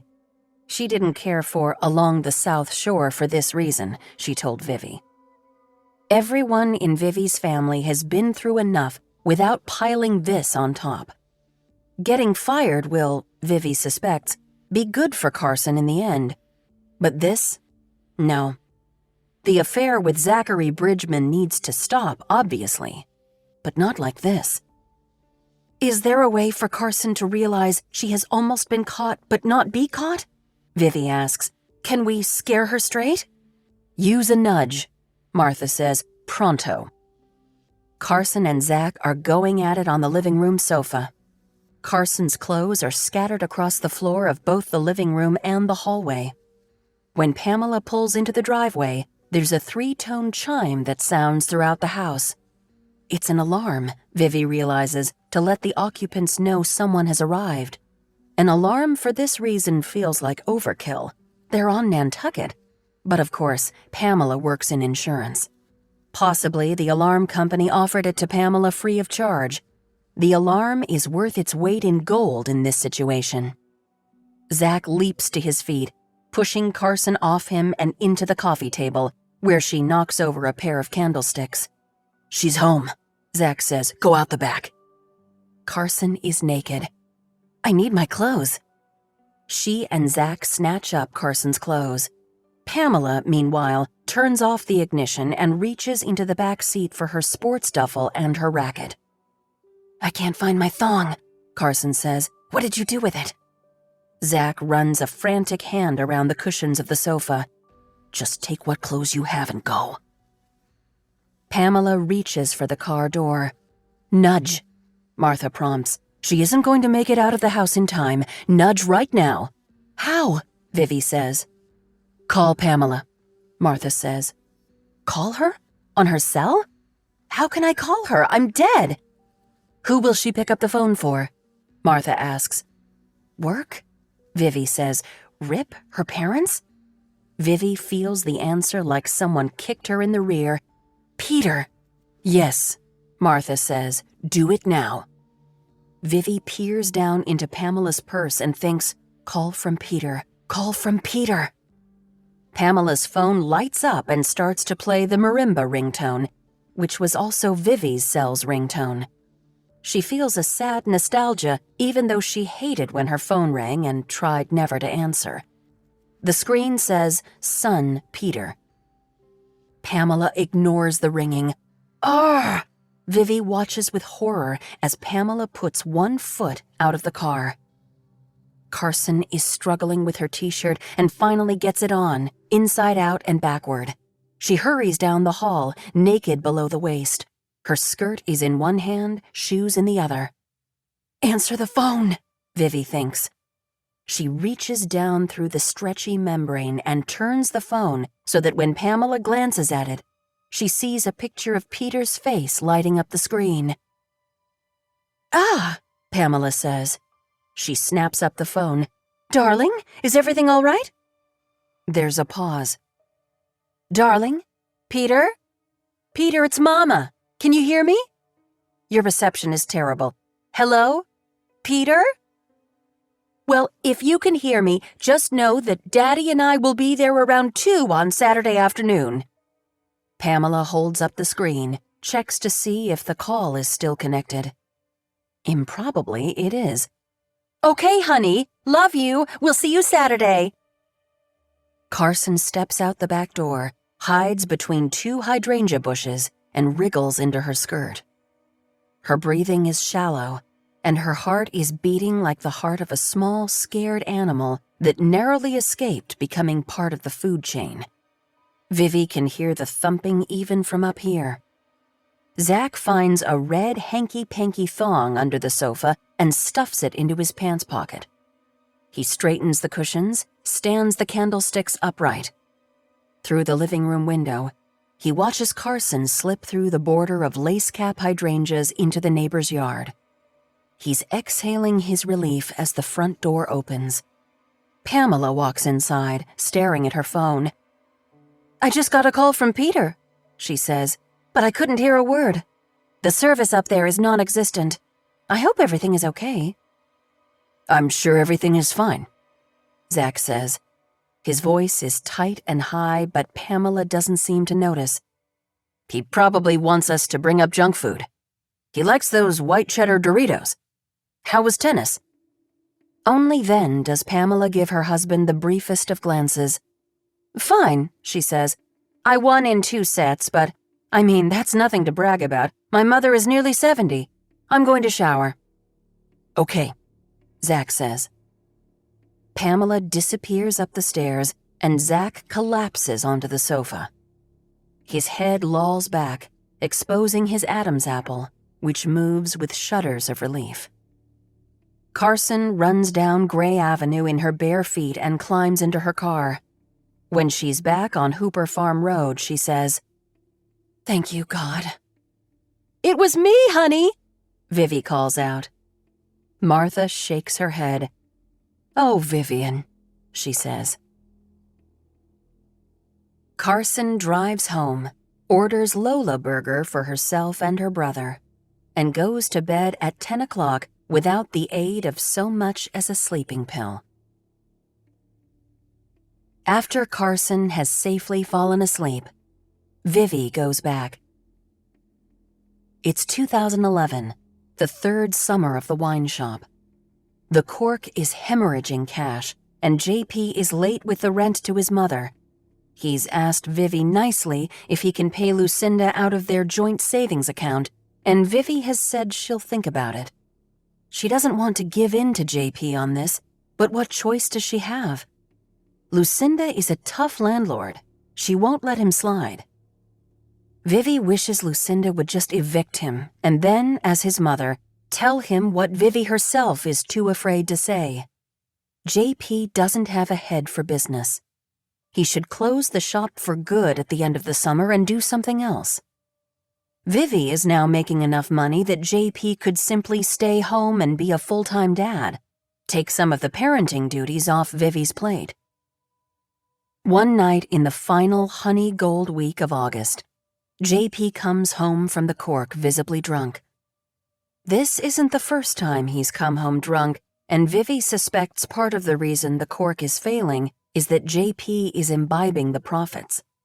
He says, "There's something I need to talk to you about." Hallelujah, Vivi thinks. He's reached the decision on his own. This will be the last summer for the wine shop. "What is it?" Despite how badly Vivi wants to hear the words come out of his mouth, she's also busy. She has spent all summer driving the kids around. Willa, at age 14, has stopped going to the beach with Vivi. She and Rip ride their bikes to meet up with their group of friends, but Vivi still has Carson, Leo, and Cruz to cart around. Cruz's father, Joe, has just moved his sandwich business from his home kitchen to a bona fide storefront downtown. The shop is called The Nickel, and it's going to be a runaway success, Vivi knows, but Joe needs help with Cruz, and Vivi is happy to pitch in. Cruz is always grateful for Vivi's efforts, whereas the other kids just expect the homemade lunches and clean beach towels and boogie boards and umbrella packed neatly in the back of the Jeep. Vivi has just dropped Cruz at home and is trying to get dinner on the table. "We need to talk in the bedroom," JP says. "I'm in the middle of shucking corn," Vivi says. "Leave the corn." JP heads down the hall to their bedroom, and Vivi, sensing something is wrong, something more than a failed business, follows him. JP tells Vivi that he has fallen for his employee Amy Van Pelt. "What does that mean?" Vivi says. She has never met Miss Van Pelt, though JP waxes rhapsodic about her all the time. She's sweet and cute, an Alabama sorority girl with an abundance of Southern charm. You're in love with her? I wouldn't say that. Yet. But I want to be with her. I'm leaving you, Vivi. Vivi laughs. You're leaving me? For your 23-year-old shop girl? Yes, he says. I'm sorry. It feels like a ploy. JP seems like a disgruntled child who packs a pillowcase full of clothes and heads out to the end of the driveway to run away. But JP is resolute. He wants to pursue a future with Amy. He wants to break up the family, burn down their hopes and dreams. Anger, confusion, anger, fury, anger, sadness, rejection, anger, and finally more anger. They schedule an emergency session with their therapist, Bree. Cheese therapy, they call it when they're in a light mood, which they are not today. Bree astonishes Vivi by announcing that affairs are the responsibility of both parties. If you, Vivi, had made JP feel more treasured, more loved, more central in your life, then he wouldn't have gone outside the marriage to find affirmation. I've been seeing you both for 18 months. JP has been clear and vocal that his emotional needs aren't being met, but you've made no changes. Frankly, I'm not surprised this happened. Wait a minute, Vivi says. You're blaming me? You're both at fault, Bree says. Initially, Vivi wants to reject this. But if she honestly examined her feelings, the ones that she has done her best to sublimate and ignore, she'd have to admit that, over the years, she has lost respect for JP. She has placed him in the same category as the kids. He's someone she has to support, someone she has to guide. In previous therapy sessions, JP articulated that he didn't feel important to Vivi. Not as important as the kids, not as important as her writing, not as important as her running. Is he wrong? Wouldn't Vivi choose all of these things, even her running, over JP? Hasn't she thought at times of leaving him? She has stayed because they have a whole huge life, the kids, the house, their friends, their routine. They have stability. Their household is happy, often joyous, which is different from how Vivi and JP grew up. But now, Amy? It's reasonable for Vivi to ask JP to move out. After all, he's the one who's ending the marriage. But incredibly, he refuses to go anywhere. He wants to stay in the house. He wants them both to stay in the house while he pursues a new relationship with Amy. It'll be better for the kids, he says. Who do you think you are, Francois Mitterrand? Vivi says, a question that sails right over JP's head. Vivi is not going to live in the same house with JP while he sleeps with his 23-year-old employee. Sorry. They have a lot of whisper fights in Vivi's home office, which is the room farthest from the den, where the kids watch TV. Vivi realizes that JP has always been handed exactly what he wants, without any accountability, but not this time. You stay, Vivi says. I'll go. Her novel, Along the South Shore, has sold well over the course of the summer, even though Vivi refused to go on tour. The kids are young and she's needed at home, besides which she waits all year long for summer on Nantucket, and the last thing she wants to do is leave. What if she were to go on tour now, at the end of August, beginning of September? She runs it past her publicist, Flor. I have dozens of requests for you, Flor says. You've created a bit of a mystique by not going on the road before now. Let me see what I can pull together. How long do you want to go for? A month, Vivi says. 2 months? Flor puts together a 29-stop tour that's spread out over 7 weeks. It's a systematic march across the country. Vivi spends Labor Day weekend at Browseabout Books and Bethany Beach Books at the Delaware shore. She hits Politics and Prose in D.C., then Fountain Books in Richmond. She heads to North Carolina, Quail Ridge Books in Raleigh, Malaprops in Asheville. Then it's down to Foxtail in Woodstock, Georgia, and Page and Palette in Fairhope, Alabama. She goes to Oxford, Mississippi, New Orleans, Houston, Dallas, San Antonio, Phoenix, Wichita, Edmond, Oklahoma, and the legendary Tattered Cover in Denver. She misses the kids' first day of school. It has been a Quinborough tradition to take a picture of all 3 kids on the back deck. When Vivi asks JP to send the picture, she gets no response. She later sees the picture posted on Facebook because for some reason Vivi and JP are still Facebook friends. Vivi copies the picture and makes it her screensaver, which she shows to any reader who asks. In the picture, Carson is wearing a sweater with a hole in the shoulder seam. Leo has a cowlick. Willa's scowl seems to be an indictment of Vivi's absence. "This isn't my fault," Vivi wants to tell the kids. But Bree has been crystal clear that this isn't allowed, and apparently it is partially her fault. Turnout at Vivi's events varies from place to place. Sometimes there are 60 people in attendance, sometimes 6. But Vivi's readers are always enthusiastic. One woman packed up her 2 little kids and a baby she was still breastfeeding and drove 3.5 hours from Kansas City to Wichita. Another woman took the day off work and drove from New Mexico to see Vivi at the Poison Pen in Scottsdale. Vivi calls the kids every night. They cry. Carson especially is having a hard time.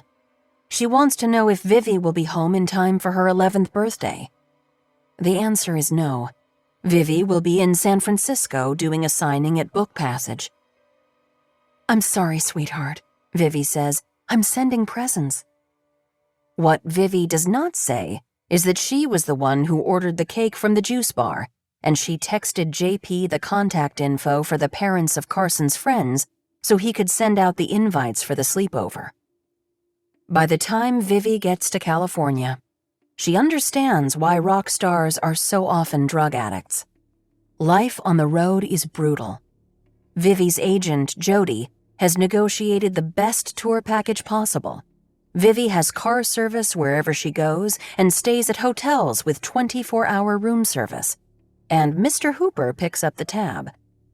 When Vivi started out, there was wonder, relief, and excitement in dialing a number and soon after having a club sandwich, French fries, coleslaw, chicken noodle soup, vanilla creme brulee, and a bottle of wine appear on a tray at the door, and then an hour later having that tray whisked away and replaced in the morning by freshly percolated coffee and a pitcher of real cream.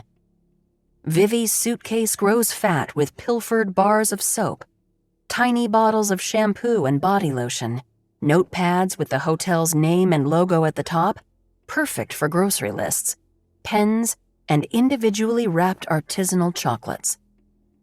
But there are just as many, too many, trips to Hudson News for a Coke Zero and a prepackaged sandwich. Vivi chose tuna once and only once. There are days she has to fly early and misses her run. There's the never-ending quest for a place to charge her phone. There is a yawning loneliness and too much time for reflection. What breaks Vivi's heart is the memory of JP sitting on the edge of the tub, holding out the ring, asking her to be his wife, and of how much she loved him in that moment, and how lucky, how truly and incredibly blessed she felt to be marrying Edward William Quinborough. At that time, she thought he was better than her. But Vivi has learned that where a person comes from means far less than what she makes of herself. In Seattle, Vivi gets on the elevator, and although she knows she's staying on the 5th floor, she can't recall her room number. There have been so many: 1246, 818, 323. She has her key, but that's no help. The cardboard sheath with the number written on it is sitting on the bureau in front of the TV in the room. Vivi heads back down to the front desk, and while she's waiting in line, she checks the Facebook app on her iPhone, and there, in JP's feed, are pictures of Carson's birthday party. Vivi waits until she's back up in her room, 5:47, to cry. When she's finished sobbing but still hiccupy, she calls Savannah. Savannah is home in Boston for most of the fall. She's dating a part owner of the Celtics and things are getting serious. But she understands how soul-shredding traveling for work can be. Savannah spends weeks, sometimes months, in places like Mali, Paraguay, and Bangalore. But Vivi thinks traveling might be easier for Savannah because Savannah doesn't have children. "Where do you go next?" Savannah asks. "Cleveland?" Vivi shivers. She isn't going to Cleveland. If she ends up going on tour every year from now until she retires, she will not go to Cleveland. That's where the ghosts are. Minneapolis, Madison, Petoskey, Chicago, Indy, and Pittsburgh. "For the love of Pete," Savannah says, "skip those places and go home." "I want to," Vivi says. Oh, does she want to? "But I can't." "Will you get fired?" Savannah asks. "No. This tour is something you took on voluntarily, Vivi." "I agreed to it," Vivi says, "and you know how I am." Vivi sticks it out. She isn't a quitter. She does what she says she's going to do. Even if there were only 10 people, 3 people, 1 person at each of her events in this final stretch, she would still show up. Because that 1 person has expectations. Maybe she, like some of the others Vivi has met, traveled a long distance to get there. Maybe she has been looking forward to the event for weeks. Maybe it's her dream to meet a real author and get a book signed. Vivi isn't going to let her down. At this point, Vivi thinks, the readers are her family. A week later, Vivi steps off the elevator at the Drake Hotel in Chicago to see Savannah standing in the lobby.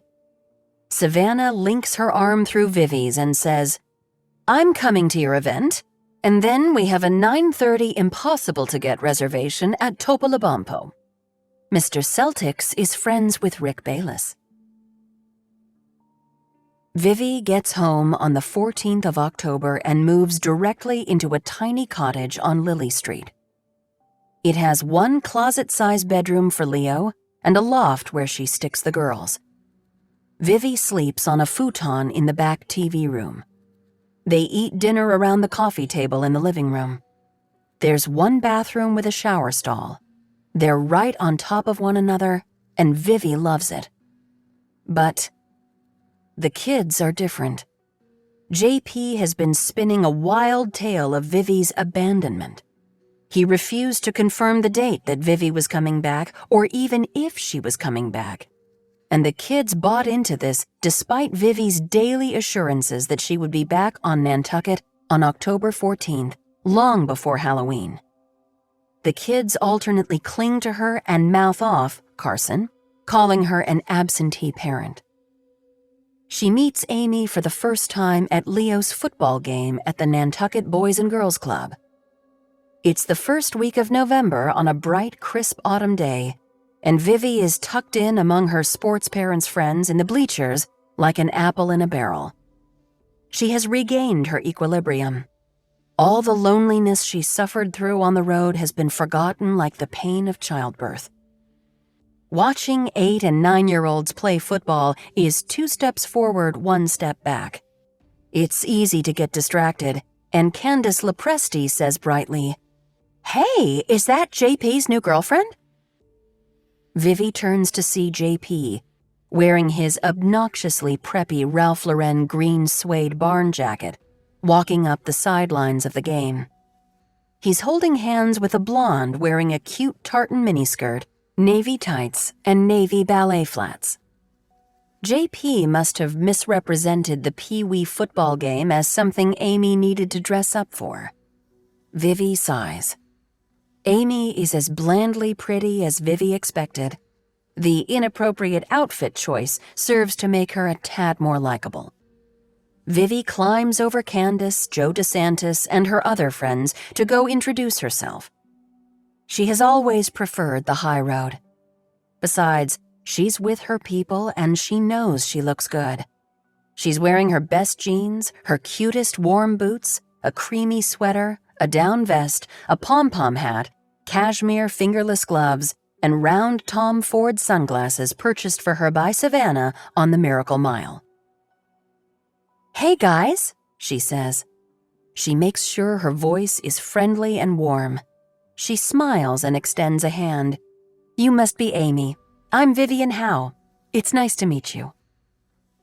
Amy's hand is cold and limp. She's in a pea coat, no hat, no gloves. "Hi," she says. She's studying Vivi behind the lenses of her aviators, that much is clear. And Vivi gets the feeling she was expecting someone else, someone bitchy and monstrous. Oh well. "Do you want to come sit, Amy? I can introduce you around." "No, thank you," Amy says. She looks up at JP. "We aren't staying," JP says. "We're going out to lunch at the Brotherhood." Must be nice, Vivi thinks. "Well, it was kind of you to stop by." "I love football," Amy says. "I graduated from Auburn, where game days were huge. The fraternity guys used to wear coats and ties, and some of the tailgates had crystalline china and candelabras." She pauses, seemingly caught in a reverie. "Nobody does football like the SEC." "Yeah, our tailgating scene here is sadly lacking," Vivi says. "No candelabras." She lowers her voice to a whisper, though some of the moms put Kahlua in their coffee. JP clears his throat, his signal for "that's enough." "How's Leo doing?" "He's carried the ball 4 times, fumbled 3 times, Vivi says. JP groans. "Are you serious?" "He's still Mr. Butterfingers," Vivi says, "but at least he's smiling." "Leo always smiles," JP says. "He was smiling the day we brought him home from the hospital, remember?" "That was gas, honey," Vivi says, and she and JP laugh. Amy stares at the field and then gives an exaggerated shiver. Or maybe she's not exaggerating, it's pretty chilly. "I'm going to wait in the car," she says, "while you two reminisce or whatever." She heads for the parking lot. "I tried," Vivi says. "She's insecure," JP says. "She was afraid to meet you." "She should have been afraid. She firebombed our family." "She did nothing of the sort." "Fine. You firebombed the family and she was complicit." Vivi can feel the eyes of 36 parents on her back. "But I don't want to fight. She seems like a perfectly nice girl." "Thank you for being civil. I appreciate it." "I'm going to heaven," Vivi says. "I don't know about all that," JP says. He takes a quick peek over his shoulder at the parking lot. "But you were nice, so I'm not sure what her issue is." "Her issue is that we have 18 years of history that doesn't include her. She's jealous." JP sighs. "Off to do damage control." "Have fun at lunch," Vivi says. "I'll just stay here and watch our son fumble like the absentee parent that I am." JP laughs and Vivi would like to kick him in the nuts. But as she watches him walk away, she has to admit, she feels sorry for him.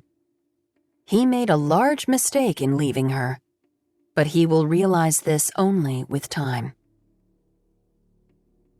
The holidays are dismal.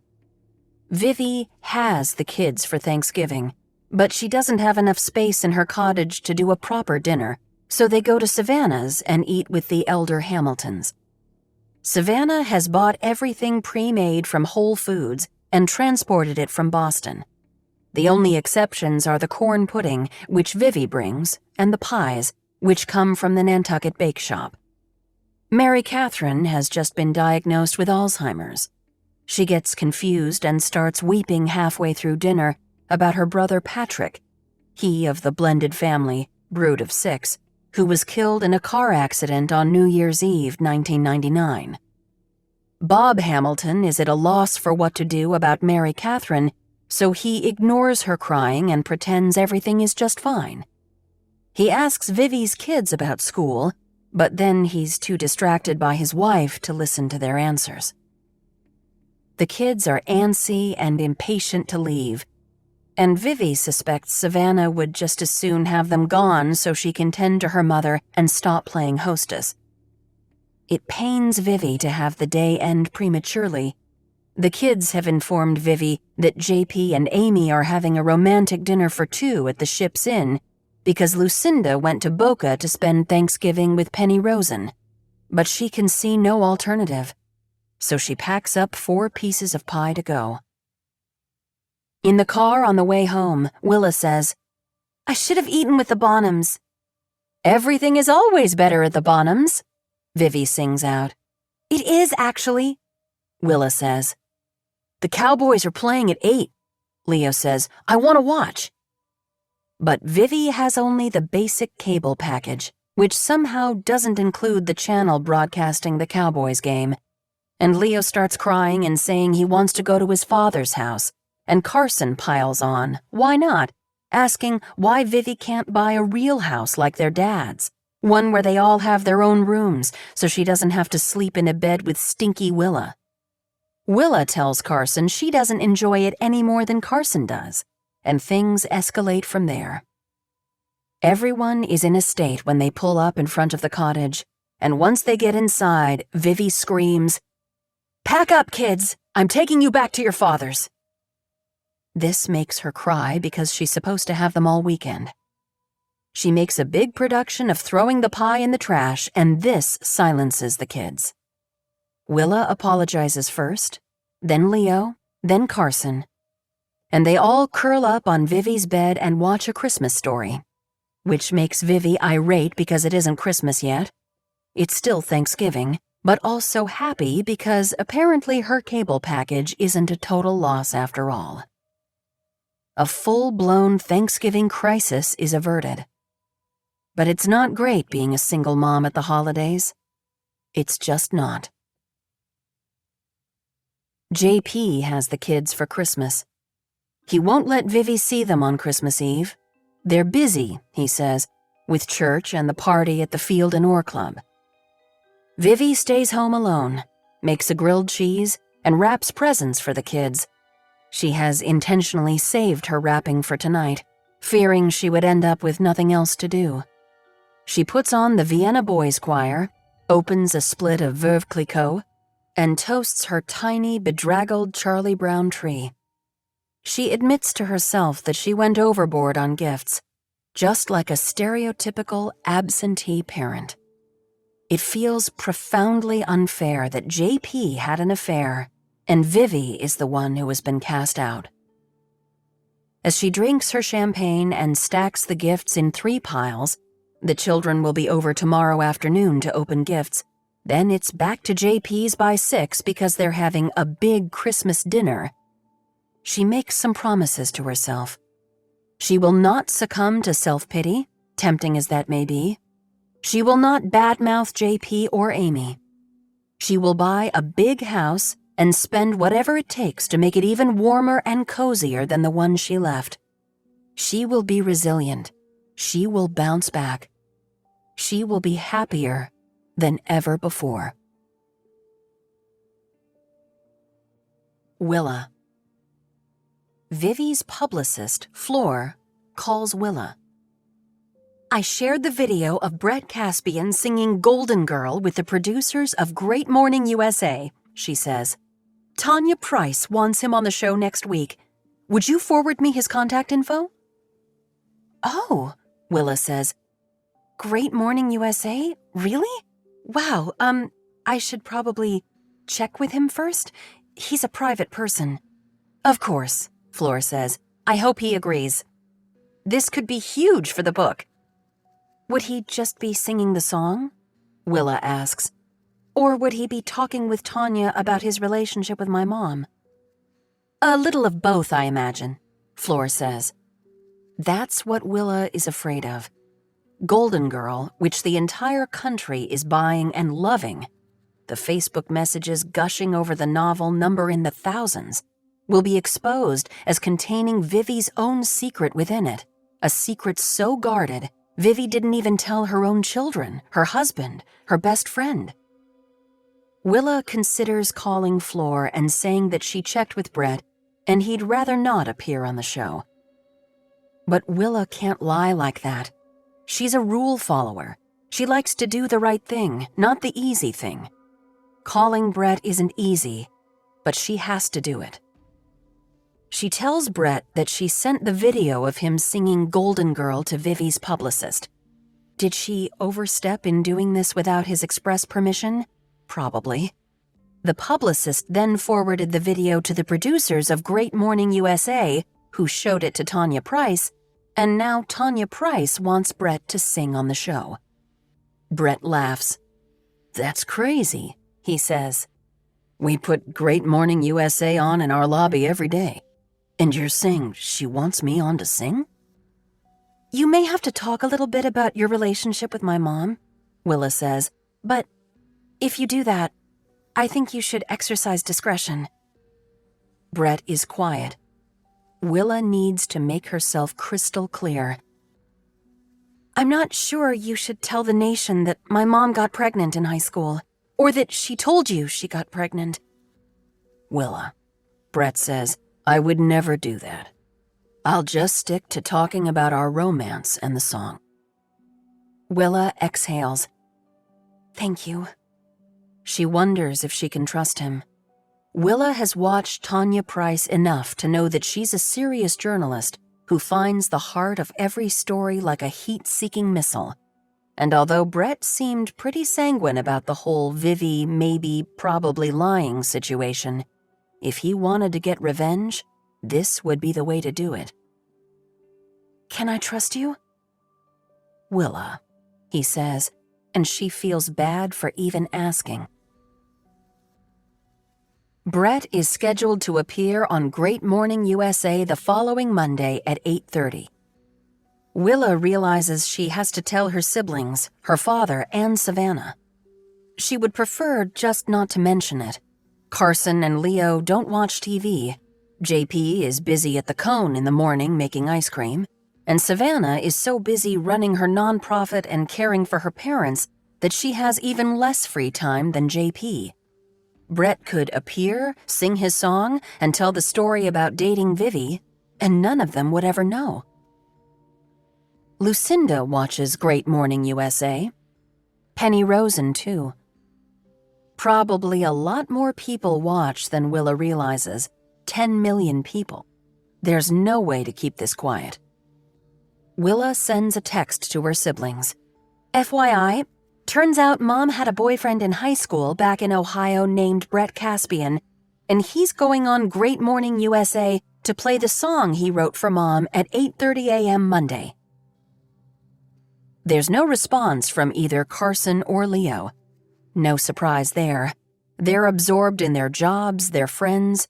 Plus, Leo has Marissa, and Carson has her controlled substances. Willa thinks she should check on them tomorrow, but then she reasons that they're both adults, and if they need her, they'll let her know. She wonders if she should tell her father or Savannah next, and easily decides on Savannah. Since Savannah's house is only 2 blocks away from the Whaling Museum, Willa stops by after work. She sees Savannah's car in the driveway, so she knows she's home, but nobody answers when Willa knocks. Willa opens the door. Hello? Savannah, it's Willa! She hears vague people noises coming from the back, so after a quick pit stop in the powder room, the walls are covered in photographs, including some of Willa, Carson, and Leo when they were growing up, and some of Vivi and JP when they were still married. She heads to the kitchen. Through the window, she can see Savannah's back. She's sitting on the edge of the pool. Willa pops outside. Hey! Savannah whips around. Willie! Willie, hi! Her voice sounds strange, strained, and Willa realizes that Savannah has company. There's a man in the pool. Willa can see his form underwater. Before Willa can even think, "Oops, I interrupted something," the man surfaces. It's JP. "Dad?" Willa says.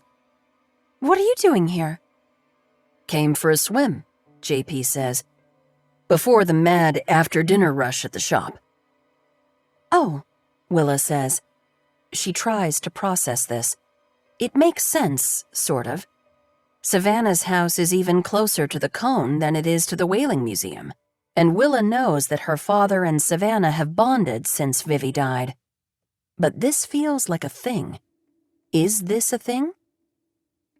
"How are you?" Willa asks. "How's Amy?" "Amy and I broke up last week," JP says. He clears his throat. "I'm sorry. I should have told you."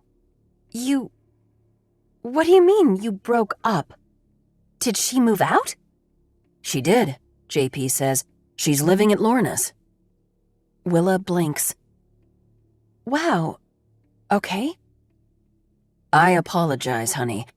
I honestly didn't think you'd care." "I mean, I don't care," Willa says, "but also, it feels weird that we're all living on this island and major things are happening and nobody is talking to one another and we're supposed to be a family." "You're right," JP says. "I planned on killing 3 birds with 1 stone and telling you all at Grammy's birthday dinner a week from Tuesday." Ugh, Willa thinks. August is moving way too fast, as it always does. She has completely spaced about Lucinda's birthday dinner at the club. Now she'll spend the next 10 days dreading it. "Did you stop by for a reason, Angel Bear?" Savannah asks. "Do you want to talk? Can I get you a glass of wine?" "I'm all set, thanks," Willa says. She has to decide if she wants to tell Savannah and her father about Brett Caspian together now, or wait and tell only Savannah. She decides to just come out with it. "So listen, this completely bizarre thing happened. I found that guy you were talking about on Mom's Memorial Facebook page, the one who said he was Mom's boyfriend in high school." "Your mother didn't have a boyfriend in high school," JP says. "Did you contact him?" Savannah asks. "I did." Willa should have told Savannah sooner, she realizes. She should have told her right away. "He's legit." "What?" Savannah says. "Your mother did not have a boyfriend in high school," JP says. He lifts himself out of the pool and dries off. "You know there are crackpots out there, sweetie." "I invited him to come to Nantucket for the day," Willa says. She swallows. "He had all these pictures of him and Mom back in Parma, hanging out at the mall and at the Christmas formal. He told me stories about her father." "What?" JP says. "And he played me this song he wrote for Mom," Willa says. "Golden Girl. It's a really, really good song." Willa stops there. She isn't going to say a word about the fake pregnancy to anyone, not Savannah, not even Rip. "What's the guy's name?" JP asks. "Brett Caspian," Willa says. "He's going on Great Morning USA on Monday to play the song and talk about Mom. Tanya Price is interviewing him." "What?" Savannah and JP say together. Nantucket. We've been keeping an eye on the New York Times bestseller list, and the top 2 spots on hardcover fiction have remained the same. Satan's Weekend by D.K. Bolt at number 1, and Golden Girl by Vivi Howe at number 2. Number 3 has been something of a revolving door, though one of our favorite low country writers, Dorothea Benton Frank, camps out at number 3 for 2 weeks. Everyone loves Dottie. A rumor goes around that a man from Vivian Howe's past has emerged from the woodwork and will be appearing on Great Morning USA to play a song he wrote for Vivi. None of us want to miss that. At precisely 8:40 on Monday morning, Tanya Price, our very favorite of all the morning show hosts, introduces the segment. On Saturday, June 19th, at approximately 7:15 a.m., best-selling novelist Vivi Howe was out for her morning run when she was struck by a car and killed. The identity of the driver is still unknown, and the island of Nantucket, located 30 miles off the coast of Cape Cod in Massachusetts, mourns one of its most celebrated locals.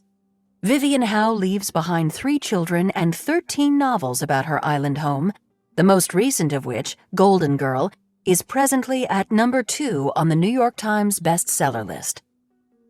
The novel begins with a high school romance between characters Allison Revere and Stott Macklemore. I can't say much else without spoilers, but what I can tell you is that Stott Macklemore is a budding musician who, in the book, writes a song for Allison called Golden Girl. Turns out, Vivi Howe enjoyed her own high school romance with our next guest, Brett Caspian. He wrote a real song entitled Golden Girl over 30 years ago. He's here to play it for us now. The spotlight shifts to the stage, where Brett Caspian sits on a high stool in front of a microphone. Some of us are nervous. Who is this guy? Is he talented enough to play for a national audience, or will he make a fool of himself? But when he starts to sing, we are instantly mesmerized. The song is a love ballad with a rock beat. You're the fire in my eyes. Brett Caspian looks like someone who might have been a heartthrob in the 1980s. Pamela Bonham Bridgman, who is watching the segment on the office computer with her brother Rip, thinks Brett's attire, a white t-shirt and jeans, is meant to be reminiscent of a Bryan Adams album cover. Brett has longish, dark but graying hair that flops in his eyes and a soulful, yearning voice with a bit of a rough edge. It's safe to say that every straight woman on Nantucket, maybe even across the country, instantly develops a crush on him. When the song is over, many of us applaud in our own kitchens, our own living rooms. Woo-hoo! He did it! What a tribute to Vivi.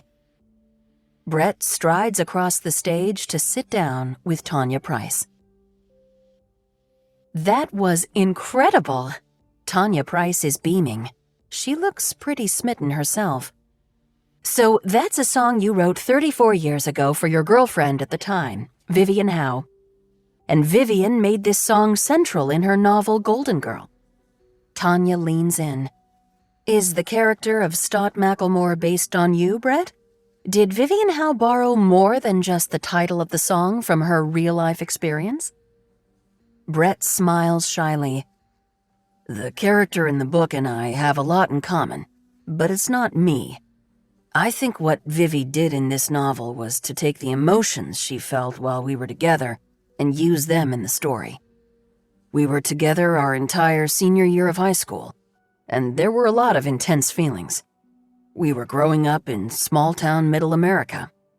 It's the stuff rock and roll is made of. So many classic rock anthems use the tumultuous teenage years as their emotional touchstone. On the screen behind Tanya and Brett is a photograph of a young Brett and a young Vivi on a bench at the mall sharing an orange Julius. Those of us who knew Vivi Howe on Nantucket gasp. It's undeniably her, but she looks so different. Her hair is so long, her makeup so heavy. She looks like a young Joan Jett. In the novel, the character of Stott Macklemore is discovered by a record executive, and Golden Girl becomes a big hit. Tanya pauses. What happened in your case? My band, Escape from Ohio, had a record company interested in us. They flew us to LA. They really liked the song Golden Girl. Brett smiles directly into the camera, but that was before the age of iTunes and online music. If you wanted to make it big back then, you had to have an album in you. He shrugs, and we didn't. On the screen now is a photograph of Vivi Howe in cut-off jeans eating an ice cream cone while sitting on the hood of a silver 1976 Buick Skylark. She looks for all the world like a character plucked from a Bruce Springsteen song. Who knew that this was how Vivi Howe grew up? She always seemed like the quintessential mermaid to us, raised by the ocean, sun on her face, salt in her hair, sand between her toes. There's a beat of silence. Tanya Price is the queen of the grand finale, so we all move a little closer to the screen and turn up the volume. "When was the last time you saw Vivi Howe?" she asks. "August 1987, Brett says. On the screen is a picture of Vivi and Brett standing side by side in their caps and gowns outside Parma High School. Brett holds 2 fingers up in a V over Vivi's shoulder. V for victory because he managed to graduate? V for Vivi? Or peace out? Was that a thing in the 80s? And you weren't in touch all these years? Brett shakes his head. I figured she had a happy life somewhere else. I didn't even know she was a writer. He smiles ruefully. I don't read much. And then you heard she'd passed away. Yes, through the sister of a friend, Brett says. I read her new book and I saw bits of myself in it, so I reached out to her family. If you could tell Vivi Howe something now, Tanya says, what would it be? Well, Tanya, you never forget your first love. It's a feeling like no other. So I guess I would tell Vivi, you always were and forever will be my golden girl. Tanya holds out showcase hands. Brett Caspian, thank you for joining us. The broadcast cuts to a commercial. JP and Savannah stare at the television. You swear she never told you about this guy? JP asks. No, Savannah says, but he's telling the truth. Could you believe those pictures? The eyeliner. She'd abandoned the Wednesday Addams look by the time she got to Duke, thank goodness. Don't you think it's weird that she never told either of us about Brett Caspian? JP says. Maybe he broke her heart and she didn't want to think about it after she left Parma, Savannah says. Or maybe she broke his, JP says. Amy claims she doesn't want to watch the segment, but it's Lorna's apartment, and there's no way Lorna is going to miss it. They don't have to be at the salon until 10. There's plenty of time to pour coffee, settle down on the sofa with Lorna's Weimaraner, Cupid, at their feet, and watch Great Morning USA. Amy is pretending like she needs extra time in the bathroom, but Lorna isn't buying it. Just come out and watch, Pigeon. You know you want to. Amy slinks around the corner, arms locked across her chest. She has a big purple hickey on her neck that she got from Dennis, and she has done an inadequate job of covering it with foundation. I don't need another morning of my life to be about Vivi Howe, Amy says. Is Dennis watching, do you think? Lorna asks. No, Amy says. He's at work. As Lorna rubs Cupid between the ears, she predicts Dennis is sitting in his van, watching on his phone. When Brett Caspian sings, Lorna says, Damn, but he's hot. Why did Vivi get all the hot guys? Do you expect me to answer that? Lorna turns up the volume and sings along. You're the fire in my eyes. Cupid barks. Amy disappears. Back into the bathroom, Lorna supposes, to do something more about the hickey. Use concealer, she calls out. Vivi. She's overcome. She's so overcome that Martha appears. Her scarf is twisted into a tight rope and secured around her neck in a way that looks painful. It's not, Martha says. I'm fine. Did you see Brett? Vivi asks. Did you hear what he said? I heard what he didn't say. Martha clears her throat. Brett kept your secret. Nobody knows what happened between you two, and nobody knows how much of your book is true. So, you see, there was no need to use a nudge. Martha is right. Vivi's secret is safe. Willa hasn't told anyone, not even Rip, and Vivi suspects she won't. Thank you, Willie, Vivi thinks. I love you, and please forgive me. Martha says, "Have you checked your ranking on Amazon?" No, Vivi says. Should I? Martha shrugs. Vivi swoops down to the Manhattan offices of Mr. Hooper, where Flor and her assistant Jenny are jumping up and down in front of Flor's computer. Golden Girl is #1 on Amazon. #1! Flor clicks on bn.com. Golden Girl is at #1. I just checked Twitter, Jenny says. People are clamoring for Brett Caspian's Golden Girl to be released as a single on iTunes. The YouTube video has 700,000 views so far. This is the kind of publicity I've waited my entire career for, Flor says. She raises her eyes to the office ceiling. We're going to do it, Vivi. We're going to get you to #1. I'm not getting my hopes up, Vivi says. Martha starts humming. This is something new. Vivi listens closely. She's humming "You Can't Always Get What You Want" by the Rolling Stones. Are you trying to tell me something? Not really, Martha says. I was just at choir practice and the song got stuck in my head. The Choir of Angels sings the Stones? Vivi says. Martha laughs. Oh, Vivian. Oh, Vivian, what? She thinks. If you try sometimes, you'll find you get what you need, Martha says. Vivi isn't sure she needs anything other than for her children to be healthy and happy.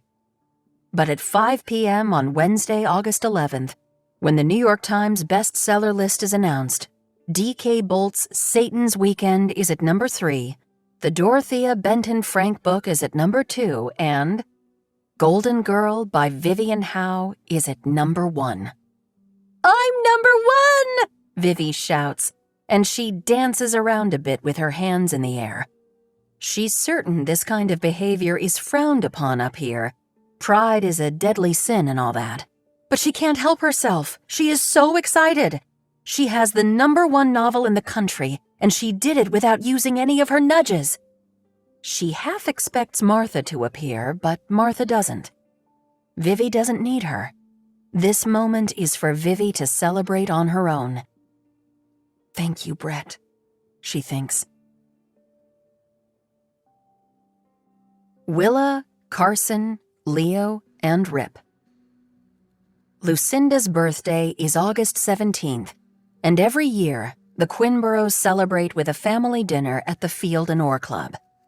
Lucinda reserves the round table in the center of the dining room so that everyone she knows can come bestow his or her warm wishes. This year, JP brings Savannah as his guest, which would have been completely unthinkable in previous years, but with the event of Vivi's death, now feels just right. Willa and Rip are there. Leo has brought Marissa, and Lucinda invited Penny Rosen. Carson is alone. Normally, Carson would show up high or already drunk, but she seems straight to both Willa and Leo. It's only a matter of time, they suppose, until she orders a mind eraser and says something outrageous. Carson's theatrics bore them, but on the occasions of their grandmother's birthday dinners, they count on her for entertainment. Their grandmother's favorite server, Dixie, comes to take their drink orders.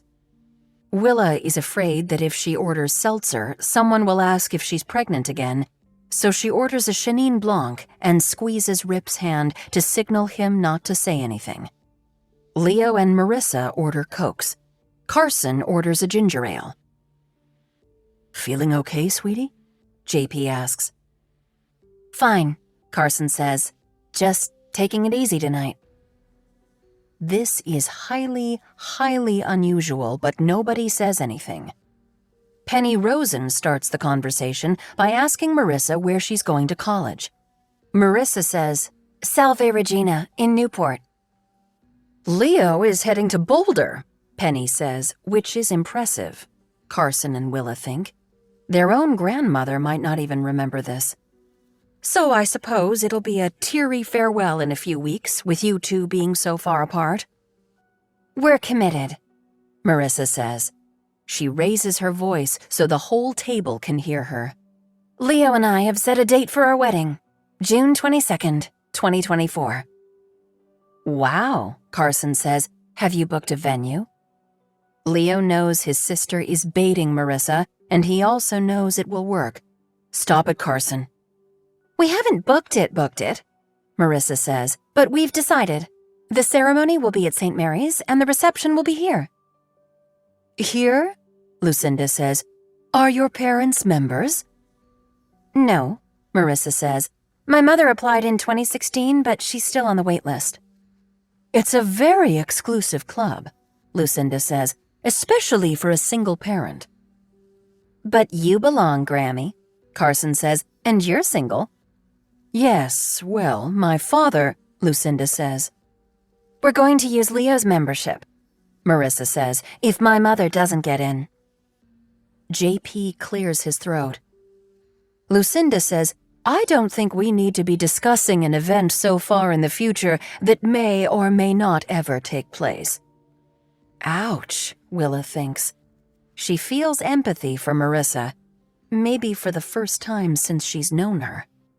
Mr. and Mrs. Bonham expressed this same cynicism when Willa and Rip said they wanted to get married. Penny says, college is about opening yourself up to new people and new ideas. It's best to embark on that voyage with a clean slate. Marissa bows her head over the menu. Carson says, I hear the rabbit is delicious. Willa tries not to gag. The Field and Orr does offer a rabbit dish on the menu, and all three of the Quinborough children have joked about it for years. Willa breathes in through her nose, out through her mouth. The drinks arrive, and JP raises his glass. Happy birthday, Mother, he says. You look wonderful. Lucy never ages, Penny says. It's irritating. They all touch glasses over the center of the table. Willa brings her wine under her nose, and the smell further unsettles her stomach. She sets the glass down and picks up her water. Just so no one has any doubts, Leo and I are getting married, and we're going to be happy. Just like Willa and Rip, Marissa tells everyone. Savannah says, they're certainly setting a wonderful example. Can we please change the subject? Leo says. What's wrong, bruh? Carson says, getting cold feet already? It's only 2021. Marissa narrows her eyes. Do you know why nobody likes you? She says to Carson. Because you try to be funny and, I don't know, clever? But you're just mean. Carson laughs. Am I the one nobody likes? Marissa stands up, throwing her napkin on her plate. They all get a gander at just how short the dress she's wearing is. It's short enough to break every rule at the Field and Orr. Marissa storms off. Leo sighs. We aren't getting married. Thank God, Carson says. Thank God, Lucinda says. I hate to say it, but her mother is never getting into this club. Gordy Hastings finds her brash. You're far too young to be talking about marriage, JP says. My advice is to wait as long as you can. There's no reason to marry your high school sweetheart. I'm sure Marissa is just the first of many girls for you. Willa can't believe her father just said that. She kicks Rip under the table. I'm getting the chicken, she says to no one. Are you going to check on her? Savannah asks Leo. Or would you like me to do it? She's fine, Leo says. He reaches for a dinner roll. She does this all the time. She does this all the time, but this is the last time, Leo thinks. After dinner, he's going to drive Marissa home and end things. For good. Marissa does come back, her nose pink and her eyes moist, and Dixie appears like someone heaven sent to take their order, so no one has to ask Marissa if she's okay.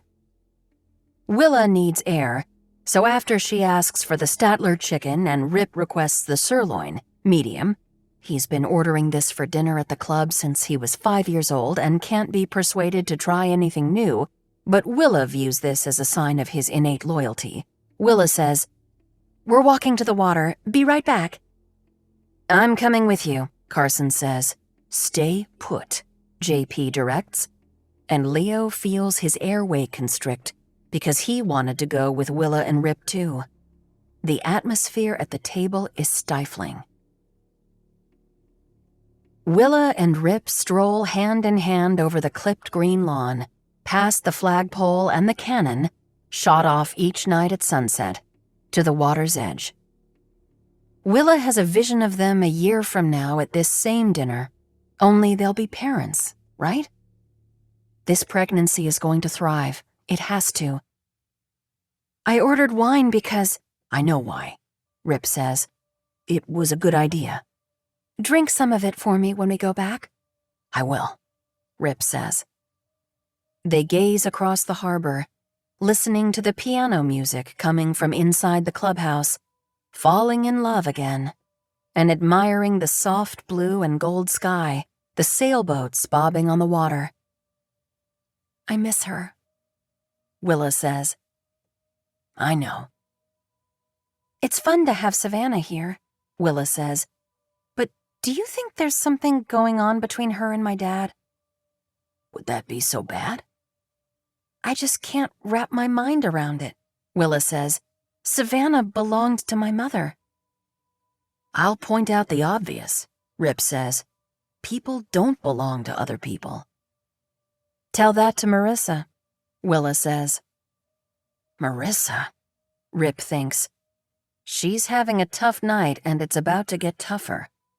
Rip has some bad news about the claim her mother is trying to file with Marissa's Jeep. They turn around and walk back to the table. Rip waves to someone over Willa's head. When she turns, she sees Pamela and Zach on the tennis court. "That's nice. Your sister and Zach are playing tennis together," Willa says, the wheels in her mind turning.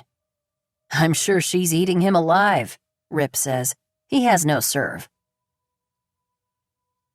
Willa and Rip have just returned to their seats when the bartender appears at the table.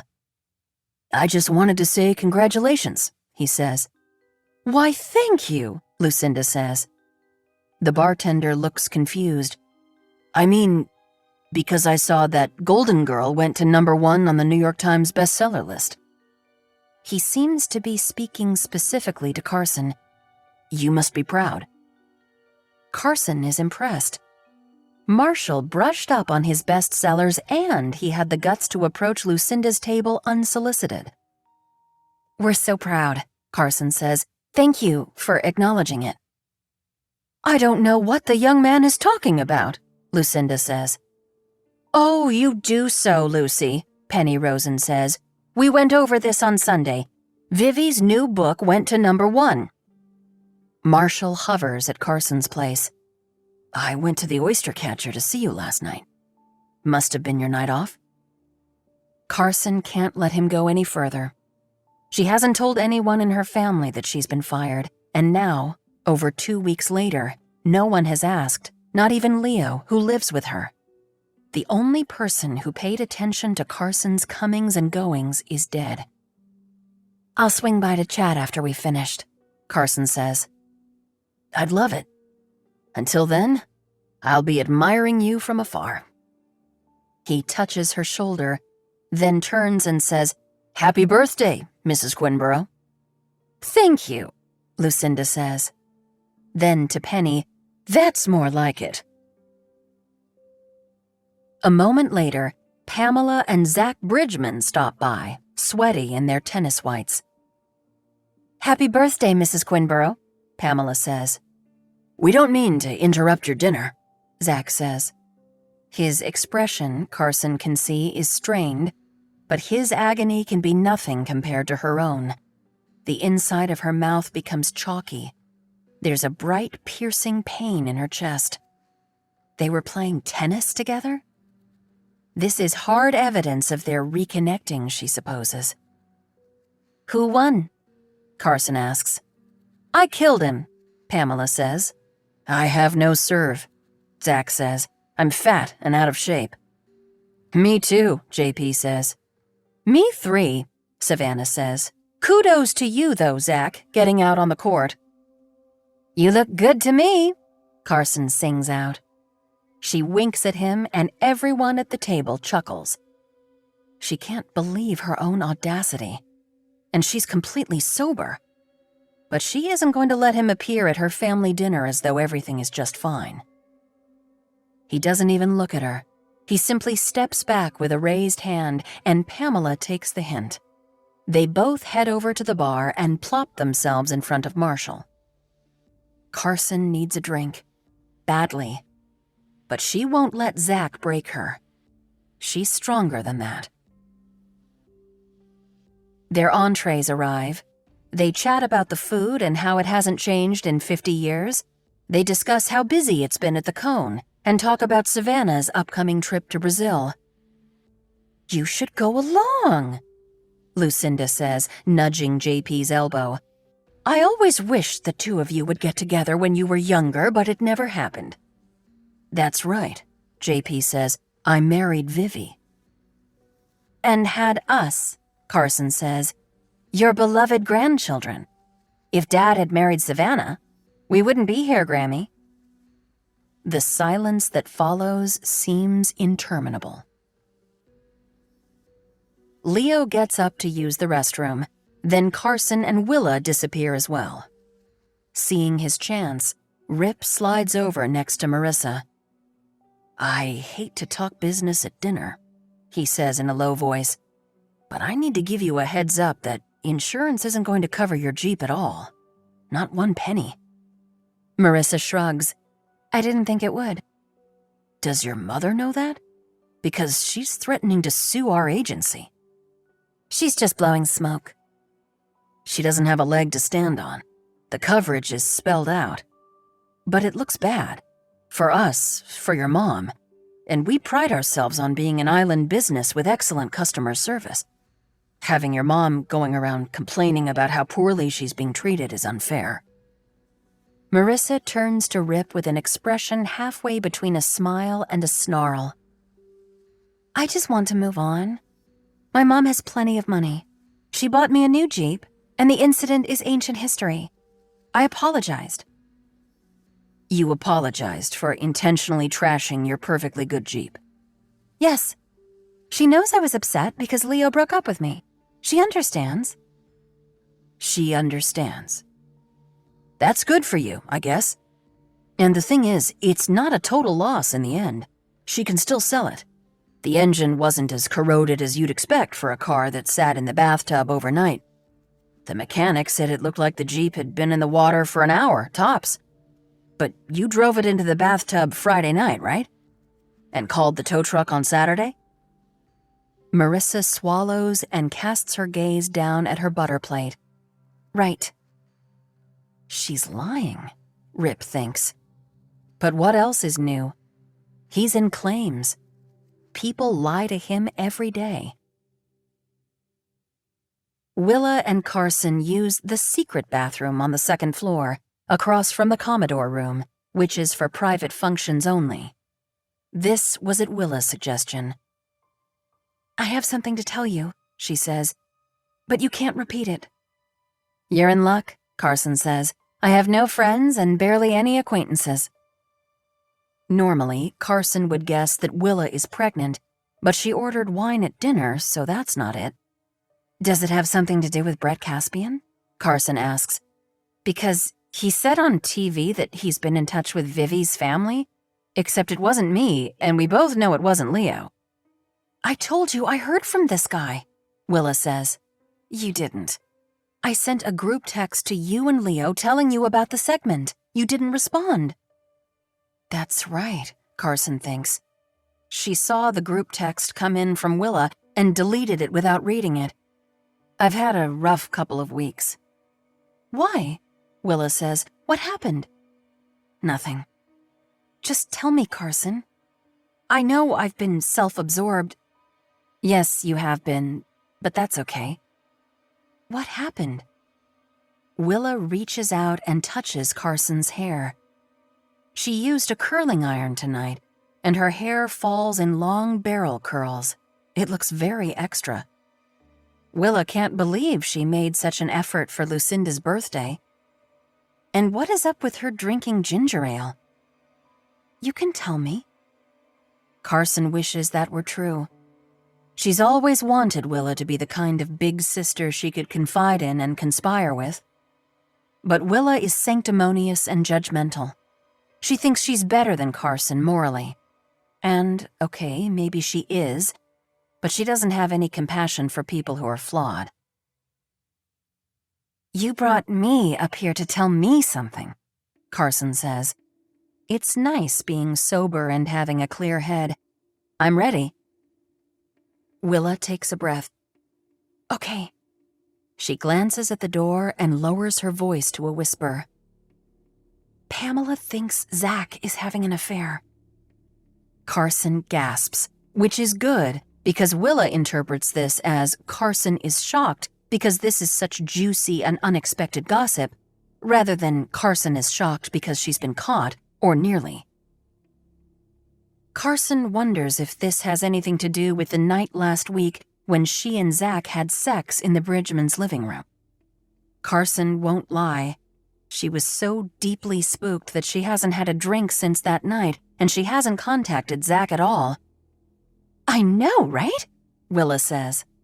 Her eyes shine with prurient excitement. Carson wants to be careful about how she proceeds. He doesn't seem like the cheating type, does he? No, Willa says, but Pamela is so bitchy, Carson thinks, controlling, unpleasant. Merciless? Carson says. She clearly enjoyed beating the crap out of him at tennis. Willa rolls her eyes. Does she think she knows who it is? Carson asks lightly. Any leads? Not yet, Willa says. She can't access his phone records because it's issued through ATC. But she texted me this morning to say she needs to talk to me ASAP, so there might be a new development. Carson feels like she's riding a mechanical bull at the moment before she gets flung to the ground. Well, it's nice that she's made you her confidant. Willa laughs, then disappears into one of the stalls. It is nice, she says. Twisted, but nice. Willa, Carson, and Leo all return to the table just in time for cake. A yellow cake with chocolate frosting, yellow sugar roses, and Happy Birthday Lucy written in the middle. Lucy, Willa thinks. Penny Rosen must have been the one to talk to the pastry chef. Lucinda blows out the candles, then winks at JP and Savannah. You'll never guess what I wished for. Mother, please, JP says. Willa and Rip are the first to leave. Willa is tired, Gail's surprise. She likes to be in bed by 9, and it's an hour past that. Leo and Marissa leave next. Marissa is mopey and barely manages to say thank you and goodbye. JP and Savannah wait 10 minutes before they excuse themselves. Are they leaving together? Carson suspects their relationship is platonic. They probably sit around and talk about how much they miss Vivi. This leaves Carson, Lucinda, and Penny Rosen. Carson says, I'm going to go flirt with the bartender. Excellent idea, Lucinda says. Penny and I will join you. No, Lucy, Penny says. I'm driving you home. Happy birthday, Grammy, Carson says, and she kisses Lucinda's cheek. Thank you, darling, Lucinda says. You were very well behaved tonight. I was surprised. And I was disappointed, Penny Rosen says with a wink. Carson takes a seat at the bar. Zach and Pamela are long gone, off for an evening of Zach's carbonara and Netflix. They'll chill, maybe have a little wine, maybe they'll make love. Carson tries not to care. Pamela thinks Zach is having an affair. Not any longer, Carson thinks. It's over. There's nothing to worry about, and Pamela can't access Zach's phone, so Carson is safe. She's not sure why her heart is beating so fast. Maybe it's because of Marshall. "What can I get you?" Marshall asks. "Ginger ale," Carson says. "What the hell? Make it a Shirley Temple." Marshall nods and cashes out the only other member at the bar, Dr. Flutie, who must be 100 years old. He used to play Santa Claus at the club Christmas party when Carson was a kid. "Shirley Temple seems a little strong for you," Marshall says. Did something happen? The club is a good place for Marshall to work, Carson decides, because he takes a genuine interest in people the way bartenders do in the movies. They're always portrayed as good listeners filled with sage advice. The only thing Carson ever asked people at the oyster catcher was if they wanted to cash out or start a tab. She's interested in making drinks, in providing quick, accurate service, and she's interested in cash on the barrelhead. But she isn't interested in people. She has too many problems of her own to take on someone else's, even for 20 minutes. But Marshall's plate seems pretty empty, so he can heap on servings of his customers' anxiety and stress. "I got fired," Carson says. She holds his eyes. "I had a douchebag customer, big money guy, who ordered kamikaze shots and asked that I do one with his group." Marshall groans as he sets her Shirley Temple down in front of her.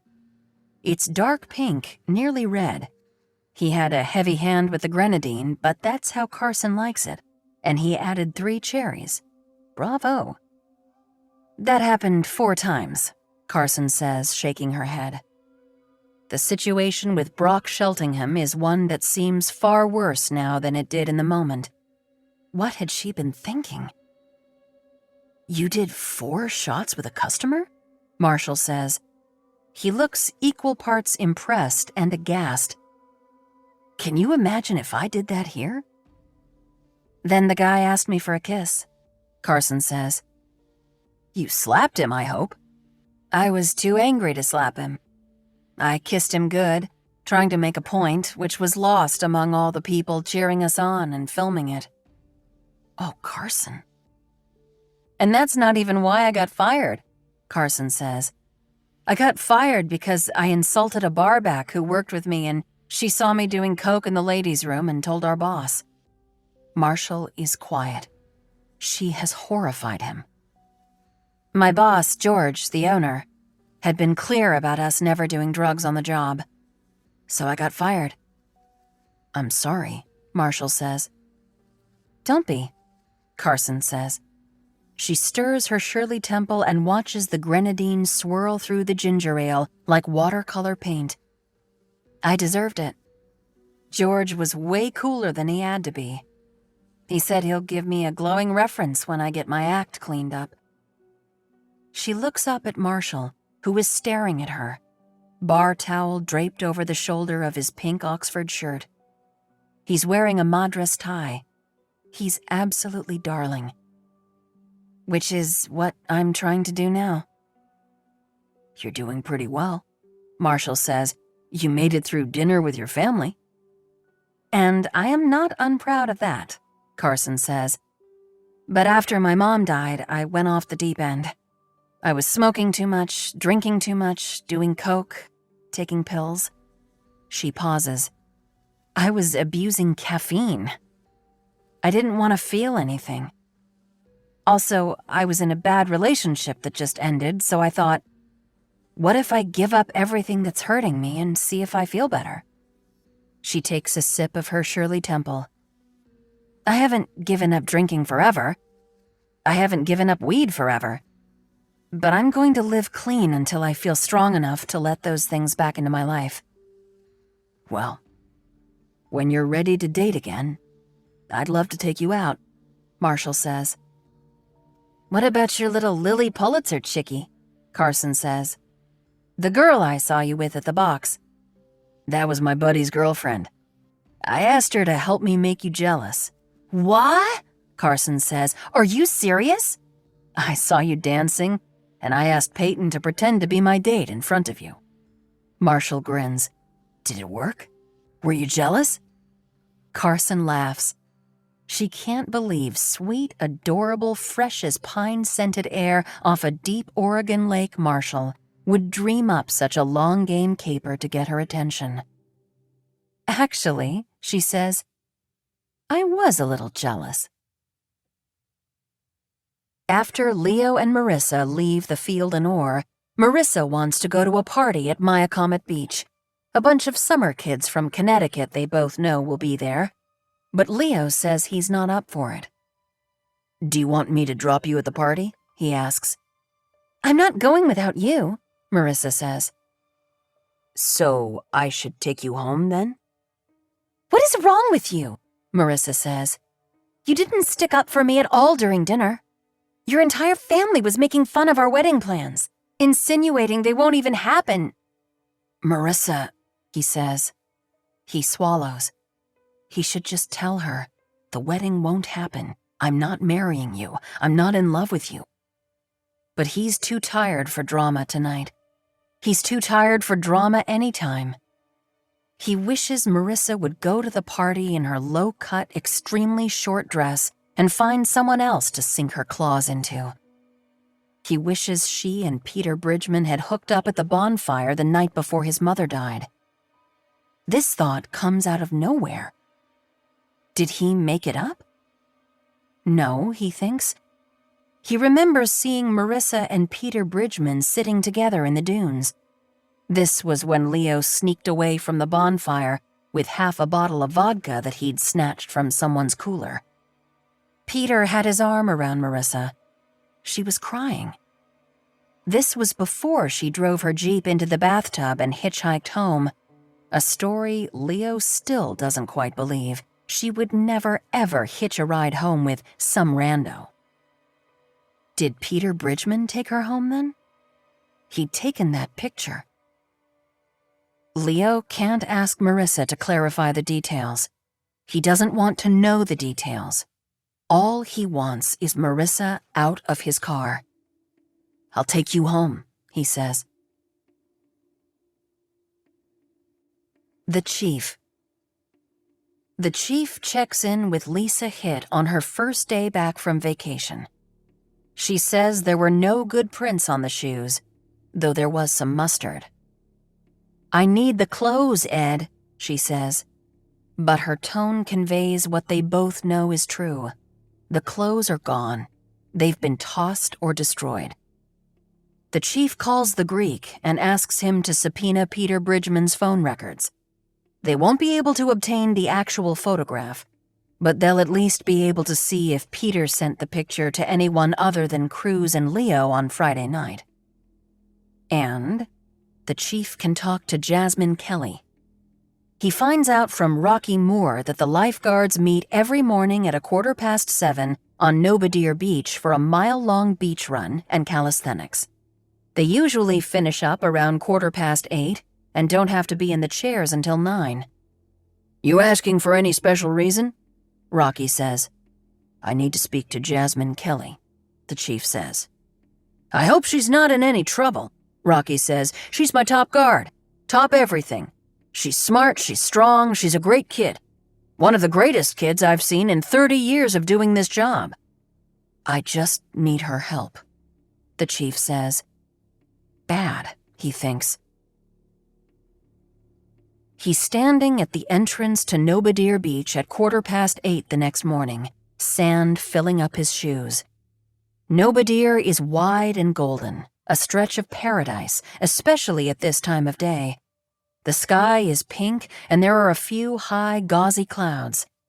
The waves form neat rolls as the group of lifeguards, 30 of them, all in red shorts and white t-shirts, finish their jumping jacks and collect their things. They stroll off the beach in groups of 3 or 4. How long has it been since Ed enjoyed a day at the beach? Feels like forever. He used to take Sundays off when Casey and Eric were small, and then again when he and Andrea became legal guardians for Finn and Chloe. But it's been 6 or 7 years since the twins needed or wanted a parent at the beach. Every once in a while, Andrea will pack a picnic, and she and Ed will drive on to 40th Pole to watch the sunset. Mostly, Ed works so that the rest of Nantucket can safely enjoy the beach. The chief sees Jasmine Kelly. She's talking to 2 boys, and when the chief hears her say, "Breakfast sandwiches at the nickel," his stomach grumbles. He wants a bacon, double egg, and sharp cheddar sandwich with tomato and avocado on a griddled English muffin from the nickel more than just about anything at that moment. That's another reason he has to solve this case. He needs to make things right for Joe's sake. All of the guards seem to notice the chief at the same time. He sees their backs straighten, their shoulders and jaws tense. Their eyes land on him in full uniform, and then they look away. Ed knows he makes kids uncomfortable. Am I in trouble? Sometimes Ed enjoys this, but not today. He smiles at the kids, waves, says good morning. He wants to assure them he's not here because of their unpaid parking tickets or a party at Gibbs Pond that they may or may not have attended. When Jasmine is close enough to speak to, he says, "Miss Kelly, may I have a minute?" Jasmine Kelly recoils. "Me?" The 2 boys remain at her side, sentries. The chief likes this. She has loyal friends. "It's nothing bad," he says. "I just have a few questions." She regards him frankly. Why her out of all the guards? She must be wondering. Why her and no one else? "Is something wrong?" "No," he says, holding up his palms. "I could just use some help, and someone gave me your name." "Who was that?" she asks. She's not being rude, but she's certainly not eager to help. The chief can tell, even from this brief exchange, that she's a straight shooter and will give him the truth. "Joe DeSantis," he says. "Big Joe," one of the boys says, then clamps his mouth shut. "It'll take only a few minutes," the chief says. "I won't keep you." Jasmine sighs. "Wait for me, you guys, please," she says, and she trails the chief over to his car. Ed says, "I'm investigating Vivi Howe's death." "Are you, though?" Jasmine asks. Whoa, Ed thinks. She's tough. Well, she's Cruz's girlfriend, so he probably deserves her suspicion. "Do you remember the night before Vivi Howe died?" he asks. "There was a bonfire at 40th Pole?" "Yes," Jasmine says. "It was mostly seniors, my class, local kids." "Do you know anything about a photo from that night being sent around by Peter Bridgman?" Jasmine frowns, shakes her head. "Peter? No. But I did see him hanging out with Marissa that night, after she and Leo broke up." "Leo Quinborough?" "Yes. Really, the only thing that happened at that party was that Leo broke up with Marissa. And later, Leo disappeared, and I saw Marissa sitting in the dunes with Peter. But I don't know anything about a photo, sorry." The chief needs to think for a moment. Leo broke up with his girlfriend? Neither Cruz nor Leo mentioned this. And then the girlfriend was seen with the Bridgman kid? The Bridgman kid then sent Leo and Cruz a picture. Of him and Marissa, maybe? Was that what had them so upset? Or maybe it was a photo of only Marissa, a nude or whatever, which would have been upsetting coming from Peter Bridgman. Peter Bridgman is at camp for the summer in Maine. He must have left pretty soon after Vivi Howe's death. Peter Bridgman's mother is Pamela Bonham of the Bonham Insurance Agency. Did Peter Bridgman head over to the Howes early on Saturday to see Leo? Did he want to confront Leo or apologize? Did Peter Bridgman hit Vivi Howe? Cruz told the chief that he was coming from the Bridgman's house, that he went to see Peter, but Peter didn't answer the door. He also said he didn't see Peter's truck. Maybe Peter had just left. Maybe Cruz had missed him by a matter of minutes and knew he was heading over to the house, so he chased him. which would explain running the stop sign and speeding. The chief will find a way to talk to Peter Bridgman. But before he does that, he needs all the information he can get. "This Marissa," Ed says, pulling out his notepad. "What's her last name?" "Lepresti," Jasmine says. The chief stops, looks up. Lepresti, he thinks. Willa. Pamela needs to talk to Willa, but she wants to do it when neither Zach nor Rip is around, which is tricky. Then a day comes when Zach is flying himself over to the vineyard to see his buddy, who heads air traffic control at MVY. They get together once a year. Zach is leaving early and will be gone all day. "Can you come to my house at 9? Pamela asks Willa. "I have work." "Can you come at noon?" "I'm having lunch with Rip at the club," Willa says, though this isn't true. She has an OB appointment at the hospital. "Cancel it." "I can't," Willa says. "The two of you are freakish in your devotion," Pamela says. "Do you hear me? Freakish." Willa is proud of being freakish in her devotion. At least she's not monitoring her husband's every move trying to figure out who he's sleeping with. "I know," Willa says with some smugness. "Can you come now?" Pamela asks. "Stop by on your way to work?" "I was planning to ride my bike to work today," Willa says. "Drive instead. You'll have extra time that way," Pamela says. "There's something I have to show you." Willa doesn't want to drive. She wants to ride her bike. And she's pretty sure she doesn't want to see whatever Pamela has to show her. She's already in too deep, so deep that she had to confide in Carson, which was risky. Telling Carson did lighten Willa's emotional load a little, and when Carson said she had no friends to tell, she wasn't lying. Carson is a lone wolf. Willa is sure she has friends at the oyster catcher and guys she meets at the box, but she isn't going to tell any of them about Pamela and Zach Bridgman's marital discord. Everyone is so self-absorbed that it's nearly impossible to find someone who can be fully invested in your problems. That has been Willa's experiences with the miscarriage. After the first one, people were sympathetic, but everyone wanted to hurry Willa along to, "You can just try again," rather than sit with her in the pain and the loss. Except Rip and Vivi. "Willa?" Pamela says. "What?" Willa says. She yanks herself up out of the rabbit hole. Okay, yeah." "You'll come right now?" "Yes," Willa says. She will be invested in Pamela, she decides. She will go right now. Willa doesn't have time to waste, however. She walks into the Bridgman house on Gray Avenue and expects to see Pamela waiting, but the first floor is deserted. "I'm here," Willa calls out, "and I need to be back in my car in 10 minutes. There's no answer, and Willa is tempted to leave.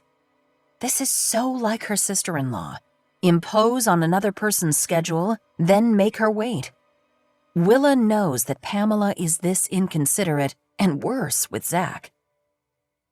"Pamela!" Willa calls out. She hears footsteps upstairs. She thinks they're moving toward the stairs, but no, they're moving away. "Okay, I'm going to work then. Call me later." Willa manages to keep the annoyance out of her voice, but she's miffed. She thinks longingly of pedaling past the turtle pond, where Vivi used to take Willa and Carson and Leo when they were little kids. Vivi would patiently tie string around pieces of raw chicken and help them cast the lines across the surface of the water. "Willa?" Pamela says. "Is that you?" "Yes." "Be right down." Pamela draws out the word right, letting Willa know that she won't be right down. Willa hears a clock ticking in her head as she studies the family portraits on the server under the stairs.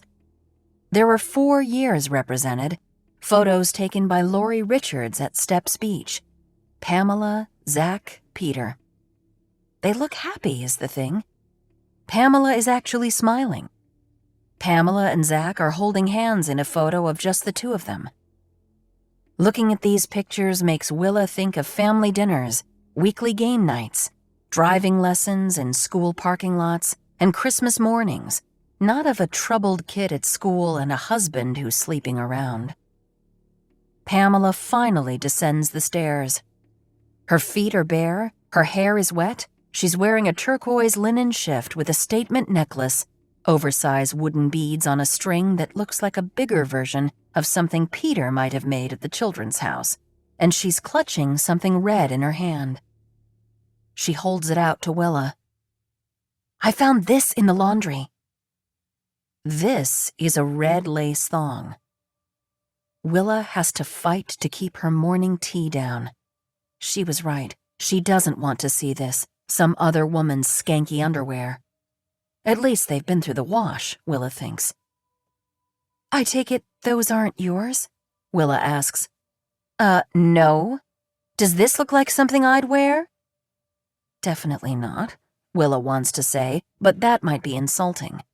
And the truth is, no one can tell what kind of underwear a person wears, just like no one can tell what's lurking beneath a seemingly happy family portrait. They're hanky-panky, Willa says without thinking. Despite her revulsion, she lifts the thong from Pamela's palm.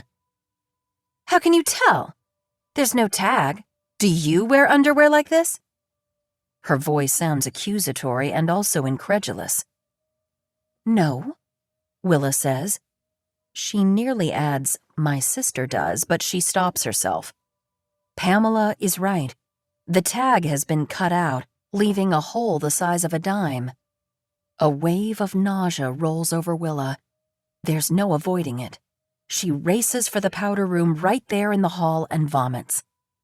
When she emerges, Pamela opens her arms for a hug. You poor thing. I made myself forget you're pregnant so I don't slip and tell someone. It's fine, Willa says. The thong is lying on the server at the base of the most recent family portrait. What a juxtaposition. Willa says, Have you asked Zach about it? Not yet. I'm going to wait. I'm collecting evidence, building a case. And you're sure these aren't from a friend of Peter's? Peter has been at camp all summer, Pamela says. I only ask because this is the kind of underwear that young people wear. Zach's lover is younger, Pamela says. She wears hooker panties. Why was it in the laundry? Willa asks. Was the woman here, in the house? No, Pamela shrieks. At least I don't think so. I hope not. I found it stuffed deep in the pocket of Zach's khakis. I thought I would pull out a sock. You know how that happens in the wash sometimes. And it was this. She must have given it to him. Ew, Willa says. Pamela shakes her head. You have no idea what it's like getting older, Willa. I hope Rip doesn't ever do this to you. The notion is outrageous and mean-spirited. Willa is pregnant.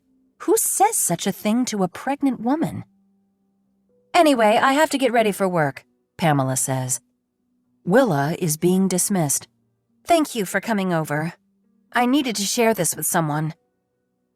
You're welcome, Willa says. This whole encounter has been very distasteful, and Willa is still smarting from the comment about Rip, as if. But that's not what bothers Willa the most.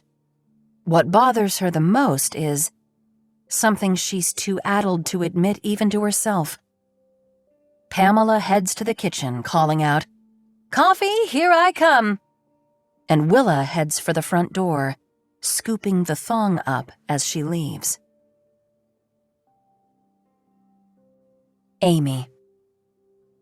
Amy loves Sundays with Dennis because he knows how to relax. JP was always up at the crack of dawn, which arrives very, very early in the summer, because he liked to be waiting outside the hub on Main Street when the guy arrived to deliver the New York Times. JP claimed this behavior had been ingrained in him from childhood in Manhattan. Sundays didn't begin for Lucinda or his grandparents until the Times was snapped open, but Amy suspects it has more to do with Vivi and the bestseller list. After he secured the paper, it was off to the Downy Flake to get a box of donuts and then home to make a second pot of coffee. Dennis, however, likes to sleep in. He has what Amy thinks of as a talent for sleep. He sleeps deep and hard, and nothing can stir him or wake him until morning. He makes a soft growling noise like a snuggly woodland creature, a welcome change from JP's snoring, which sounded like someone jackhammering asphalt. It was occasionally so bad that Amy would think, no wonder Vivi didn't fight harder to reconcile. When Dennis wakes up, he heads to the bathroom to relieve himself and brush his teeth. Then he returns to bed and makes love to Amy. Skillfully, he's by far the best lover she's ever had, and falls back to sleep. Sundays are his only day off, same with Amy in the summer, and he doesn't feel the need to plan anything. Sunday is, as God intended, a day of rest. On the third Sunday in August, the summer is drawing to a close, and Amy, for one, is relieved. She and Dennis are lying in bed. They're at the part of the morning when they have just made love and Dennis has fallen back to sleep. Amy curls up against Dennis's wide, warm back and kisses the tattoo of an American flag on his right shoulder blade. She can see bright sunshine trying to insinuate itself into the room around the edges of the room-darkening shades. Amy always wishes for a rainy Sunday, the gloomier the better, but she hasn't been granted one all summer. The Sundays have been painfully beautiful. They'll have to go to the beach later, she supposes. Or maybe she'll suggest a late lunch at the galley. She has found Dennis to be lavish when it comes to spending money on fun, which is another thing she likes about him, in addition to the sex and the sleeping. They're really very compatible, she thinks. On this particular morning, Amy can't fall back to sleep, probably because of the espresso martini she enjoyed last night at the Pearl. She isn't quite ready to get out of bed. She spends so much time on her feet at work that it's a luxury to lie down, so she resorts to looking at her phone. The only news she actually enjoys is entertainment news. When she clicks on the People magazine site, she sees the following headline: Golden Girl and Golden Girl claim #1 spots. Keep scrolling, Amy tells herself, but she can't. She's lying in bed with Vivi Howe's ex-boyfriend after a bad breakup with Vivi Howe's ex-husband. Her adult life here on Nantucket has been shaped by Vivi, and even though Amy has vowed to change this, she clicks the link. Golden Girl the novel is at #1. Amy saw the headline splashed across the front of the Nantucket Standard this past Thursday. Everyone on Nantucket was proud of Vivi because she had finally nabbed the top spot. The article at People.com says that Brett Caspian, Vivi's high school beau, recorded the song Golden Girl with Apple Music shortly after his appearance on Great Morning USA. It shot straight up the iTunes chart to land at #1. It has 12 million downloads this week. Holy crow, Amy says. She taps Dennis on the shoulder. Dude, guess what? He murmurs unintelligibly. He's asleep. She should let him be. Remember that guy I told you about on TV who wrote that song for Vivi in high school? The song Golden Girl? Lorna had been convinced that Dennis watched the segment and was only feigning indifference, but Amy knows he's given up on all Vivi-related things cold turkey in a way she can't seem to do. She doesn't want to bother him, but this is cool. This is rock star stuff. Dennis utters another soft mumble. The song Golden Girl went to #1 in iTunes, Amy says. She clicks on the iTunes chart and there it is. I think this guy works at a Holiday Inn or something, and now he's famous. The song has a bajillion downloads this week. Dennis rolls over, grabs Amy's phone, and sets it on the nightstand. He kisses her collarbone and nestles his face between her breasts. "Do you know who my golden girl is?" he asks. "Do you?" Me? She says. She runs her fingers deep in his hair the way he likes her to. "Yes, you," he says. "You and only you." Vivi. Vivi swoops down to check the screen of Amy's phone. Quickly. The last place she wants to linger is Dennis's bedroom. Sure enough, Golden Girl by Brett Caspian is the #1 song in the country, 34 years after it was written. "Martha!" Vivi calls out. "Martha!" But she doesn't appear. She must be listening to the choir singing Ruby Tuesday. When Vivi checks on Brett, she finds him at a party in the lobby of the Holiday Inn in Knoxville. It's a farewell party. Vivi gathers from eavesdropping that Brett is moving to Nashville. He's going to write and record an album. Brett Caspian has a hit song at the age of 51. Vivi thinks of the boy sitting 2 rows ahead and 1 seat to the left of her in his detention, turning around and winking at her, and how she felt he'd picked her, like an apple from a tree.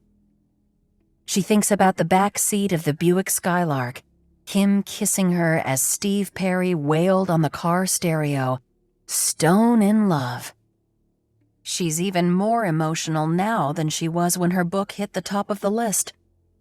Golden Girl might have topped the charts long ago if only Vivi hadn't lied about being pregnant. If only she had been blessed with a stronger sense of self. If only her father hadn't killed himself. Wasn't Vivi worth staying alive for? If only she'd had the maturity to understand that she and Brett had different dreams and that was okay. Vivi didn't lie about being pregnant because she was evil. She lied because she was young and she was still mourning her father. Vivi decides to cut her younger self some slack. Martha appears. A red and gold scarf is tied around her midsection as a belt. "Can I ask you a favor?" Vivi says. Martha sighs. "Would you like me to use my powers of the road not taken? Do you want me to tell you what would have happened if you hadn't told Brett you were pregnant? If he hadn't rushed back to Parma to be with you?" "Yes, please," Vivi says, "if it isn't too much trouble." "Define too much trouble," Martha says. She chuckles. "Just kidding. But I have to concentrate." Martha settles in one of the peach silk souffle chairs, props her feet on the leather poof ottoman, and closes her eyes. Brett is in Los Angeles. He does a demo of Golden Girl. "I know that already," Vivi says. Martha opens one eye. "Would you like me to do this or not?" "Sorry." Martha resumes her concentrating. Brett writes a second song called Miss My Baby, and he records a cover of Carolina on My Mind, and the record company grudgingly accepts Parmatown Blues. But that isn't enough. Wayne gets arrested for buying cocaine on Sunset Boulevard. Roy's mother is diagnosed with brain cancer. The band breaks up. Brett keeps the rights to the 2 songs he wrote and finds a different record exec, one somewhat less reputable than John Zubow, who agrees to release Golden Girl as a single, with Miss My Baby as a B-side. It has modest success. Golden Girl hits number 37 on the top 40 in February of 1988 for 1 week. "That's it?" Vivi says. "Number 37 for 1 week?" Kid Leo plays it on WMMS as a favor to his brother-in-law, who works with Brett's father. Brett's a local kid. Cleveland is a rock and roll town. Kid Leo genuinely likes the song, but even playing it as often as he does, the song doesn't gain much national traction, so it never gets any higher than 37. "Then what happens?" Vivi asks. "Brett moves to Las Vegas," Martha says. "He plays on the Strip, sings Golden Girl and some cover tunes. He develops a gambling problem. Seriously? Vivi says. He marries a blackjack dealer named Sonia. They have 2 kids, they get divorced. There's an ugly custody battle. Sonia takes the kids to New Jersey, Atlantic City. She's still a blackjack dealer. Martha opens her eyes. And Brett stays in Vegas. If you hadn't told the lie about being pregnant, he would be living there still. Instead, he lives in Knoxville. Yes, Martha says.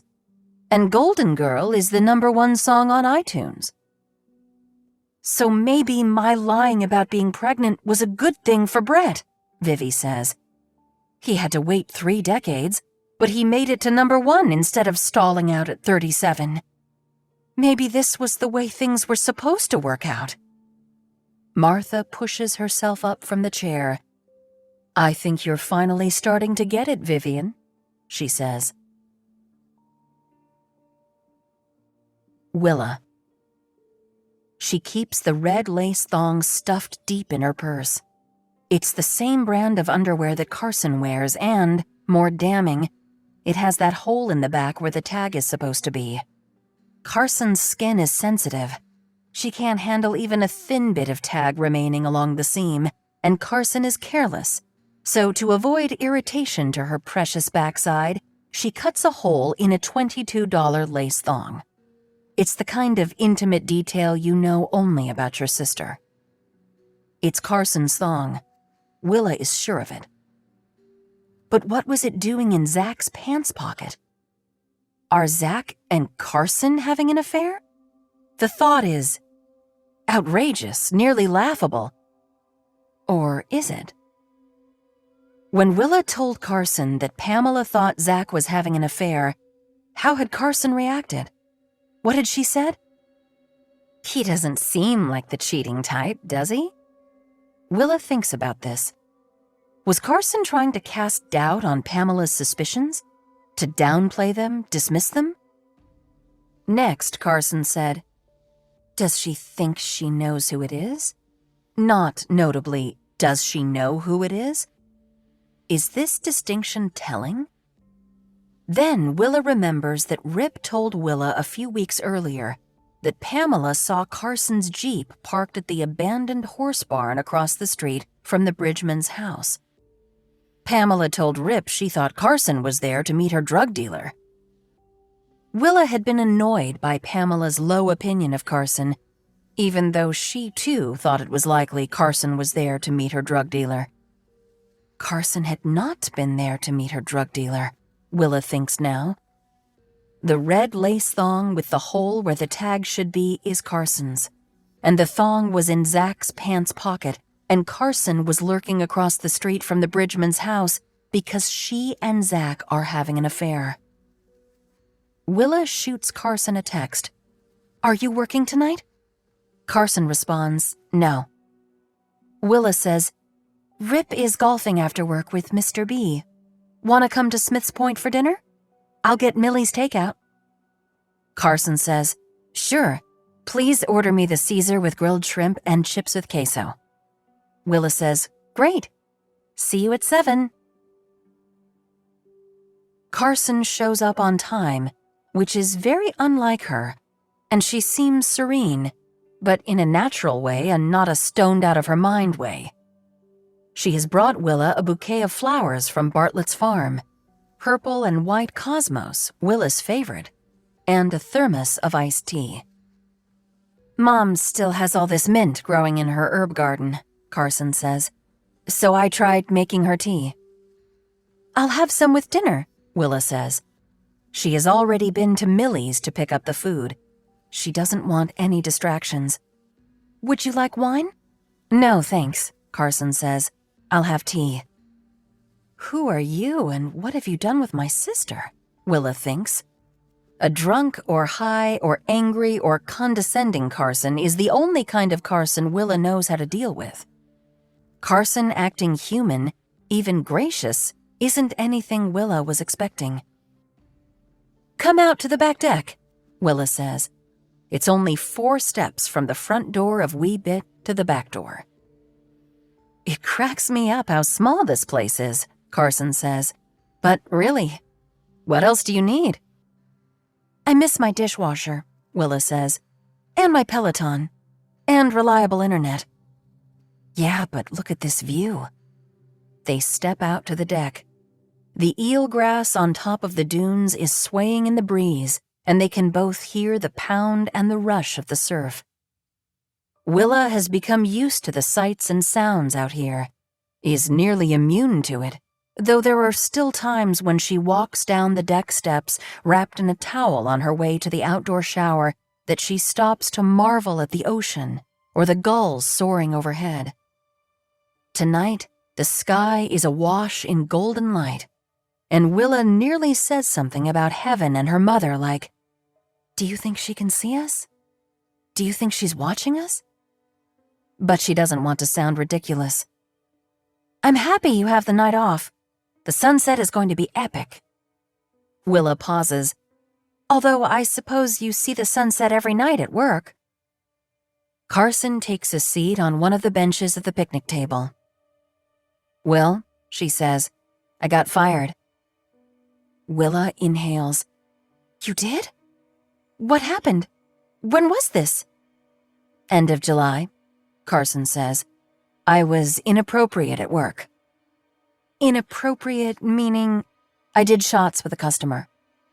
I French kissed a customer. I did cocaine in the bathroom. Carson, Willa says.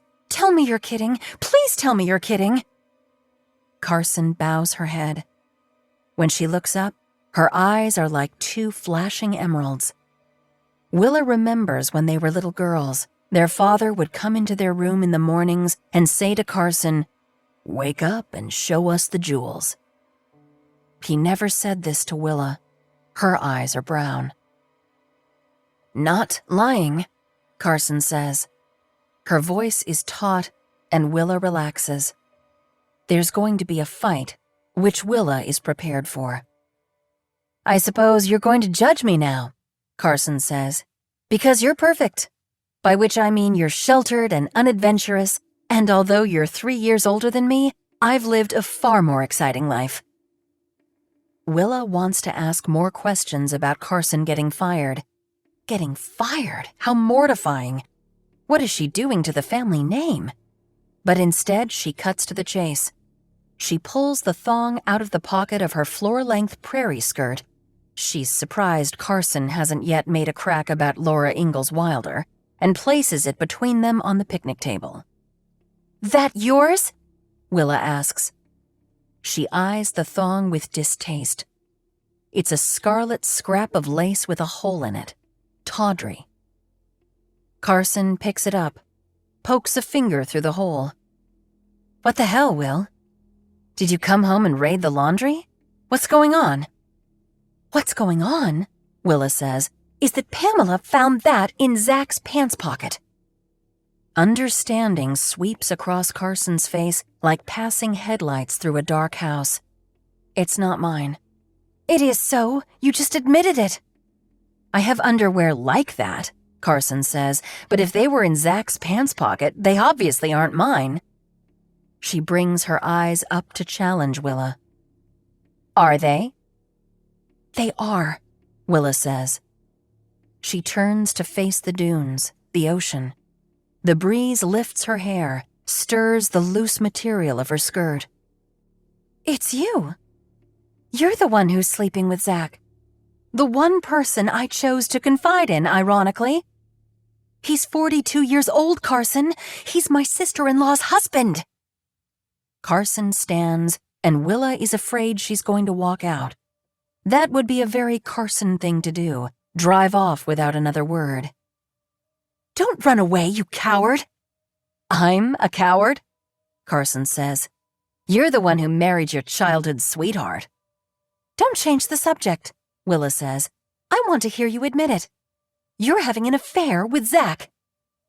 Carson says nothing. "You realize that's disgusting and immoral?" Willa steps right up to her sister and lowers her voice. "Mom would be so disappointed in you. You're dishonoring her, you're disrespecting me, you're destroying the family that I'm trying to hold together." Carson screams, "Not everything is about you, Willa!" Willa slaps Carson hard, right across the face. Carson doesn't flinch.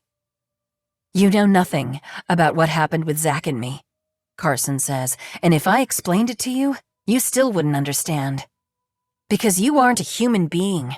You're a robot, a housewife robot, whatever those are called. You're miserable in your life because you can't grow a baby, so you make yourself feel better by judging everyone else. I'm judging you because you're my sister, and you've been screwing things up your entire life as a cry for attention, and so people would look at you and tell you how pretty you are." "Ah," Carson says, "now we're getting to the real issue. You're jealous of me." Again, Willa slaps Carson hard, so hard her hand stings. She can't believe the fury that overtakes her. She's trembling. Her ears clog, her eyes water. She pulls her hand back to hit Carson again, and Carson grabs Willa by the forearm and pushes her away. Willa steps backward, and her foot gets caught in the hem of her skirt. She tumbles down the deck stairs. "Oh no," she thinks. "No." Vivi. "Go," Martha says. Vivi swoops down, both hands in front of her pushing through the membrane. She isn't able to catch Willa exactly, but she shifts her so that instead of landing hard on the flagstones in front of the outdoor shower, Willa lands in the sand. Vivi senses a movement in Willa. It's the baby. He's jarred for a moment, but then he settles back into his bubble. It's a he, Vivi thinks, and he's fine. Willa is crying, but she rises easily. "You idiot," she says. "I'm pregnant." "Oh my God," Carson says. "Will." She helps Willa up the steps to the deck, and they sit side by side on the bench, hugging and crying. "I'm sorry, Willie. I'm so sorry. I had no idea." Willa tries to catch her breath. She hit her hip on the step. There will be a bruise. Thank God she landed in the sand. It could have been so much worse. Carson says, "It's over between me and Zach. It ended the same night I got fired, and I haven't contacted him since, and I haven't had a drink or a toke or a bump or a pill since then either." Willa excuses herself to go to the bathroom. She checks to make sure there's no bleeding. She looks in the mirror and says, "I'm okay. I'm okay." Her voice is filled with relief and gratitude, and she casts her eyes upward. Vivi, meanwhile, is a mess. She sobs into Martha's Hermes scarf, which Martha is generously offering as a handkerchief. "That was so close," Vivi says. "Yes," Martha says. "I'm having a grandson." "You are." "But I failed as a mother," Vivi says. "My girls hate each other." She peers down at Willa and Carson, both now sitting at the picnic table in silence, opening their takeout containers. Peace has been restored, but Vivi knows it's only temporary. "When Carson was born, I felt so happy that I had given Willa something she would have the rest of her life, a sister." Martha sighs. "Being sisters doesn't mean being best friends for everyone, Vivian." "Are you ever going to tell me what happened between you and Mary Beth?" Vivi asks. "And how you happen to have all these scarves?" Martha closes her eyes briefly. "I suppose August is drawing to a close," she says, "which means our time together is almost over." "No," Vivi says. "Yes," Martha says. She shakes the scarf out and methodically smooths it, then folds it. "Would you like to hear the story?" "Yes," Vivi thinks. Martha sits on the velvet chaise, props her feet up on the coffee table, and pats the spot next to her. Vivi sits. Out the open side of the room, they have a spectacular view of night settling over Nantucket. A navy blue sky shot through with streaks of brilliant pink. Mary Beth was 4 years younger than I, Martha says. She was, you might say, the Carson to my Willa. Not exactly, of course, but close enough. My husband, Archie, was a boy Mary Beth and I grew up with in Kalkaska, Michigan. So I am a bit like Willa because he was my first love, my only love. Archie and I both attended the University of Michigan. In my senior year, I received a job offer from FedEx, and after graduation, I moved to Memphis. Meanwhile, Archie went to medical school at Michigan. We decided on a long-distance relationship. Well, the year I left for Memphis was the year Mary Beth enrolled at U of M. And she and Archie started a secret relationship. Vivi instantly perks up. Oh my. I had no idea, Martha says. It went on for 4 years. But it couldn't have been too serious, because when Archie finished medical school, he took a residency at St. Jude's in Memphis. He was in pediatric oncology, and St. Jude's is, of course, one of the top hospitals in the country for treating and researching childhood cancers. Archie proposed to me. We were married. Mary Beth graduated with a degree in theater and moved to New York to become an actress. But she ended up marrying Richard Schumacher, a man who was much, much older than her and very rich. He owned a brownstone on East 78th Street, a house on Nantucket, and a sailboat named Windcastle. Right, Vivi says. She remembers Mary Beth talking about her home in Shawkemo Hills and her boat. Archie and I met Richard for the first time at their wedding, Martha says. They got married at City Hall, and Archie and I flew in to be witnesses. We went to lunch afterward at Le Cirque. It was very chic, exorbitantly expensive, and it became clear at that lunch that Richard didn't care for Archie one bit. He was rude to Archie throughout the meal. Martha clears her throat. I have my suspicions now that Richard knew, as I did not, that Mary Beth and Archie had had a love affair. It's interesting, Vivi thinks, that Martha calls it a love affair and not a fling. Just wait, I'm getting there, Martha says. Archie and I barely saw Mary Beth after that. We were never invited to New York or Nantucket, though, of course, Mary Beth would send me your books, so I felt like I'd been there. Vivi decides to take this as a compliment. And then one winter, Richard slipped on the ice on the sidewalk in New York, broke his hip, and died shortly thereafter. The following summer, Mary Beth invited us to Nantucket. Martha rests her head back against the chaise, and Vivi follows her gaze up to the lacy pattern of light on the ceiling. We had a magical week.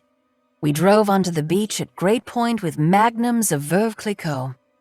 Mary Beth made a joke about the merry widow, and we grilled lobster tails and little neck clams on the hibachi. We walked through the moors, visited Bartlett's farm, rode bikes out to Sconset during the first bloom of the cottage roses. We ate at the boarding house and the company of the Cauldron. We sang at the piano bar of the club car. We did all the things the people in your books do. Wow, Vivi says. All this time she had no idea that Martha was a fan.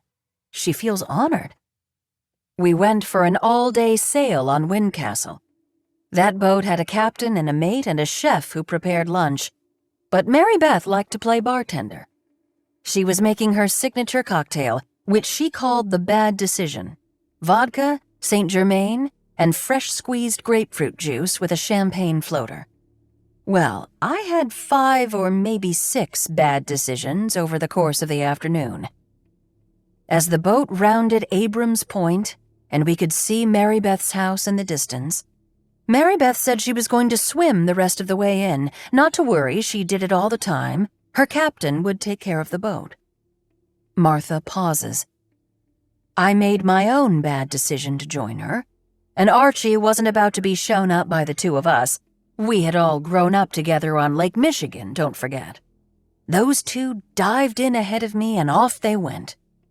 I almost didn't go after them, but in the end, I didn't want to be bested by Mary Beth.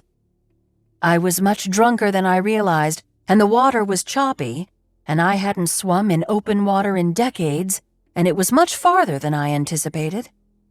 I became exhausted and started swallowing water, and I was dragged under for periods. I tried calling out and waving to Windcastle, but it was so far away that it was useless. Martha stops. Vivi is holding her breath. Those two made it to shore, and I drowned.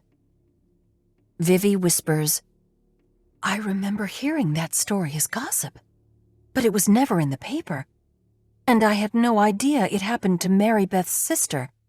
Though, come to think of it, I hadn't seen Mary Beth in a while. When did this happen? In 2019, Martha says. Mary Beth saw to it that it was kept quiet. And then 6 months later, she married Archie. You're kidding.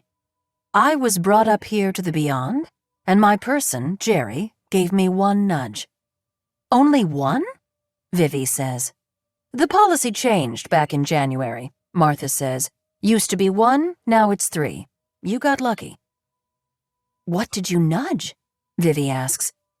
Didn't you want to stop Archie and Mary Beth from getting married? I tried, but I couldn't, Martha says. Turns out they were in love. They'd been in love for decades, and nudges can't change that. Ah, Vivi says. So, instead? Instead, I reached down and disappeared Mary Beth's collection of Hermes scarves. Martha holds the silk square out, Exhibit A. She thought she was robbed. You were allowed to bring the scarves up here? Vivi asks. Martha shrugs. Jerry was a progressive. Vivi marvels over this story. She thinks, well, what she thinks is that it would make one heck of a novel, and it falls right in Vivi's wheelhouse. The swan dive, she would call it. But before Vivi can ask Martha what she thinks, could she write a novel and distribute it, maybe to the angels in the choir? She turns to find that Martha is gone. Leo. In 1 week, Leo's father and Savannah will drive him out to Boulder. They're taking the route Vivi mapped out, and they're stopping at all the places Vivi chose. Savannah found the itinerary in the Notes app of Vivi's phone. It'll be kind of like your mom is with us, Savannah says. I have her playlists and everything. Kind of like is just another way of saying nothing like, in Leo's opinion. He has lost so much this summer, and although a part of him is ready to move on, get off the island, start a life somewhere new, he knows he has unfinished business. Marissa has a list of things she wants to do before they both leave for college, and sleeping out on the beach at Matacasham is the only thing left. Marissa has some romantic vision of a bottle of wine, a couple of sleeping bags, and a sky filled with stars. And although Leo goes through the motions of preparing for this outing, he has no intention of sleeping on the beach. He's going to live his truth. When he picks Marissa up, she's subdued, and when he asks what's wrong, she says that she had an unpleasant phone conversation with Rip Bonham about her claim. He thinks I'm lying about the timing of my accident, she says. Technically, it wasn't an accident, Leo says. You drove into the bathtub on purpose. Shut up, Leo, Marissa says. Leo's anxiety is rising like the water level in a Titanic stateroom. It's going to drown him. He fights for a clear breath. He promises himself it will be fine. It's no big deal. He just needs to get to the beach and talk to Marissa calmly and rationally. The road to Matacasham turns to dirt. They rumble along. Marissa suddenly starts to cry, but Leo can't engage. He can't get distracted. He realizes the song on the radio is Falling by Harry Styles, which was the theme song for their senior banquet. Is that why she's crying? It's an emotional time, the transition between one period of their lives and the next, leaving the cradle of this island, venturing into the wider world. For him, the Rocky Mountains; for her, the mansions and glamour of Newport. He wants to assure Marissa that she'll thrive without him. She's a smart and beautiful girl.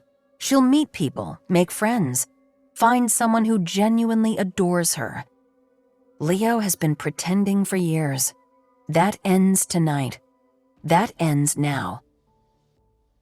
He pulls up to the lip of Matacasham Beach. It's the wild, windswept southeast coast, nearly always deserted at night. There are a few homes on the bluff, all completely dark. The owners have probably left for the season. Summer is ending. The waves crash under a nearly full moon, which makes the water look dense and metallic, like mercury. Marissa. "You don't want to sleep here, do you?" she says. "You look like I've brought you to the proctologist's office." He wants to smile, but it's beyond him. We need to break up. He turns to face her. I'm not in love with you, Marissa. Her face looks ghostly pale in the moonlight, like an image on black and white film.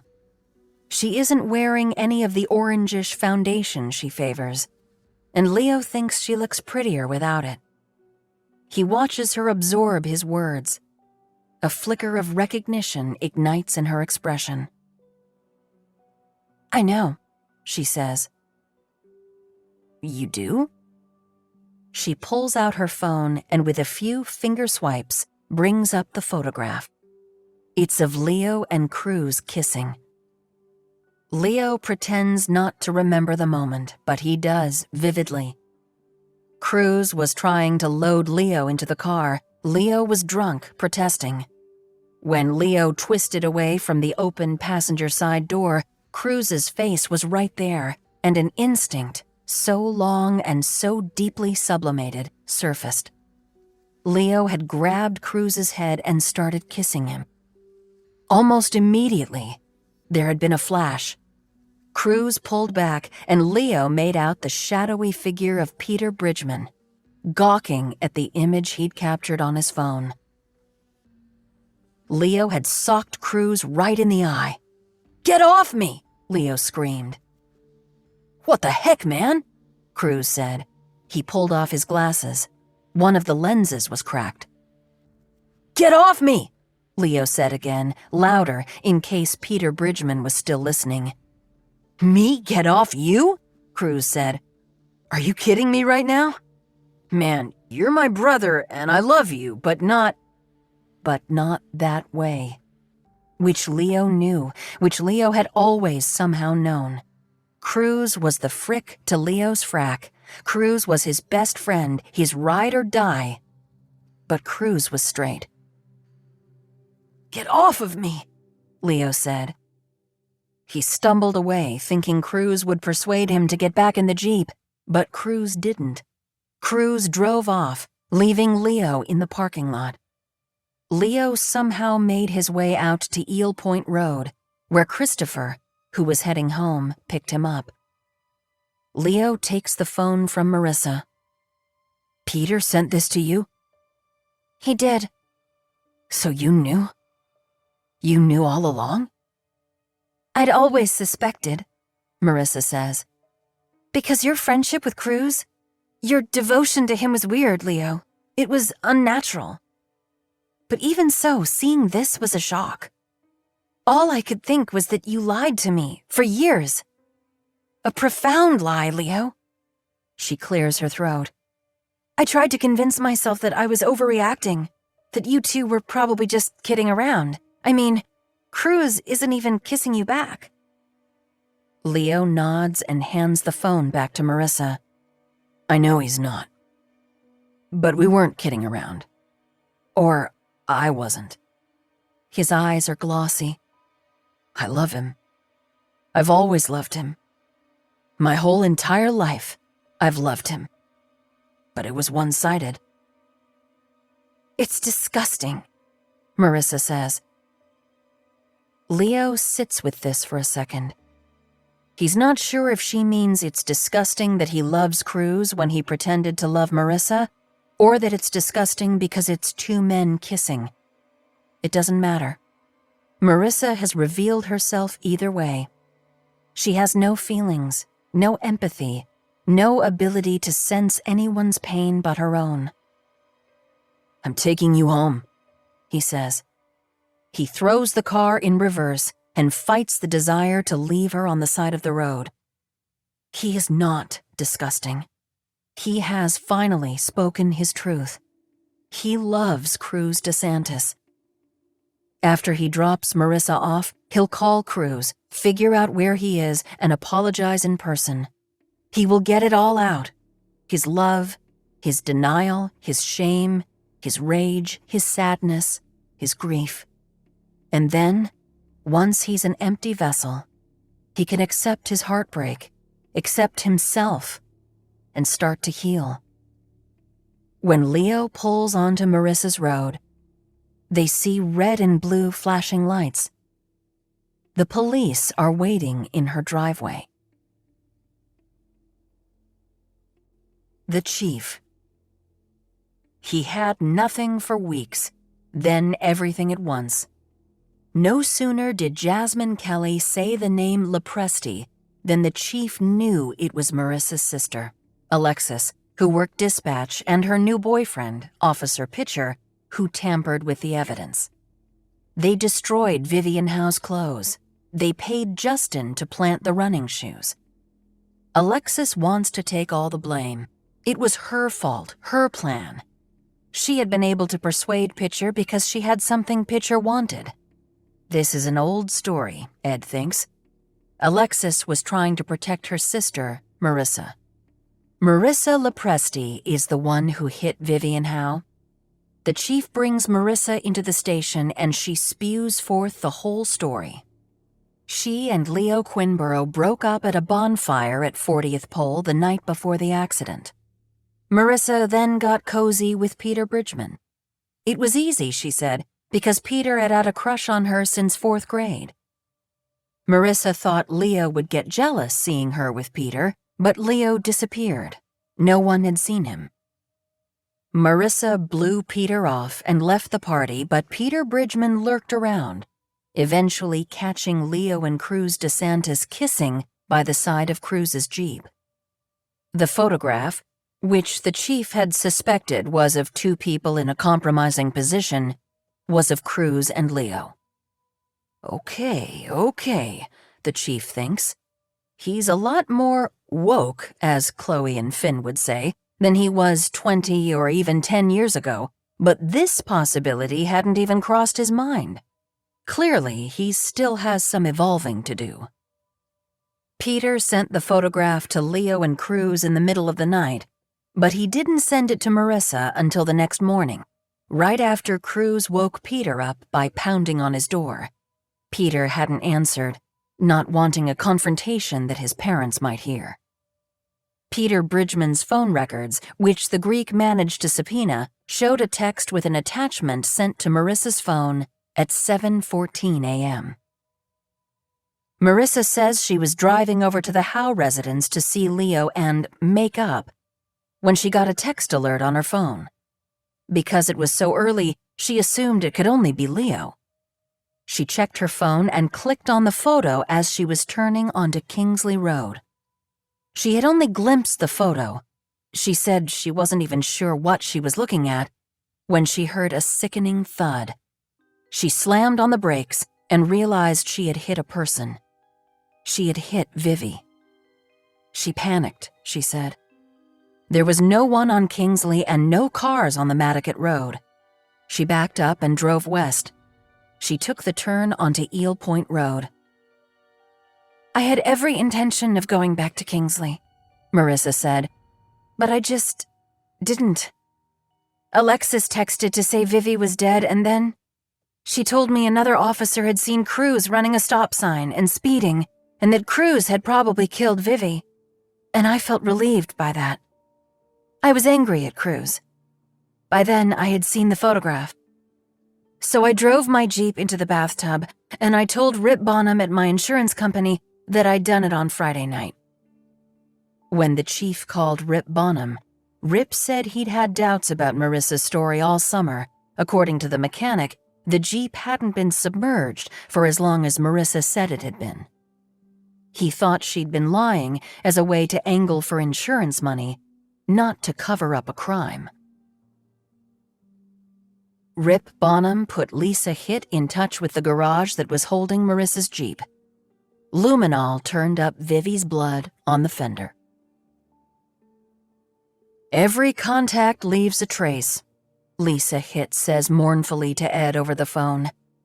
"I can't believe how this turned out. It's like a Vivi Howe novel," Ed says. As relieved as he is to close the case, his heart is heavy for all involved.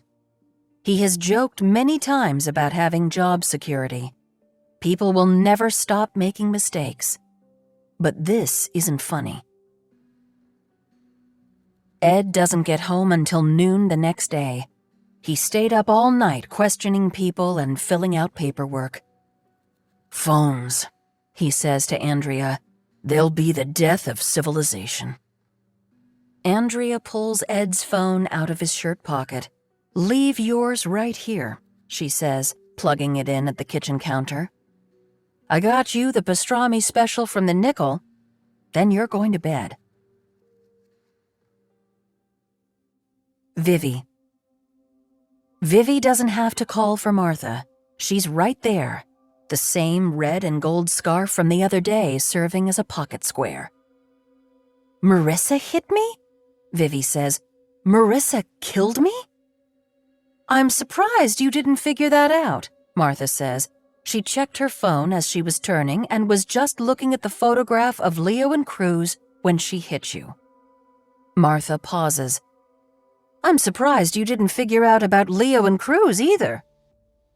Since Vivi has been dead, her children have surprised her. It's true.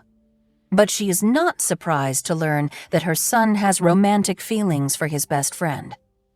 The whole Howe Quinborough clan fell in love with Cruz, at least in part because of the sterling quality of Leo's devotion for Cruz.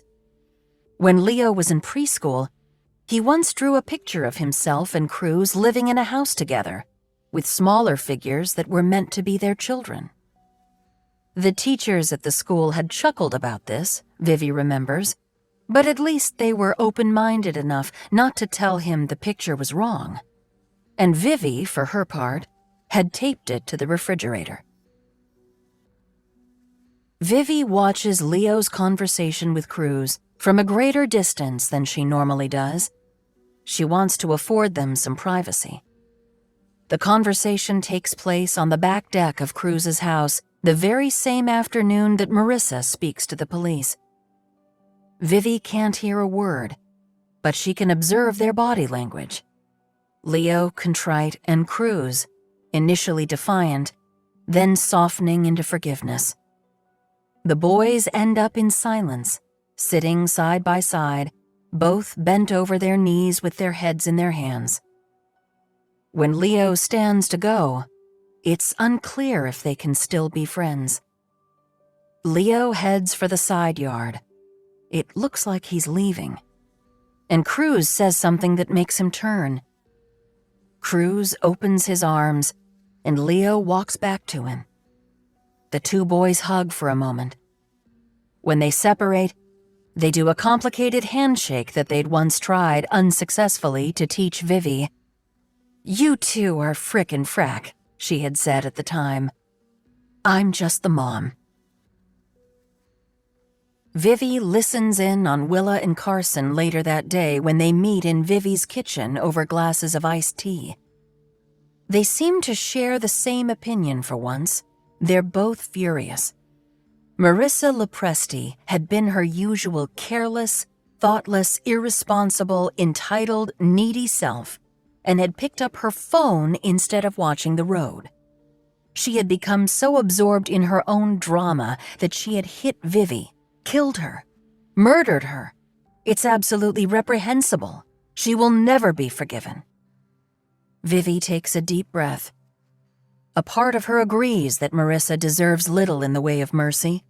She robbed Vivi of the chance to watch her children grow up, meet her grandchildren, write more books, swim in the ocean, eat a tomato sandwich on perfectly toasted Portuguese bread, to meet a new man, make love to that man, maybe break up, maybe get married again. Vivi would never again clink her wine glass against Savannah's at the end of a long week. She would never again fall asleep while reading, or take an outdoor shower, or laugh at a commercial during the Super Bowl, or marvel at a sunset. And as if that weren't egregious enough, Willa says, she drove off. She plowed her Jeep into the bathtub and lied to my husband in an attempt to cover her tracks. Then she tried to pin it on Cruz. She hung out at our house all summer long as though nothing was wrong, Carson says. She made a Bakewell tart like she was Mary freaking Berry come to the rescue. She's a complete sociopath. She sat with us at Grammy's birthday dinner and none of us were any the wiser, Willa says. The murderer was at our table. It was also Peter Bridgman's fault, Carson says, sending out that picture of Leo and Cruz. Girl, who does that? Who cares? It's 2021. I'm going to choose to believe that Marissa hadn't seen the photograph when she hit Mom. She was driving too fast because she wanted to get to the house to talk to Leo, and she checked the text because she thought it was from Leo. It could have been from her mother or her sister or Verizon. I don't think we can pin this on Peter. But what if Peter knew about me and Zach? Carson says. What if that's why he was trying to gotcha Leo? Because he held a grudge against me, against our family. Marissa said Peter has had a crush on her since elementary school, Willa says. I'm sure he wanted to show Marissa the picture because he wanted her for himself. It didn't have anything to do with you. Carson gnaws her bottom lip. I want her to go to prison. Oh, me too, Willa says. But I can't help thinking... What? That after all is said and done, Mom would forgive her, Willa says. They both sit quietly for a second. It was an accident, Willa says. I mean, she didn't drive over to the house intending to kill Mom. And I've definitely checked my phone while driving. I've done worse, Carson says. I'm sure you have.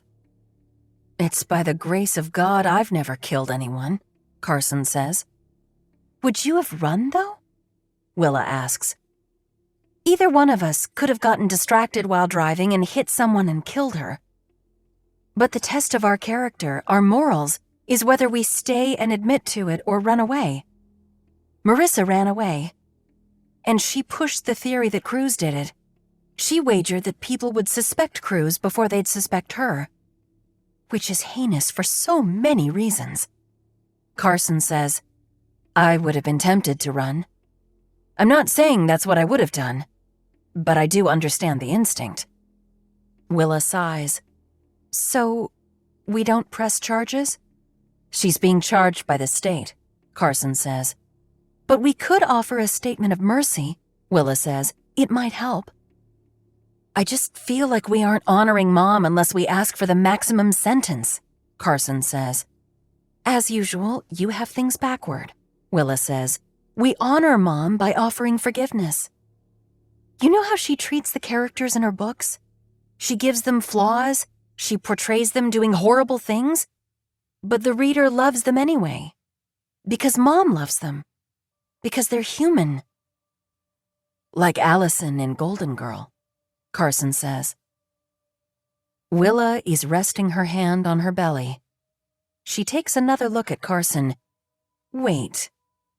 Have you been reading Mom's books? I've had a lot of time on my hands, Carson says. Vivi rocks back and forth, hands brought prayer-like in front of her heart, tears streaming down her face. I'm so proud of my girls, she says. They came to that conclusion on their own. I didn't have to use a nudge. Which is a good thing, Martha says, because you're out of them. Nantucket. With the investigation closed, the body of Vivian Howe is returned to Nantucket. The family gathers on the Friday of Labor Day weekend to bury Vivi in the cemetery on Milk Street.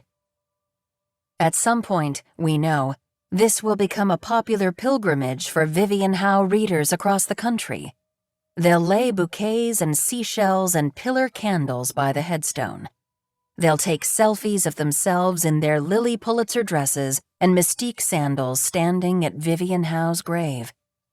But for now, it's just the family and close friends. Rip and Willa Bonham have their arms wound around each other as they lead the way toward the gravesite. Willa has just had her 17-week prenatal appointment and ultrasound, and everything looks great. She has finally been able to share the news. She's pregnant with a little boy and due on February 11th.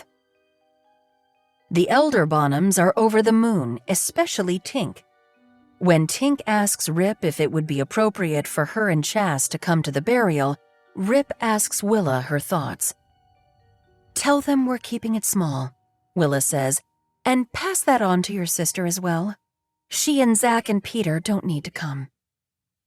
Carson attends the burial with Marshall Sebring, the bartender from the Field and Oar Club. Carson and Marshall have become something of an item. A few of us saw them out to dinner at Lola, and still others of us noticed them anchored off the second point of Coatue in a Boston whaler. When Dr. Flutie, a regular at the Field and Oar bar, asked Marshall what he planned to do when the season was over, Marshall told Dr. Flutie that he and his girlfriend were going back to Portland, Oregon for a while. His girlfriend had never seen that part of the country. It might be just a visit, or, if they can both find restaurant jobs, it might become something more permanent. Dr. Flutie says he's jealous. He may be old and a bit of a drinker, but even he knows the restaurant scene in Portland is top-notch. Leo attends the burial with Cruz DeSantis and Cruz's father, Joe. We're all happy to see that Leo and Cruz have made up and are back to planning Cruz's trip out to Colorado after his first quarter at Dartmouth. "We're friends for life," Cruz said when he and Leo reconciled. "Nothing's going to change that, man." Leo has a hard time shaking the feeling that the accident was his fault. When he went to his father and Savannah and told them everything, they assured him he had done the right thing in breaking up with Marissa. Her reaction to the news was beyond his control. "I should have broken up with Marissa a long time ago," Leo said. "I should never have been dating her in the first place. If I had just been truthful about things." Savannah gave him a squeeze. "You had nothing to do with it, Bear. Your dad and I are both proud of you and love you more than you will ever know. Your mom does too, I promise. The love doesn't go away. She's looking down on you every second of every day." Savannah is leaving for Manaus, Brazil, on Tuesday, and JP realizes how much he's going to miss her. He's had dinner at her house once a week since Vivi passed, and those are nights he looks forward to. More than a few times, he's found himself wanting to kiss Savannah, but he's held back because he's afraid of muddying the waters of their newly formed alliance, and he doesn't want it to be confusing to the kids. He would love to go with her to Manaus and volunteer, but it's still too busy at the Cone for JP to travel. By the time Savannah gets back, summer will officially be over, and JP will be getting ready to close the shop. He'll make his move then, maybe. See what happens. Lucinda is attending the burial with Penny Rosen. "Someday that will be us," Lucinda says, nodding at the coffin. "Someday soon," Penny says. "I woke up this morning with the worst chest pain." "Well, for goodness sake, see a doctor," Lucinda says. "If something happens to you, who will I beat at bridge?" Penny smiles and decides not to tell Lucy that the tightness in her chest remains to this very minute. or that she has been having vivid dreams about her late husband, Walter. She knows that beneath Lucy's joke about the bridge, there's genuine concern. Penny will try to hang on for Lucy's sake. Maybe she's just hungry. Rumor has it that Joe DeSantis is catering the lunch after the burial. Joe's chicken salad with pecans and dried apricots in mustardy dressing is as good a reason to stay alive as any. Marshall Sebring of Gaston, Oregon, grew up with a mom, a dad, a sister, and a dog. A regular, happy American family. And although he wouldn't change a second of it, there's something about Carson's family that is fascinating in a way that Marshall's family is not. Her father, J.P., owns the Cone. Her sister, Willa, works at the Nantucket Historical Association. And her brother, Leo, just graduated from Nantucket High School and is going to the University of Colorado, Boulder. Then there's Carson's grandmother and Mrs. Rosen. They're two tough but elegant ladies. Marshall has served them dozens of times this summer at the club. And there's Savannah Hamilton, who founded Rise and whose family has owned their house on Union Street for something like 300 years. Marshall has just met Leo's friend Cruz and Cruz's father Joe, who owns Marshall's favorite sandwich shop, The Nickel. Marshall feels like he's standing in a cluster of real Nantucketers, people whose attachments to this island run as deep as tree roots into the soil of the island. The person Marshall really wishes he'd been able to meet, however, is Carson's mother, Vivi Howe. "She was magic," Carson told him. "But she was my mom, so I took her for granted. I didn't understand how lucky I was to have her until she was gone." Marshall decides when he gets home from the luncheon following the burial, he's going to call his parents and tell them he loves them. Lorna O'Malley drives past the cemetery on her way from the hospital to her apartment. The biopsy has come back positive for a malignancy. Lorna has triple-negative intraductal carcinoma, a complicated way of saying breast cancer, at the age of 31, and although the news could be worse, she's still stage 1, they caught it early, it could also be better. Lorna notices J.P. walking with Vivi's daughters. They're all dressed in dark colors, so they must have just buried Vivi. Lorna thinks about calling Amy to let her know that Vivi has finally been laid to rest, but she can't bring herself to think about death and burial right now. She'll call Amy later with her own news. "Pigeon," she'll say, "I'm about to lose me tits." Amy will cry about it, Lorna is certain. But she will shore up and become Lorna's person. She will go with Lorna to her appointments, share her Netflix password during Lorna's chemo, be in the waiting room during Lorna's surgery. She'll keep Lorna's mother back in Wexford calm, and she'll take Cupid for walks. After all the hours Lorna has listened to Amy chatter about JP, Dennis, and most of all Vivi, she'd better. Thinking this makes Lorna chuckle. At least she still has her sense of humor. Amy. On the Friday of Labor Day weekend, Amy and Dennis are enjoying the Raw Bar special at the Oyster Catcher. Amy had been purposefully staying away from the Oyster Catcher because she didn't want to face Carson at the bar. She couldn't imagine what Carson would think when she saw Amy and Dennis together. But then Amy heard from her client Nikki that Carson no longer worked at the Oyster Catcher. "You're kidding," Amy said. "What happened?" She felt a twinge of regret, quickly followed by relief, that she was no longer a part of the Quinborough family dramas. Nikki shrugged. "I'm not at liberty to say." Something bad then, Amy thinks. Carson got fired, or got fired up and quit in a huff. The upside is that Amy and Dennis can return to the Oyster Catcher without feeling awkward. It's a festive scene. Everyone is out celebrating the unofficial last weekend of summer. Amy and Dennis order 2 rum punches and a dozen Island Creeks from a new, cute young bartender with a pierced nose. Dennis lifts his rum punch and says, "I'm taking you on vacation this winter. To the Caribbean. Maybe the Virgin Islands. What do you say?" I say yes. Amy takes a sip of her drink and can already see the palm trees. If we were the subject of a Vivi Howe novel, what would the title be? She asks. The Leftovers? I think that's already a book, Dennis says.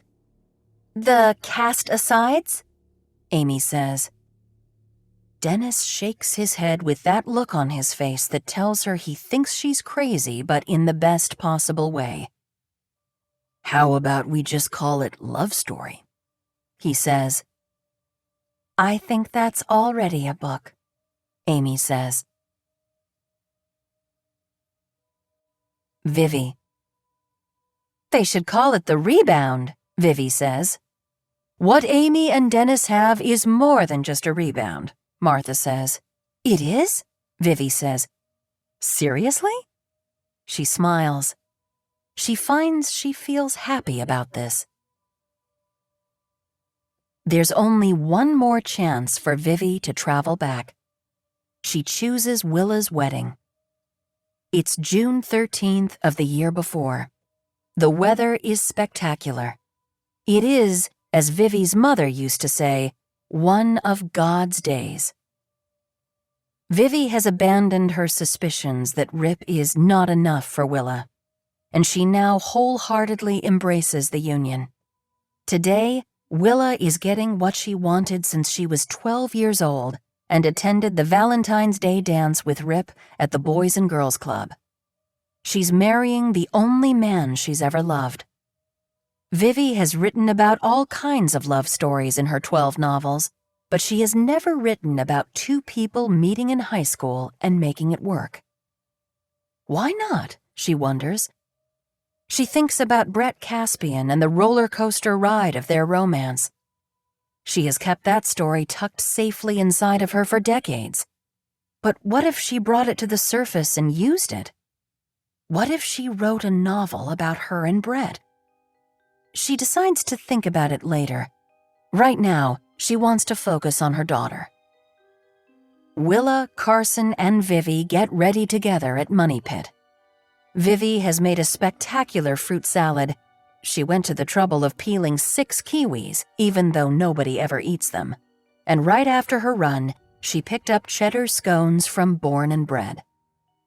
Only Carson eats. Willa is too nervous, Vivi too excited.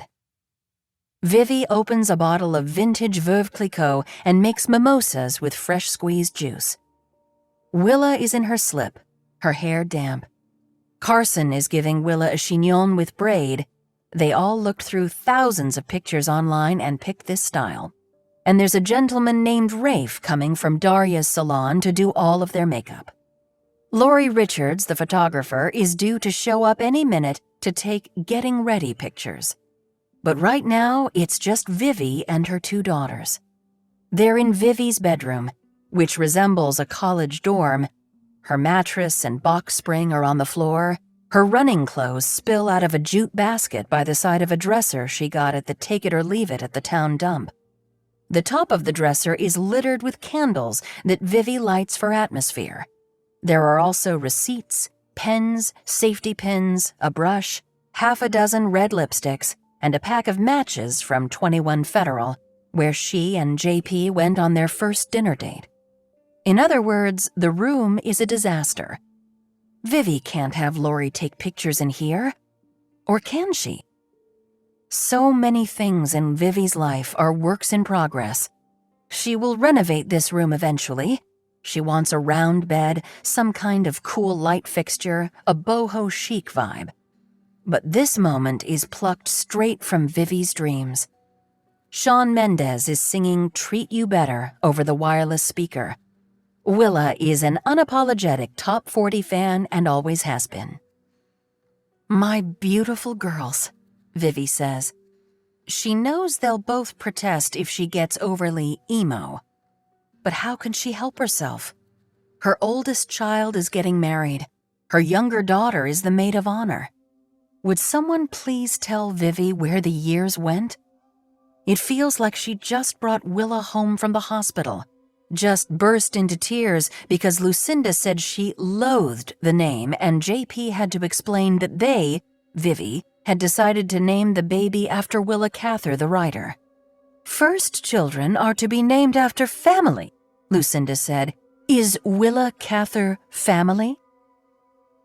What about the eternity Vivi lived through when Willa was a toddler, going to the children's house half a day and Carson was a baby? Then it felt like a second eternity when they were both small, Willa 6 and Carson 3, and Leo entered the world. The girls started battling for Vivi's remaining attention. There was name-calling and hair-pulling. Willa threw the remote control during an episode of Caillou and hit Carson above the eye. Stitches. Carson bit Willa during bath time and broke the skin. JP had joked about a rabies test, and Vivi, delirious with lack of sleep, had laughed. Vivi raises her glass, and the girls do as well. Through her tears, Vivi sees their 3 flutes come together. Shawn Mendes gives way to Lady Gaga. Vivi grants herself a moment of congratulations. She got her girls this far. Willa and Carson have always loved each other, and today they like each other. To you, Willie, Carson says. Willa smiles. She looks as beautiful as Vivi has ever seen her, without her hair done, without makeup, without wearing the ivory silk dress that hangs on the back of Vivi's closet door, because she is illuminated from within, lit by love. The florist has outdone herself with pink roses, pink lilies, and ivy. The bridesmaids are in blush, the groomsmen in navy blazers, Nantucket reds, and matching blush bow ties.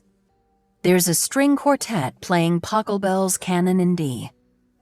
As mother of the bride, Vivi is the last person to be shown to her seat before the processional. She's on the arm of Zach Bridgman, with Dennis following a pace behind in his too tight gray suit pants. Zach seats Vivi and Dennis in a pew with Amy, who is escorted down just before Tink Bonham. Amy pretends to be absorbed in the program. When the bridesmaids come walking in, Vivi beams at the girls and winks at Carson, but she, and everyone else in the church, is waiting to see Willa. Jeremiah Burke's trumpet voluntary begins. Everyone stands and Vivi turns. Willa and JP appear in the entryway. There's a collective intake of breath throughout the church. Vivi quickly checks on Rip and sees his eyes shining with tears. He looks exactly as he should, as though there is no other woman in the world. There never has been, Vivi thinks with confidence, and never will be.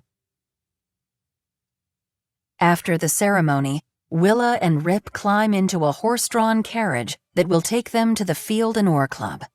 All the guests are walking over except for Lucinda and Penny Rosen, who are being driven by JP and Amy. Dennis is busy chatting with Joe DeSantis, so Vivi links her arm through Savannah's. She has strolled the streets of town thousands of times, but today is the day of her daughter's wedding, so it feels distinctive. So far, so good, Savannah says. Everyone's being civil. She means Amy. She means Dennis. Of course, Vivi says. We're all adults. Vivi sounds a little more confident than she feels. The ceremony was the easy part. Vivi has reservations about the reception. She resents that JP insisted that Willa hold it at the Field and Oar, a club that didn't readmit Vivi after the divorce. JP and Amy will seem like the hosts when, in fact, Vivi is the one footing the bill. High road, she reminds herself. She prefers life on the high road. The Field and Oar throws a beautiful wedding. Vivi got married there herself. The family and the wedding party take pictures on the lawn. Vivi is wearing a peach silk slip dress, which is maybe a touch sexy for a 50-year-old mother of the bride, but it's nowhere near as attention-grabbing as what Amy has on. She's in an amethyst column dress with a neckline that plunges nearly to the navel and shows an eye-popping amount of skin. Amy seems to regret her choice of dress. She tugs and adjusts, smiles awkwardly, then tugs and adjusts some more. Eventually, she disappears, and when she returns, the neckline has been clumsily secured with a safety pin. Cocktails and hors d'oeuvres. Vivi takes mental snapshots. Savannah leaning forward as she slurps an oyster out of its shell so she doesn't drip on her dress. Leo, Cruz, Marissa, and Jasmine posing for a picture, while Peter Bridgman lifts his mother's sea breeze off a table and takes a surreptitious sip. Tink Bonham laughing with Gordy and Amelia Hastings and saying, "I bet Willa will be pregnant by the end of the month." Dinner. The prime rib and Duchess potatoes are served with 3 spears of white asparagus and caramelized Brussels sprouts. The plate is garnished with nasturtium blossoms. Vivi nibbles on one. It's peppery. This wedding has taken a year to plan and is costing, a lot. Vivi leaves the dinner table to visit with people and make a pit stop at the bar. They're serving only wine with dinner, and Vivi wants tequila, specifically Casa Dragones. The club doesn't carry it, so Vivi dropped off a bottle earlier that morning. She has just received her glass when someone joins her at the bar. Zach Bridgman. "Maker's Mark on the rocks, please," he says to the bartender. To Vivi, he says, "First of all, gorgeous wedding. Thank you." "You're very welcome," Vivi says. "Second, I have a book recommendation for you. Have you read Hamnet by Maggie O'Farrell?" "It's on my pile," Vivi says. "I have one for you too." Vivi sips her tequila and, instantly feels better. Sea Wife by Amity Gage. It's told in split points of view. The wife and the journal entries of the husband. They're interrupted by Pamela, who is looking a bit severe in a high-concept black dress with an asymmetrical neckline and hemline. Frankly, it looks like a kindergartner took scissors to her dress. "Trying to steal my date?" Pamela says. "You'd better keep an eye on your own." "Wait," Vivi says. "What?"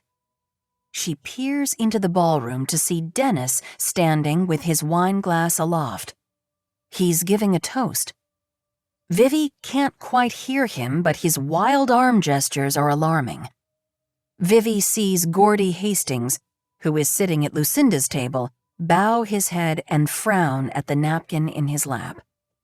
Gordy Hastings, Vivi knows, is the person responsible for not letting Vivi back into the club after her divorce. She supposes he is now congratulating himself on that decision. "Dennis, sit down," she thinks. She hurries up the back stairs to the secret second-floor bathroom. Vivi had instructed Dennis to relax and have fun.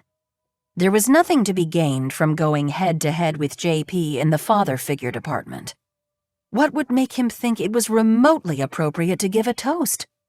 She notices he waited until Vivi was away from the table. That can hardly be accidental. Vivi feels tears gather and she tries to calm herself. Today is Willa's day, not hers, and Willa might have been touched by Dennis's toast. Who knows? Vivi plucks a tissue from the box by the sinks and is carefully dabbing at the corners of her eyes, her makeup, when Marissa emerges from one of the stalls. Marissa is wearing a white lace dress that is vaguely bridal-looking. "Are you okay, Vivi?" she asks. She gives Vivi a concerned look in the mirror. "Overcome," Vivi says. "I'm just so happy." It's time for the first dances.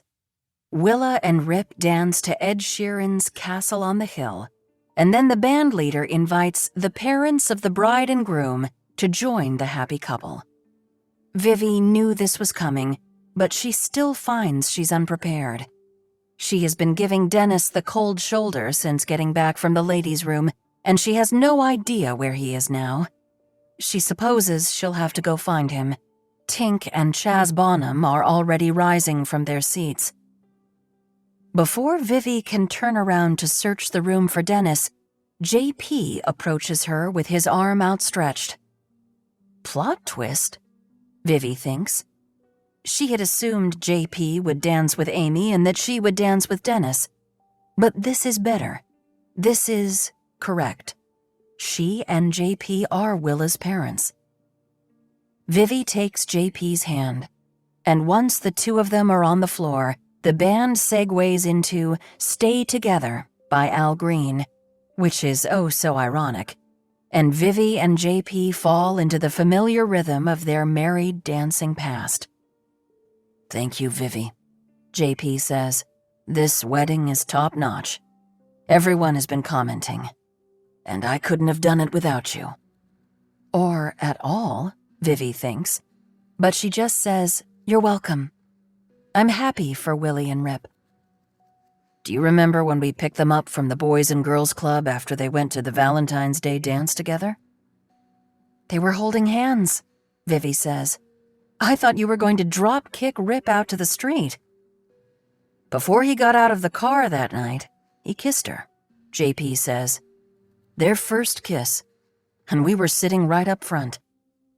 Do you remember what she said on the way home? Vivi asks. She said she wanted to marry him, JP says. He takes a breath. And here we are, 12 years later? At their wedding. We've been through a lot in those 12 years, Vivi says. You wrote 6 more books, JP says, and I blew through 2 businesses before the cone. Yes, first the yacht concierge business failed, then the wine shop, exactly as Vivi had warned him they would. Who had suggested an ice cream shop? Vivi. There were so many times Vivi felt she was the only engine moving the family forward. She dealt with the girls fighting, she took Leo off-island to lacrosse camp and fielded the call when he was homesick. She attended the parent-teacher conferences and read all the books the kids had been assigned for English class. When the family hamster, Mr. Busy, died, JP had been on a wine-buying trip, sipping Cabernets in Napa.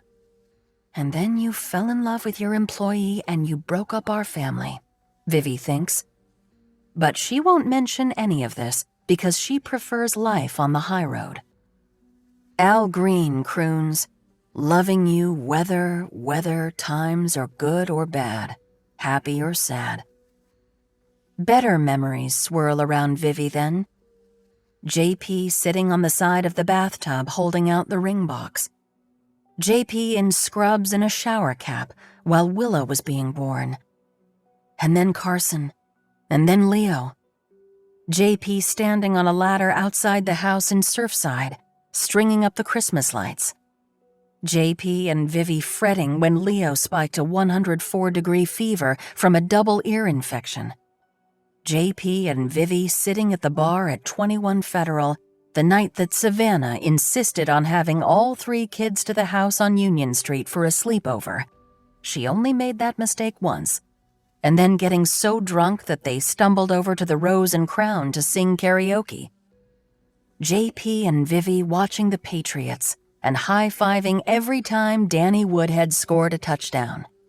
Sailing on Arabesque, watching fireworks from Lucinda's front yard, grilling on the beach at 40th Pole, attending God knows how many cocktail parties where they would spiral away from each other to socialize, then spiral back to check in until one of them whispered, "Beat feet," their code for "let's get out of here." They would always stop at Stubby's on the way home for fried chicken, sliders, and waffle fries. Whatever dress Vivi was wearing would inevitably get stuffed into the dry cleaning bag, stained with ketchup. Speaking of the dry cleaners, Vivi thinks of the first moment she ever laid eyes on this man and how excited she'd felt. Finally, a cute guy her own age, there at the dry cleaners. Jackie Paper. JP notices Vivi gazing up at him, and he holds her a little tighter and bends down to whisper in her ear. Vivi, he says, I'm sorry. Ever so briefly, Vivi rests her head against his chest. The song is almost over. It's okay, she says. I forgive you. Martha shows up as the sun is setting on Monday afternoon. It's Labor Day, a day Vivi has always thought of as the saddest of the year. There are plenty of people on Nantucket who relish the sight of SUVs packed to within inches of the roof with luggage and trunks, surfboards strapped to the top, and bicycles hanging off the back, lining up to drive onto the ferry. But it fills Vivi with melancholy. These people are headed back to their real lives, haircuts and school shoes, leaves to rake and burn, football games to attend. Kids are going back to college. Summer romances are breaking up. Vivian, Martha says. She's once again in administrative mode, holding her clipboard, wearing her drugstore reading glasses. It's time. You told me I could watch for the summer, Vivian says. September is still summer. I said Labor Day, Vivian. Did she? Vivi can't remember, to be honest.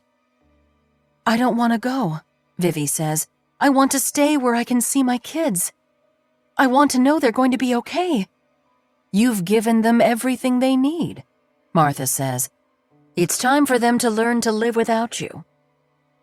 But there are so many things left unresolved, Vivi says. I want to know if Carson and Marshall stay together.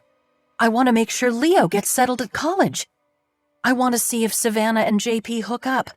Is Lorna going to be okay? And what about Penny Rosen? That chest pain didn't sound good. Vivi swallows. I want to meet my grandchild, Martha. Just let me stay until he's born, and then I'll go without complaint. I'm not negotiating with you, Vivian. I just need a few more chapters. Please, Martha. How can Vivi possibly leave the green room with its parsley snips paint and fun striped wallpaper, a place that has been, if not heaven, then a haven where Vivi could still be a part of things? She can tell from Martha's expression that there won't be an extension, and so Vivi will have to draw on her faith. Martha has been both an angel and a shepherd. She has guided and advised Vivi well. She's an extraordinary person. Vivi couldn't have asked for better. Vivi thinks about how she likes to end her own books. She sets her characters down safely and walks away. She doesn't like to tie up every loose end neat and pretty with a bow. Even so, she's hesitant. There are people in the choir you'll want to see, Martha says. Vivi highly doubts this. Oh yeah? Who? Your father. Vivi sucks in her breath. My father is in the choir? He is. She smiles. Apparently, he has quite the baritone. Vivi's eyes blur with tears. Did he ever watch me? He did, Martha says. He even used a nudge. My father used a nudge with me? Vivi says. She would assume that Martha is kidding, but of course, Martha doesn't kid. Vivi racks her brain. Her father didn't keep her from lying to Brett about being pregnant. Her father didn't make her first novel an overnight runaway success, which could have happened back in 2000 if he'd nudged Oprah to take the Dune daughters with her when she went to Hawaii. What was it? Martha checks her clipboard. He made sure you went to college without any shampoo, she says. What? Vivi says. Then she gets it. Vivi had to ask Savannah for shampoo. She and Savannah became friends. Savannah took Vivi to Nantucket, where she met JP, got married, had 3 children, and wrote 13 novels. Yes, Martha says. That's what we call a Rube Goldberg nudge. What about my mother? Vivi asks. Will I see her? She does what I do, Martha says. She's a person. In the devout Catholic division. Ha, Vivi thinks. Of course she is. You'll see her coming and going, Martha says. All right, Vivi says. I'm ready. She turns back to the open wall for one last look. Carson, Willa, and Savannah are sitting around the island at the Union Street house, designing Vivi's headstone. Vivian Rose Howe, 1969 to 2021. Mother, writer, friend. Underneath, they have chosen a Camus quote. In the midst of winter, I found there was, within me, an invincible summer. Do you think it's too long? Willa asks. It's perfect, Angel Bear, Savannah says. Trust me, this quote defines Vivi. Yes, Vivi thinks. Yes. Is there any way I could come back from time to time? Vivi asks. Maybe check in on them? What have I told you, Vivi? Martha says. Never say never. Never say never, Vivi thinks. This feels close to a yes. Come along, Martha says, offering a hand. I'll walk you down. Vivi clasps Martha's hand, and they head through the green door into a tunnel made of clouds. It's not so bad, Vivi thinks. It's pretty, peaceful. She's looking forward to the heavenly banquet. I wish I could write a book about all of this, Vivi says. You, me, the beyond, the green room, the choir, the nudges, the Hermès scarves. Martha shakes her head. What about an Instagram post then? Vivi says. It can mysteriously appear on my feed. A picture of you and me with the caption, "It's all going to be okay." Martha laughs. Oh, Vivian, she says.